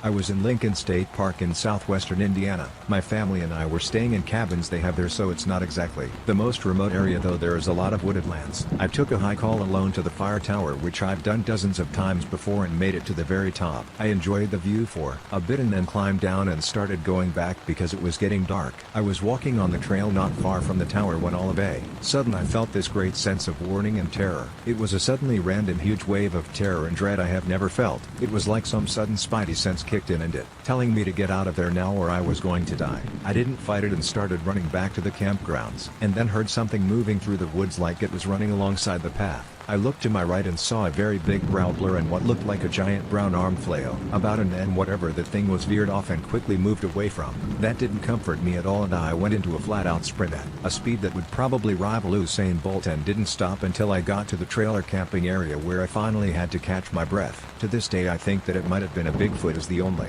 other plausible explanations are that it was a brown bear, which is near impossible as Indiana only has an occasional black bear and those are much smaller. It could have been a person, but it would have to be a big person, as in 7+ foot tall bodybuilder. And I don't think there are any 7+ foot tall bodybuilders that like to wear brown clothes and then go mess with people in the woods. And it also doesn't explain the sudden wave of sheer terror I felt. That was the only time I've ever had any type of sudden strong spidey sense like that in my life. My boyfriend, an experienced camper, and I never camped before, decided to go camping at a local lake early October. We did all the typical glamping prep, with plans for s'mores, campfire food, and eventually sleeping in a tent on the bank of the lake. However, timing was not on our side and we only got to the campsite about 30 minutes before dark, so we rushed to set everything up. For context, I am a scaredy cat who is not a nature person and practically had to be convinced to go camping. I had full trust that everything was going to work out, and any ill feelings was just because of me overthinking and generally being inexperienced. But back to that night, we had eaten dinner and decided to go into the tent to hang out until we went to sleep. It was eerily quiet outside the tent, and the only thing we could hear was the wind against the rain cover of the tent. I realized that my boyfriend was trying to cover how anxious he was, because he kept stopping mid-conversation. Wide-eyed to listen to any small noise outside. I jokingly made a comment about skinwalkers, and I could tell that really freaked him out. He also is typically a person who blasts music, but asked if he could turn it off, which was out of character. Around 9:30 we decided to go to sleep, and it being a small tent I could hear his breathing. He is typically the type to fall asleep in 5 minutes, but we both stayed awake for almost an hour attempting to sleep. He eventually broke the silence by telling me we had to leave because he felt like someone was outside our tent. I quickly agreed, and boy oh boy, there was nobody we could see, but we both felt undeniably not alone. Another thing was, after we got back to our place, he was telling me about how he was thinking of where the hatchet we had was, and how he could defend us if need be. This is extremely out of character, because he is a 6'5" pacifist who prides himself of being able to use words to avoid conflict, especially because he has always been extremely comfortable in nature and woods in general. Hearing that from him made it even more clear the headspace that place put us in. It really put us both in the fight or flight mentality. The entire night felt like the first 5 minutes of a supernatural episode. We grabbed all our stuff and ran back to the car, and we both didn't relax until we were out of those godforsaken woods. It may not seem like a huge deal because nothing explicitly happened, but the fact that both of us had such an overwhelming sense of anxiety and genuine fear for no explicit reason was one of the most terrifying things I have experienced.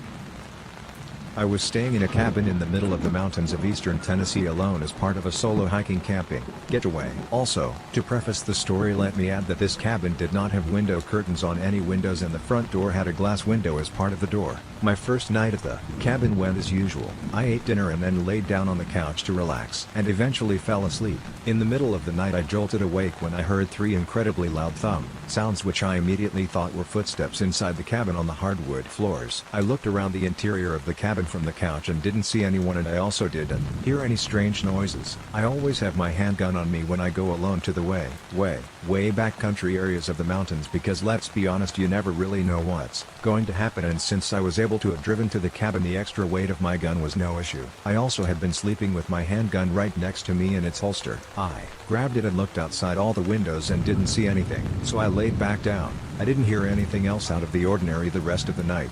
The next morning, after I had woken up and ate breakfast, I was getting ready to leave the cabin for a hike, so I grabbed all my gear and locked up. As I went to walk down the 3 steps to the ground, I noticed that each step was a bit loose and would make a loud stomping sound as you take each step. I immediately froze, and I recognized the sound from the steps and the 3 loud thumps I heard during the night.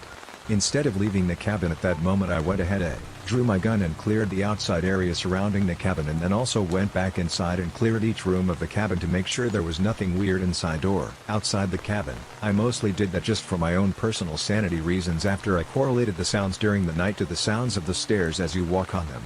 Let's just say I returned to the cabin well before dark that day and took blankets from around the house and hung them up over all the windows that night for some extra privacy, and also slept more like laid there waiting to hear that noise from the steps on the couch again. Nothing strange happened after the initial incident. Honestly don't know what happened, who or what walked on the steps or made the noises, but damn was I happy to leave the cabin after that.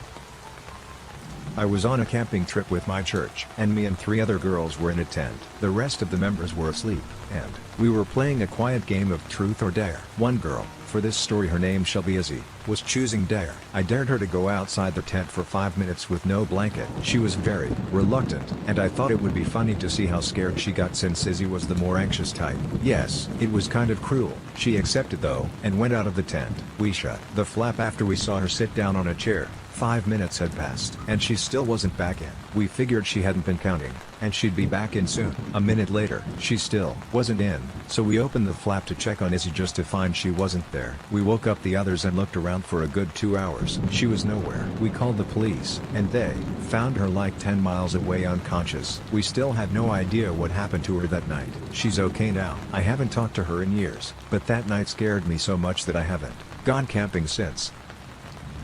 Me and my whole family are very avid hunters in Saskatchewan, Canada. We were hunting bear for meat and my brother managed to shoot one with a rifle, but it was not the greatest shot and just nicked the lung, so the bear ran far before dying.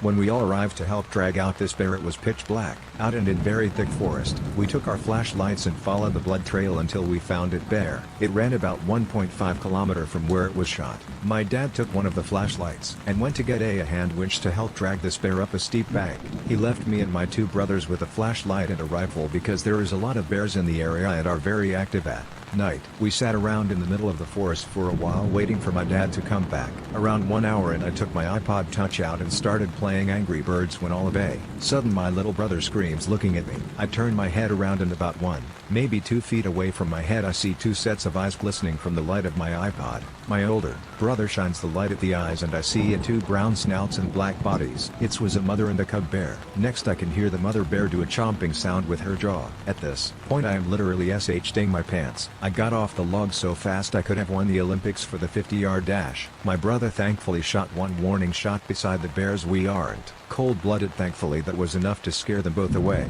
My dad came running to us and was there about 10 minutes after the shot. Turns out his light died on the way back to the truck and he had been lost for the last 30 minutes. I am just thankful we had a gun and that my little brother seen the eyes, because bears can be very quiet when they want to be.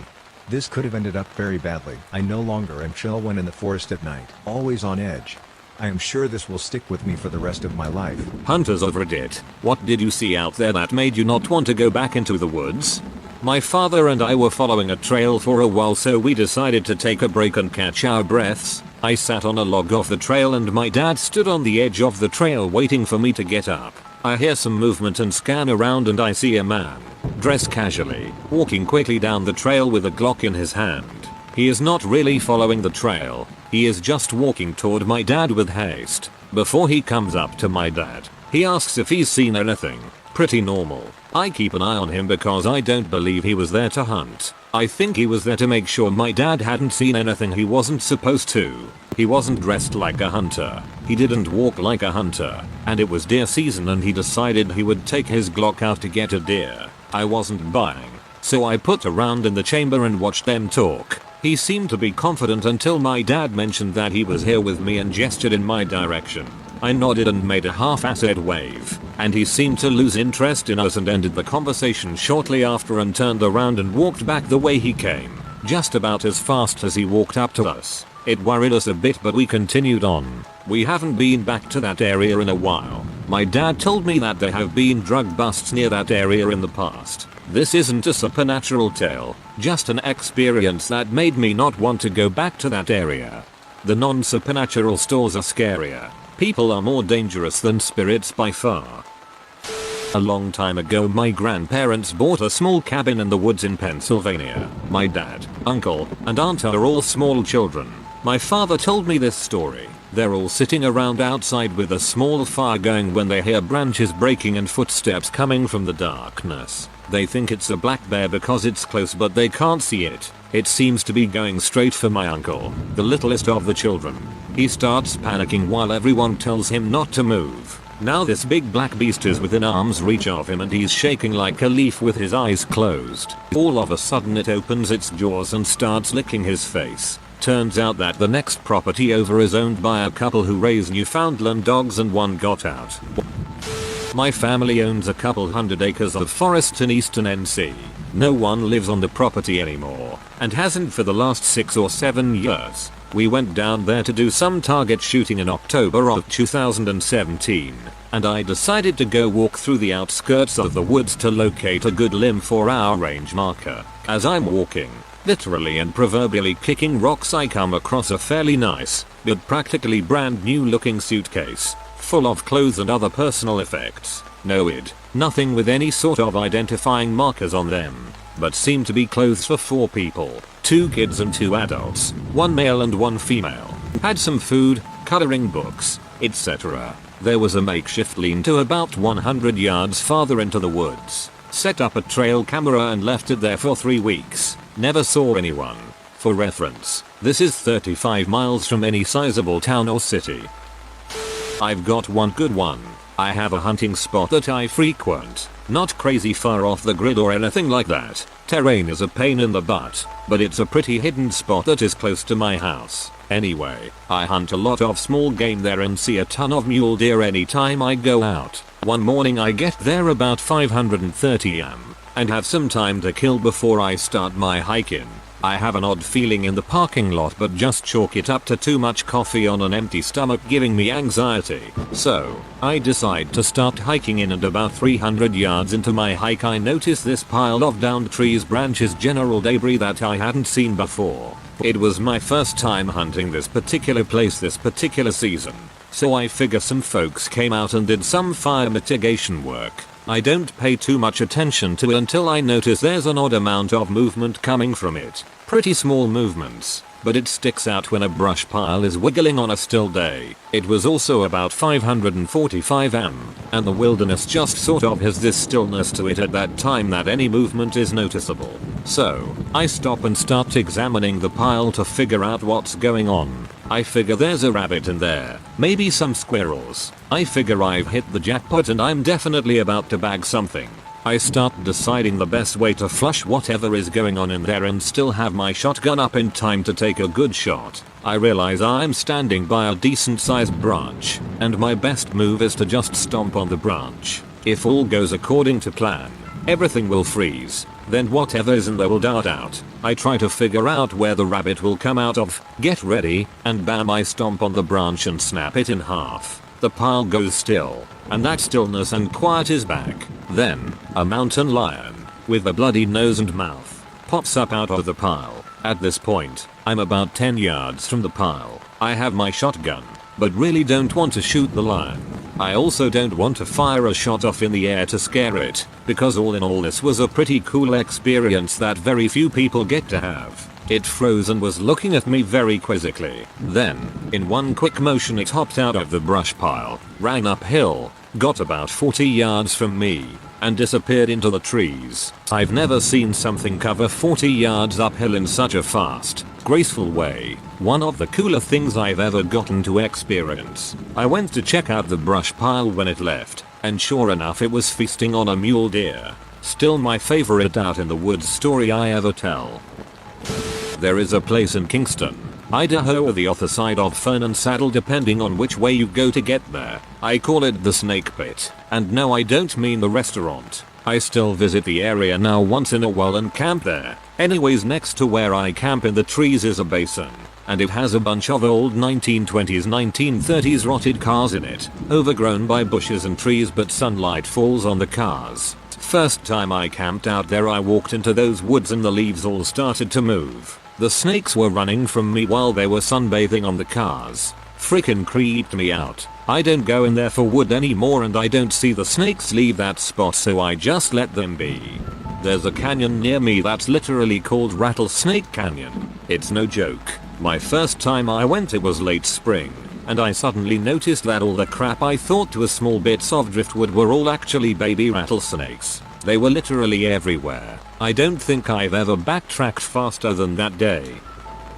When I was a kid, a poacher must have thought I was a deer or something and shot around at me. It impacted on a tree above my head. I immediately fired 3 shots as fast as I could, not at the shooter but in the air. In my hunting group, immediate 3 shots means help basically. My dad and our hunting club immediately came out to find out what the frick happened by honking the horns of their trucks letting me know they were coming. I basically laid on the ground until I could tell they were near the dirt road. Told them what happened and guessed it was probably a road poacher trying to get a deer as it came from the same road. They didn't see him. It was private property and we were always very aware of who was at what location and who was hunting where. Nobody was supposed to be in the part I was at. Scared the crap out of me. This was mid-90s. Reason why I don't like hunting on public property is cause of that, and I don't know the people out there. I was in the woods once in really dense fog and had an arrow fly past my face into a tree. Haha, nothing like a near-death experience to avoid the spot and idiot that shot at you. Not a hunter, but I go backpacking and fishing quite a bit. I have an irrational fear of bears, and waking up to bear tracks around my camp was quite unsettling, and I did not spend much more time in the area. I've also had a creepy encounter with an overly friendly deer. I was in a pretty isolated area, so I thought it was odd to see a deer that was so calm around humans. This deer would not leave me alone. It walked around my camp all day and came back at night to scare the crap out of me by laying down outside my tent. Your fear of bears is not irrational at all. Cool deer story. Copperheads. Bow season in KY starts early enough that you can run into a ton of them. I learned my lesson years ago to wait until at least mid-November before venturing out too deep. I had a similar experience with water moccasins in central Florida. Had to basically call it a day after coming across a dozen or so within just a few hundred yards or so. When I went hunting with my dad one time, we saw a homeless looking guy carrying what looked like a torn cloth and a screwdriver on one of the trail cams. This cam was pretty deep into the woods, and it was no one we knew, so we were pretty creeped out to go back out there. I don't like to jump to conclusions, but that man was obviously going to tie someone up and stab him. I was being watched on the woods. It was the strangest feeling. I got paranoid enough that I began walking all the way to where I knew a park warden was parked. After about 100 meters, I turn around to make sure I wasn't being followed, and I see 3 bears smacking my stuff around. One bear was standing up in the middle of the access road staring right at me. Camping alone in the middle of Missouri the night before turkey hunting. The place I found was a fairly well used campsite, but no one was there. About to go to sleep when I hear a truck come up. I find a reason to come out, use the restroom, so I can get a look and maybe even ask for some good places to spot turkey. It's a dude and his girlfriend drinking beers and going for a ride. They are super nice, but they mentioned after our chat and before leaving, watch yourself out here. Lots of M-heads and they won't stop for birdshot. Wonder slug? I probably have a few in my toolkit. I did not sleep at all that night. As soon as your story started, I thought it was going to be me heads, as I live in Missouri myself. Pleasantly surprised that M was still involved somewhat, so I wasn't completely wrong.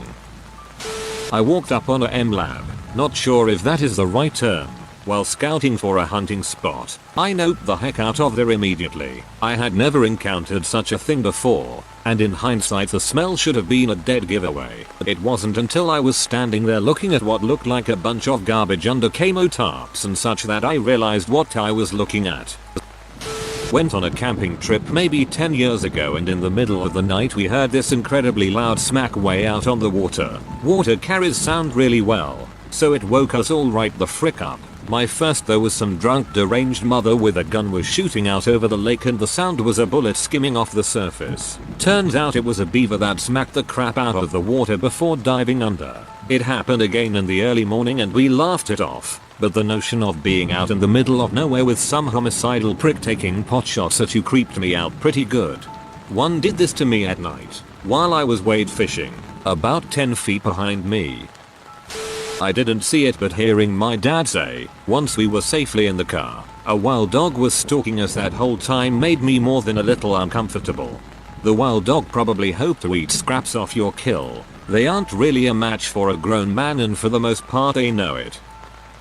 Didn't happen while hunting, but when I was 12 I was looking for bottles in a creek on a dense forested hillside. Hear heavy footsteps behind me. They're slow and sound heavier than a human or even a buck. I almost get paralyzed when I turn around and see two holes on a rough leathery bump. A few seconds and a heart attack later, I realized it was just the neighbor's cow that got out, and its nose was a few inches from my face. That even scared me.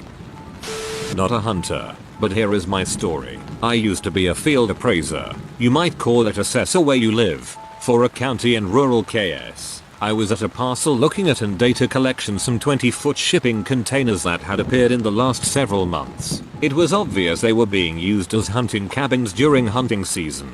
As I was finishing up, I turned around to walk back to my vehicle, and standing right there were two hunters. They were dressed head to toe like snipers with ghillie suits on, with large caliber rifles pointed at me. That scared the heck out of me. Of course they were mouthy and pee off towards me. Then when they found out what I was doing, that escalated things even more. I don't blame them. Really. They saw me walking around looking and measuring everything and taking photos of the place. My brother-in-law is a county appraiser. He has some dicey run-ins with swamp-dwelling rednecks. He had one attack him in his car and he was packing. Put a laser in the guy's eye and the guy screamed and fell down saying, "Don't shoot me, dumbass." I spend a lot of time in the backcountry in the winter time. Usually it's just me and a friend. Most trails we do are popular in the summer, and totally dead once it starts to snow. Winter in 2014.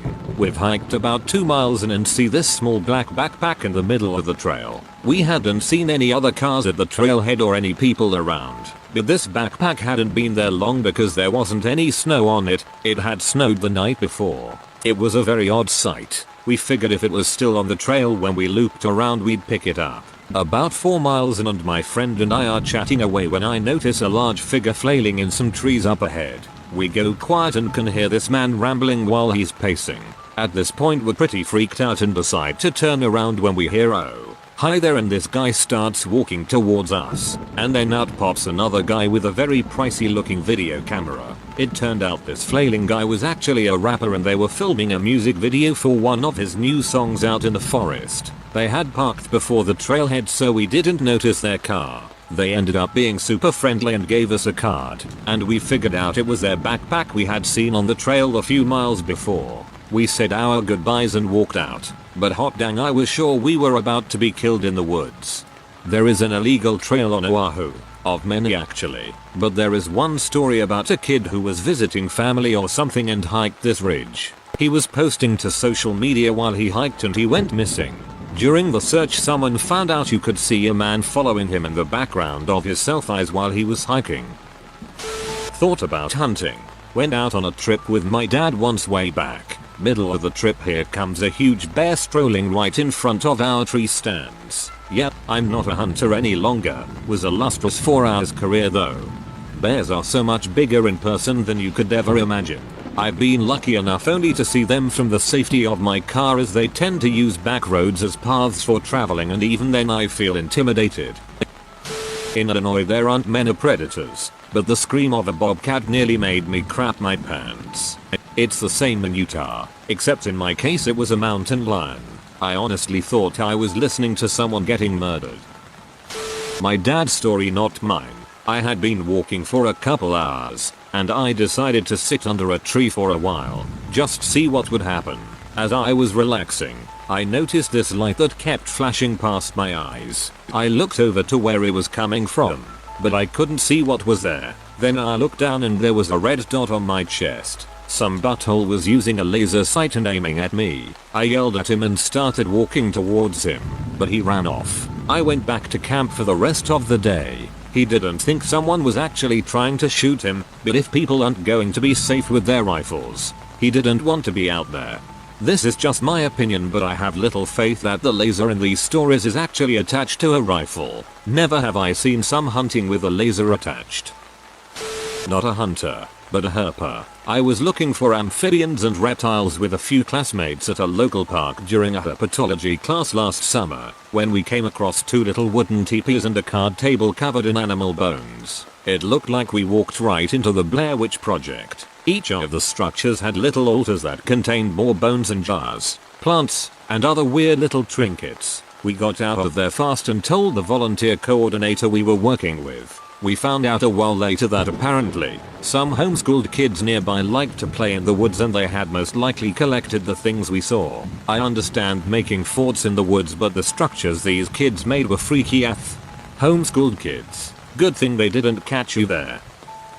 Not a hunter, but close enough. When I was in my teens, I was fishing with my dad at a lake that was a short hike, but not nothing, through the woods. It got dark and we started to walk back home, and something in the bushes right next to me growled at me. My dad said it was probably just some deer, but I of course knew that deer don't growl like that. Turns out it was a bobcat. Deer don't growl, but they do make some confusingly violent sounding growly noises sometimes, but not like a cat growl, more like a bear or an angry cow. Couple of years ago I was in northern British Columbia on a fishing trip with my dad, uncle and cousins. The lake and river was a 2-hour drive from the nearest city. We were drifting down the river when I needed to go to the bathroom, so I got out of the boat. As I'm doing my business, I look over and see what seems to be the top of a building. I turned to the people in the boat and told them what I saw, walked towards the building, and realized it wasn't alone. Multiple homes, buildings in the middle of the forest. It was a very small and isolated Native American tribe, and we backed away. Not super creepy, but didn't want to cause any trouble. We continued on without any contact. I've seen a lot of the usual stuff out in northwestern Canada, but the only thing that made me really think twice about going into the woods out there was not wanting to find a body. There are dozens, hundreds of unsolved missing persons cases out there, many of them indigenous women, but some men and white people as well. There are signs up everywhere with information about the missing. I hope they're found and their families find some closure, but I dreaded being the one to come across the corpse. The other thing that made me think twice was the bullet holes everywhere. Blowing holes in highway signs is bad, but these fuckheads would shoot up outhouses. Nothing like taking a dump and counting the bullet holes in front of your face. Canada has some stricter gun laws than the States, but people still make bad decisions. So nothing really spooky, just people.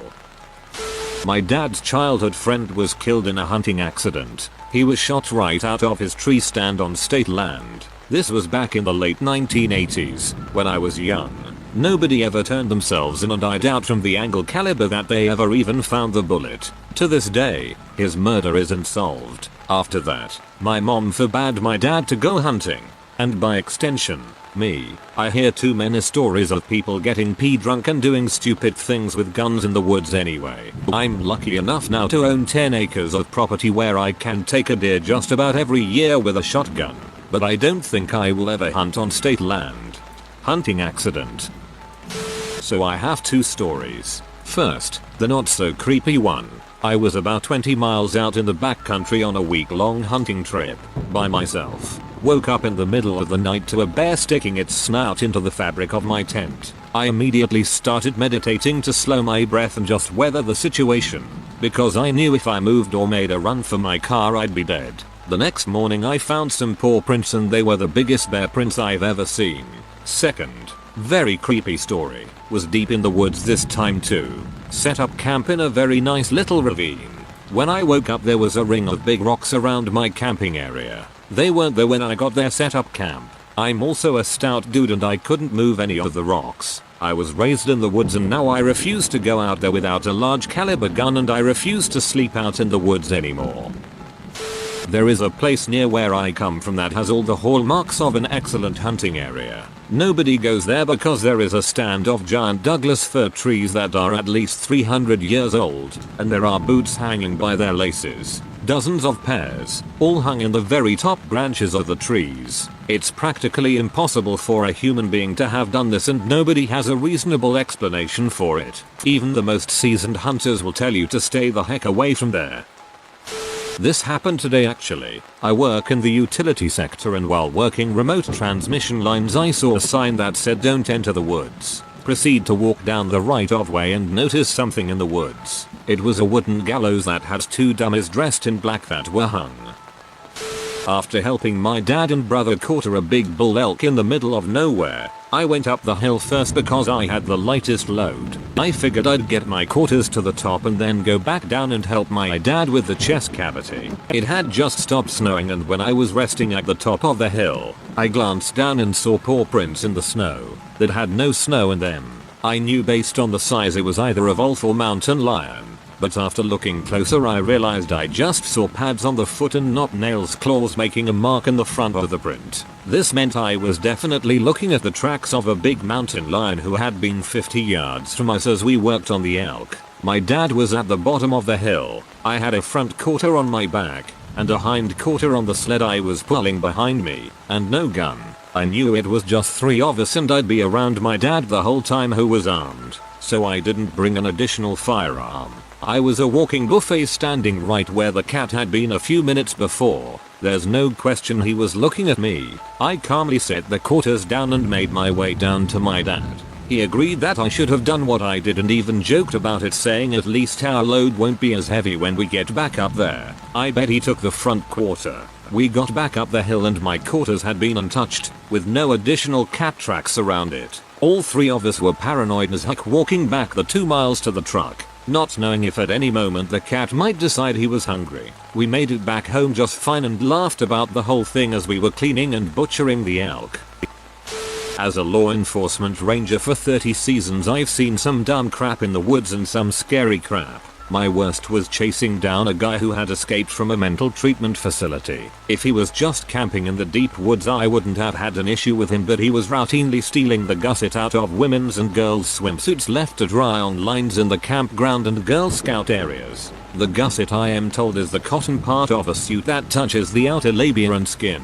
It's like a cotton soft cloth sewn in for hygienic reasons, I was told. One of the Girl Scouts moms came running up to me as I was on partel and told me she had seen the man run off on foot from the clotheslines, so I gave foot chase. This was in the days before our handheld radios could transmit further than back to the truck, so I had one of the older girls go make notification to my office, and like a dummy I took off running on the horse trail where I could see fresh prints. I ran about 2 miles or so and found a makeshift tent and campground set up. I also found cord and a linoleum knife and tape along with Ziploc gallon-sized bags of these gussets. Clearly our thief was headed in a new direction. I am convinced my intervention prevented an abduction. My guy came out of the woods and I drew my service sidearm for our walk back. I had him handcuffed and in leg irons with a leash drag so I could trip him by stepping on it. I also made him sing the Star-Spangled Banner as we ran to keep him out of breath if he decided to fight. When you're that far in the woods and unsure if you have help coming, you need every advantage. My backup met us on the trail and we were able to handcuff our prisoner in the bed of the pickup for the ride to the office. I had to sit in the bed with him for the trip.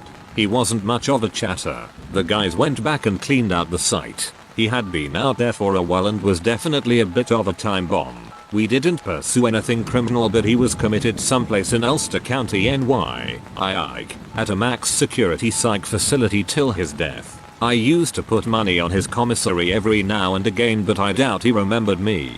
Kind soul, for the commissary. Dude scared the crap out of you, and you still kept the humanity to know he might not have anyone else in the world. Good on you. In September this year I was hunting antelope out near the Red Desert in Wyoming. I had just shot my antelope and was walking about 150 yards out to where he dropped so I could tag and begin field dressing the animal. I should mention I'm about 40 miles from the main road and I had not seen another human or vehicle since I got off the main road. This area is so extremely remote it's hard to even describe. So as I'm walking out to the antelope I look up and about 1 to 2 miles off in the distance I see this extremely bright light zooming over the landscape and headed my way. I thought it was probably a game warden on a side-by-side coming to check my paperwork and all. No big deal. I keep walking out and find the animal and look up and this light dives down into the sagebrush and I can no longer see it. It was about half a mile from me when it disappeared. I also notice I don't hear any engine if it is in fact someone on a motorized vehicle. I'm mostly confused at this point, not sure what the heck this light is or where it went, but I continue on and tag the antelope. It takes me all of 10-15 seconds to put the tag on. Then I look up and I see the light traveling away from me now, and it's about 3 to 5 miles away from me and going at least 100 miles per hour. It was really zooming way faster than any vehicle could travel over that type of terrain. Also, there are no roads or anything where the light is traveling, so I don't know how it was going so fast. I'm pretty spooked at this point. I field dressed the animal as fast as I could and dragged it back to my truck. I just had a very uneasy feeling at this point. I have no idea what that light was, although some others have speculated it was a drone, but if it was a drone operated by the game warden, why didn't he come check me out once I got back to my truck? Growing up, we hunted regularly as a family, my dad, brother, and I, for boar and deer. But my story actually happened when we were on a backpacking trip. In the mid-90s we went on a backpacking trip 11 miles one way. The location is Sierra Nevadas, Carson Iceberg Wilderness, Boulder Peak area, Boulder Lake. If you Google it, it's in BFE. We were going to camp at a lake for 3 days then hike out. We get about 9 miles into the hike and we come through a clearing and there is a huge mountain of granite. It cascades away from us in large 30-foot flat slabs. We hike around it and pass by the last slab, which is like shoulder to knee height, and my dad gets startled and jumps back. My freaking uncle is naked sunbathing on the rocks. He didn't know we were going up there. We live like 3.5 hours away. What the F? He puts his clothes on and we have a casual conversation. Then he heads down the trail and we proceed on. My dad said initially he thought it was a carcass, lol. So weird and so random. Anyhow, sorry for the story. It didn't really make me want to not go back into the woods. It was just so random. It's one thing to run across a naked man 9 miles into the woods. It's a completely different thing to realize that you are closely related to him. Nothing has made me not want to go back into the woods, but I have had some strange experiences and seen some disturbing stuff, mostly human origin. I have walked into 2 marijuana grows and into 1 still site. I backed away slowly from all 3. The marijuana sites was strange because it took a minute for me to realize what I was seeing. When you are picking your way through fairly thick vegetation, a plant is a plant, until it isn't. I did have an unexplained sighting of a creature about 7 years ago that I'm still not sure what it was, and I'm trained in animal identification by tracks, scat and sight. I was younger hunting in the woods with my dad. We got in the woods just before dawn when it was still dark out so we could get in our tree stands. All of a sudden, we hear banshee screams from a bush a few feet from us. Turns out it was a startled fox. That day I found out the answer to what does a fox say? Demonic screeches. Not a hunter, but when I was young my house backed into a fairly big forest. Throughout my childhood and teens it was not public land and untamed. When me and my friends started going back there around age 10 we would find the strangest crap. There was a full pickup truck half submerged in the river back there for years. Eventually someone ended up pulling it out of the muck and the bed was full of random stuff like a payphone, with change inside, full-size 90s shoulder mount video equipment, bear trap, pickaxe, microwave, box of shotgun shells and tons of other crap like that. At one point we found a hunter's blind made out of concrete with loads of empty shells around it. I guess it never really stopped us from going back there, but in hindsight it probably wasn't super safe. One of my experiences happened on family-owned land in North Carolina where I used to live. I still hunt so it never kept me from going again. We called it the noise. To this day if you ask people who live or lived adjacent to the land about it they know exactly what you are talking about. Whatever it is was very loud and very fast. It was like a very loud primal scream. First time I heard it I was hunting with my dad and brother. We were stalk hunting and very slowly and methodically moving through the forest. I noticed everything had gotten oddly quiet. Only thing you heard was the water running over the rocks in the creek. My dad stopped us and said to hold still and not to move. As soon as we stopped it screamed behind us. It was so loud it made my ears ring. My dad never showed fear and was always rational. He looked very nervous and I'm ready to crap on myself. My brother has his gun shouldered looking around trying to spot it just to see what it is and make sure it isn't close. Then it screams again. Now it seems closer and in front of us. My dad puts his hand on my shoulder and just says run for the car now. I jump up like a scared rabbit and run as fast as my legs will carry me. We are all running and we can hear this thing screaming as we run like it's keeping pace easily. I can see the gravel road ahead and know the car is close. It lets out another scream that sounds like it's to my left now and very close. I bolt right and we all come sliding out onto the road about 100 yards above the car. That's when I hear this weird whistle from the woods and then everything just goes back to normal. Birds chirping away. Squirrels calling, crows cawing. We stop to catch our breath and uneasily walk to the car ready for anything. 100 yards never seemed so far away. That wasn't the last time I heard it. In fact, I have more stories that involve the noise. If anyone wants to hear about them, I will gladly share. My family tried to find it for years to figure it out. When we thought we were close, it would be somewhere else. Even trained hunting dogs ran away from this thing. Weird stuff, but I still love to hunt. The way I figure, if something gets me while I'm hunting, at least I'm doing something I love, and being close to nature, I harvest her bounty and thank her for it. One day my body will feed her and the animals I hunted. I would like to subscribe to Weird Noise Facts.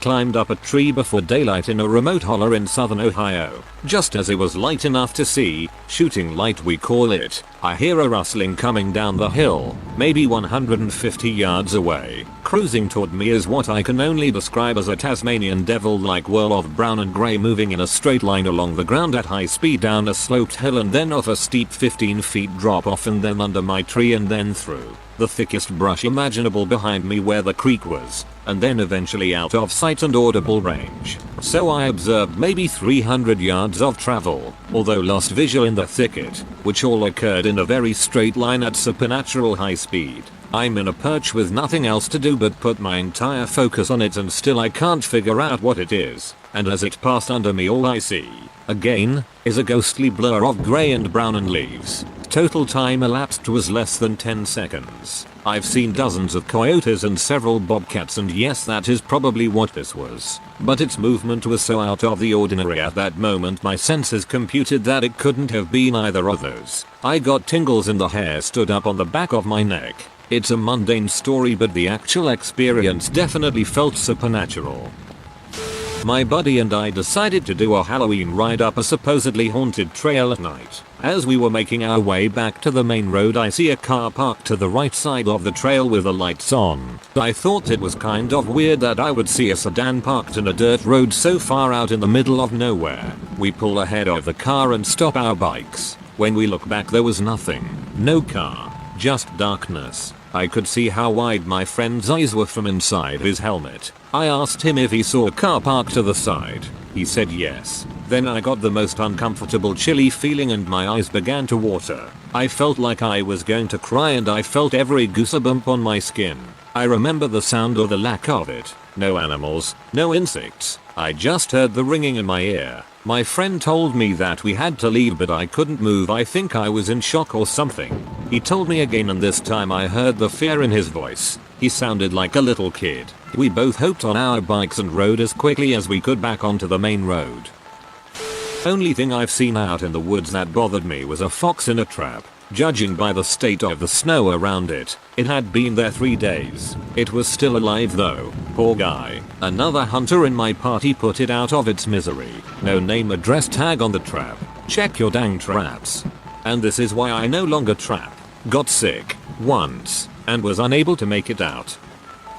I do a fair amount of archery hunting when the weather permits and trap rabbits about 3 times a year. I release them if they're pregnant. I used to be a vet technician and just, nah, can't do it. Baby bunnies are cute. Sue me. But I think the craziest thing that ever happened was I was following some deer tracks. Had been tracking the herd for a couple days. Not planning on bagging one, I just like to observe. So I'm hauling around a tree stand and my tent and bare essentials. Before my pup got cancer, I would bring her bitches in chemo, so it was a solo trip. I generally let her tell me when I wasn't noticing something, but without her it got fairly creepy pretty quick. I notice I'm losing the light and rub my face in frustration, and I'm suddenly waking up.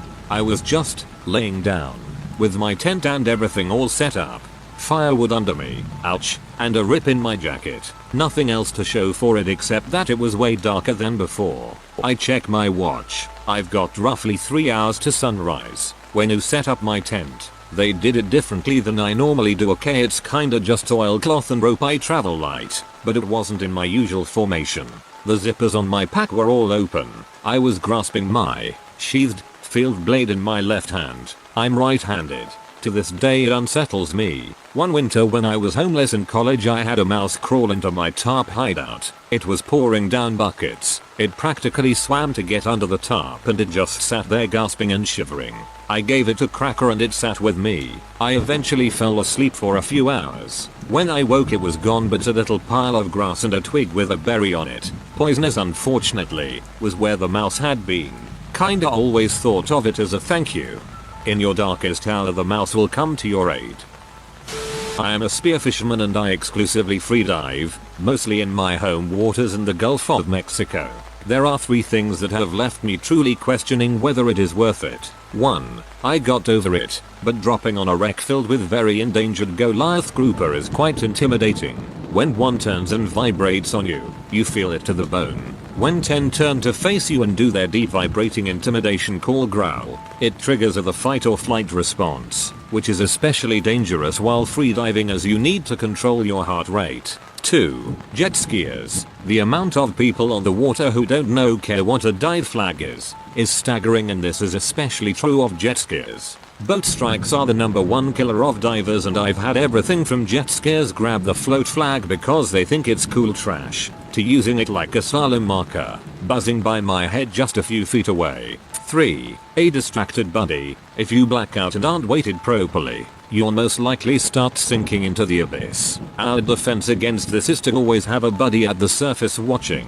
One up, one down, ready and trained to save you if you exert yourself or miscalculate your dive. Everyone knows someone who's blacked out, and we make ourselves watch blackout crop footage on YouTube to not take it lightly. Dude, frick jet skiers. I haven't had any almost kill me, but the amount of tackle and line I've lost to the buttholes is to amount in the hundreds of dollars.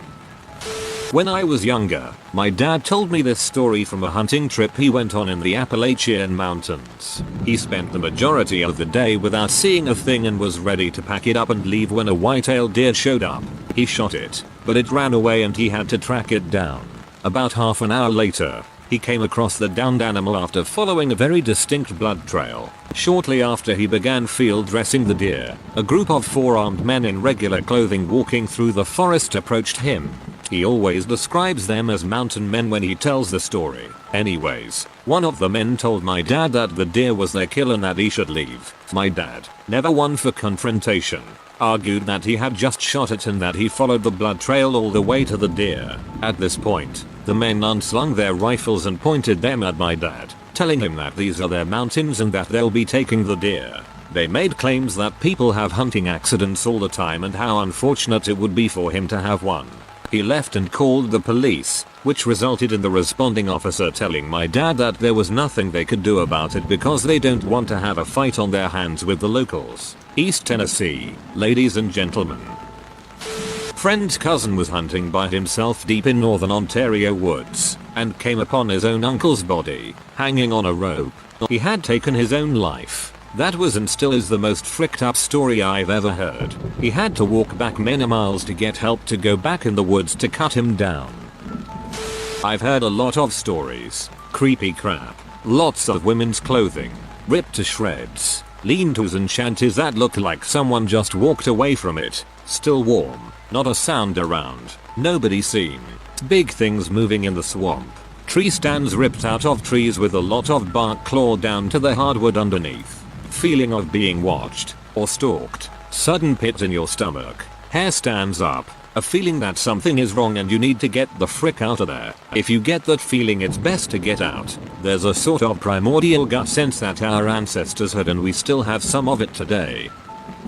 Not me and not a hunter story. My childhood friend lived next to the forest where we spent a lot of our free time as a kids, driving bikes or just wandering around. So, one day, he was alone in the woods, maybe 500 meters away from his house, only to find his neighbor who hanged himself. Friend was about 10 at the time. Freaking trauma it was. What I also found out later in life, the very same area in the woods where we would play around was one of major killing fields in late days of World War II and aftermaths.